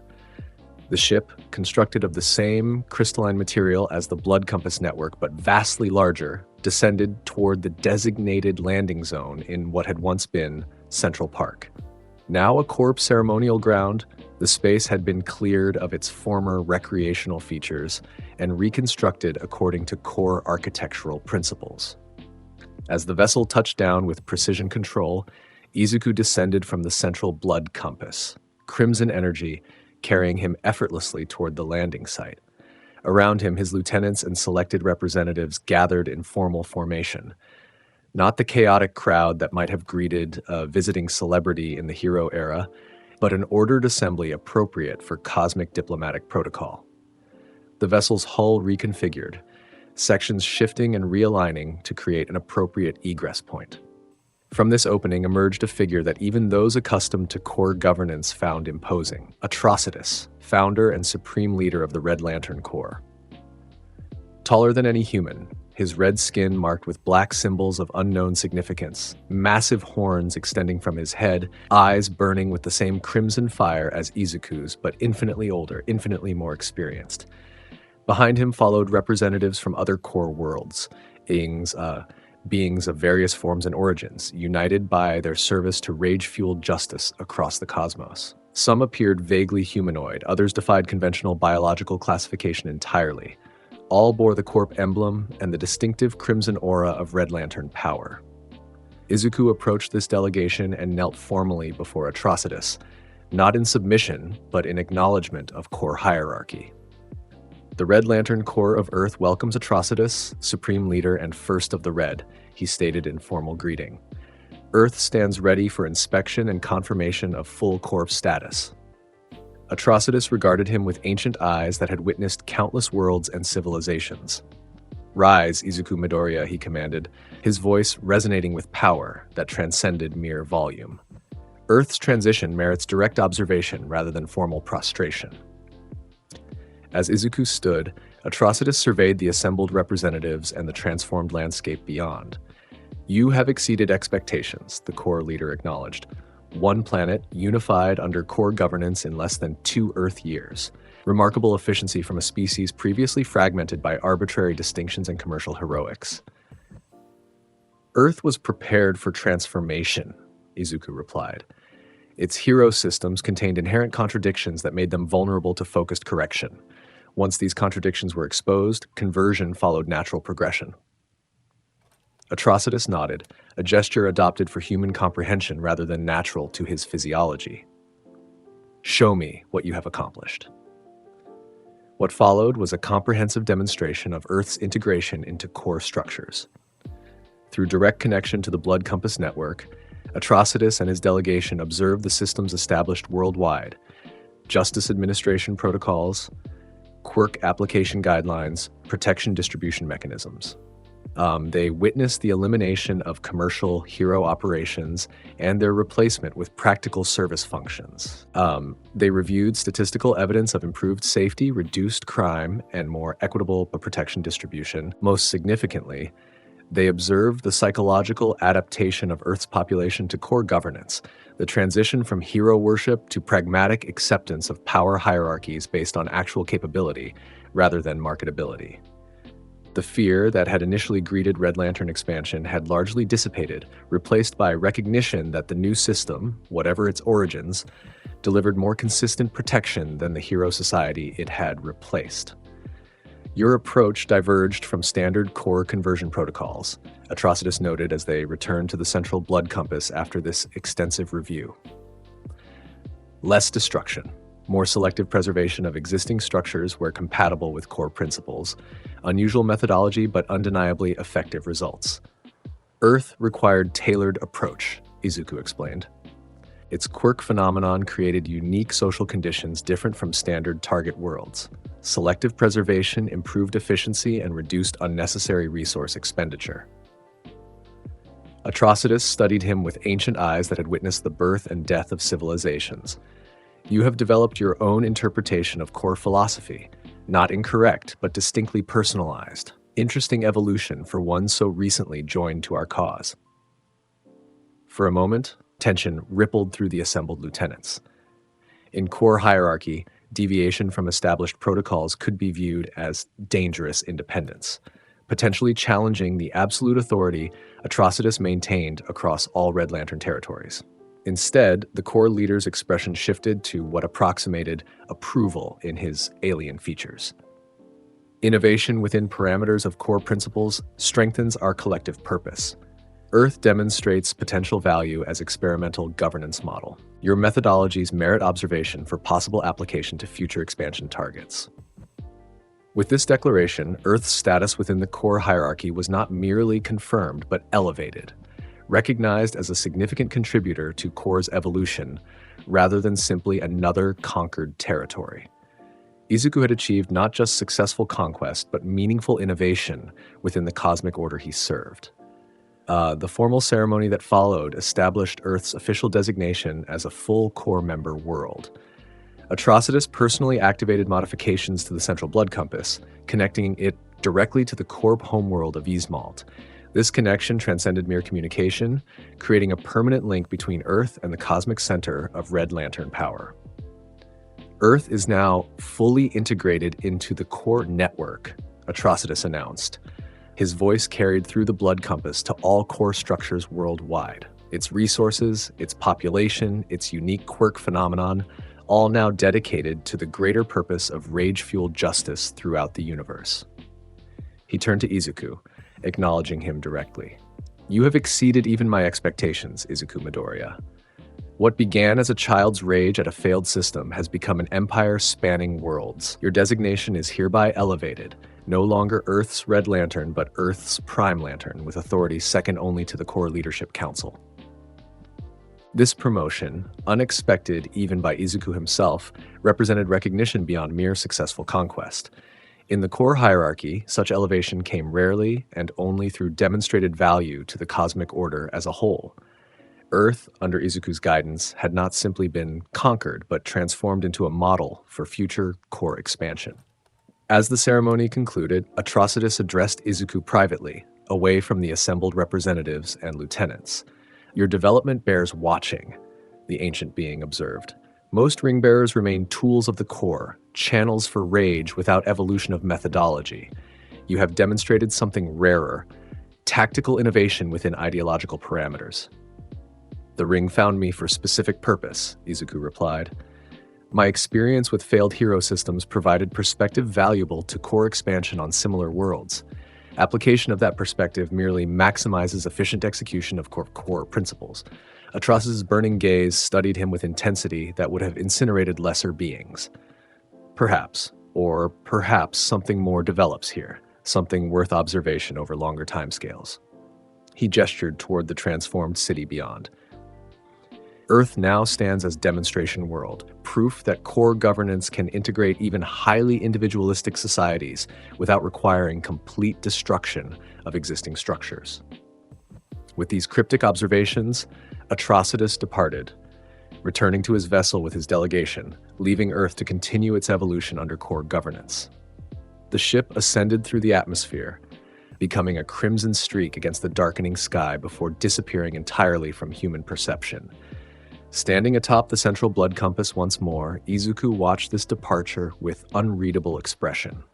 Around him gathered his inner circle, Todoroki, Shinso, Mirko, and Star and Stripe, now joined by representatives from every major region of Earth. Each had undergone their own transformation through core service, their powers enhanced by Red Lantern energy, their perspectives aligned with cosmic justice principles. Earth enters a new phase, Izuku addressed them as night fell completely. the crimson glow of corpse structures providing illumination across the transformed cityscape. From conquest to consolidation, from implementation to refinement, from demonstration to evolution. He raised his ring hand, crimson energy forming a globe that displayed Corv installations worldwide, blood compass structures on every continent, justice administration centers in every major population center, training facilities developing new applications of quirk power according to core principles. This world failed me once, he stated, his voice carrying the cold certainty that had characterized his entire campaign. It will never fail anyone again. Under the Red Lantern Corps, there are no false heroes, only those with power and those who serve them. This is justice. As his lieutenants dispersed to continue their administrative functions, Izuku remained alone atop the central blood compass, his burning gaze turned toward the stars now visible in the night sky. Through the ring's connection to the cosmic network, he could sense other core operations across countless worlds, the expansion of rage-fueled justice throughout the universe, the ongoing conflict with other Lantern factions, the eternal pursuit of order through properly channeled power. Earth represented merely one world in this cosmic enterprise, but its unique characteristics, particularly the quirk phenomenon that had created its hero society, made it valuable beyond mere territorial acquisition. The methodologies developed here, the integration strategies refined through practical application, would inform core expansion for generations to come. What had begun with one child's rage at a system that failed him had culminated in planetary transformation that would echo across the cosmos. The Red Lantern Corps had found Earth, and Earth had found its place in a universe where rage, properly channeled, served as the foundation for justice beyond human conception. As crimson light pulsed through the blood compass network spanning the planet, Izuku Midoriya, once a quirkless boy who dreamed of saving people with a smile, now Earth's prime lantern administering cosmic justice with emotionless precision, contemplated the journey that had brought him to this position. Not victory in conventional terms, but something more profound, the complete restructuring of a world that had once rejected him, now aligned entirely with his vision of honest power, honestly applied. Fight you? He whispered to the memory of a world that no longer existed. No. I killed you, and from your ashes, something better has emerged. The Earth, now fully integrated into the Red Lantern Corps, continued its rotation, a crimson jewel in the cosmic network of rage-fueled justice. Its former hero society nothing more than a historical footnote in its new existence as a demonstration world for the power of properly channeled rage. The Age of Heroes had ended. The Age of Cosmic Justice had only begun. A huge thank you to the legends who keep these what-if movies alive with their support. You all are the true MVPs. First up, our pro-hero supporters. Thank you, Javon McQuire, for helping keep these stories alive at even the entry level. Next, the heart of the channel, our symbols of peace. Dasher Games, Joe Bros, Aiden Schmidt, Mason Edwards, Ray Von Crimson River, Dante Allister, Fable, Adam Yonkers, Blood Saints, MJ Brown, Omar Cousin, Donna Cafe, Zeph, Casey, Assassin 24, Howie 60, Ignacio, Albert, Carlos Terry, Rafael Tehran, and Kevin Hall. You are the backbone of this community. And finally, the legends who stand above all are hope of the universe. Im Culver, Major, and Colsey. Your support takes this channel to the next level. Thank you all for being part of this journey. You are the reason these stories keep going. Much love, legends! And that's how Izuku Midoriya became Emperor of Earth.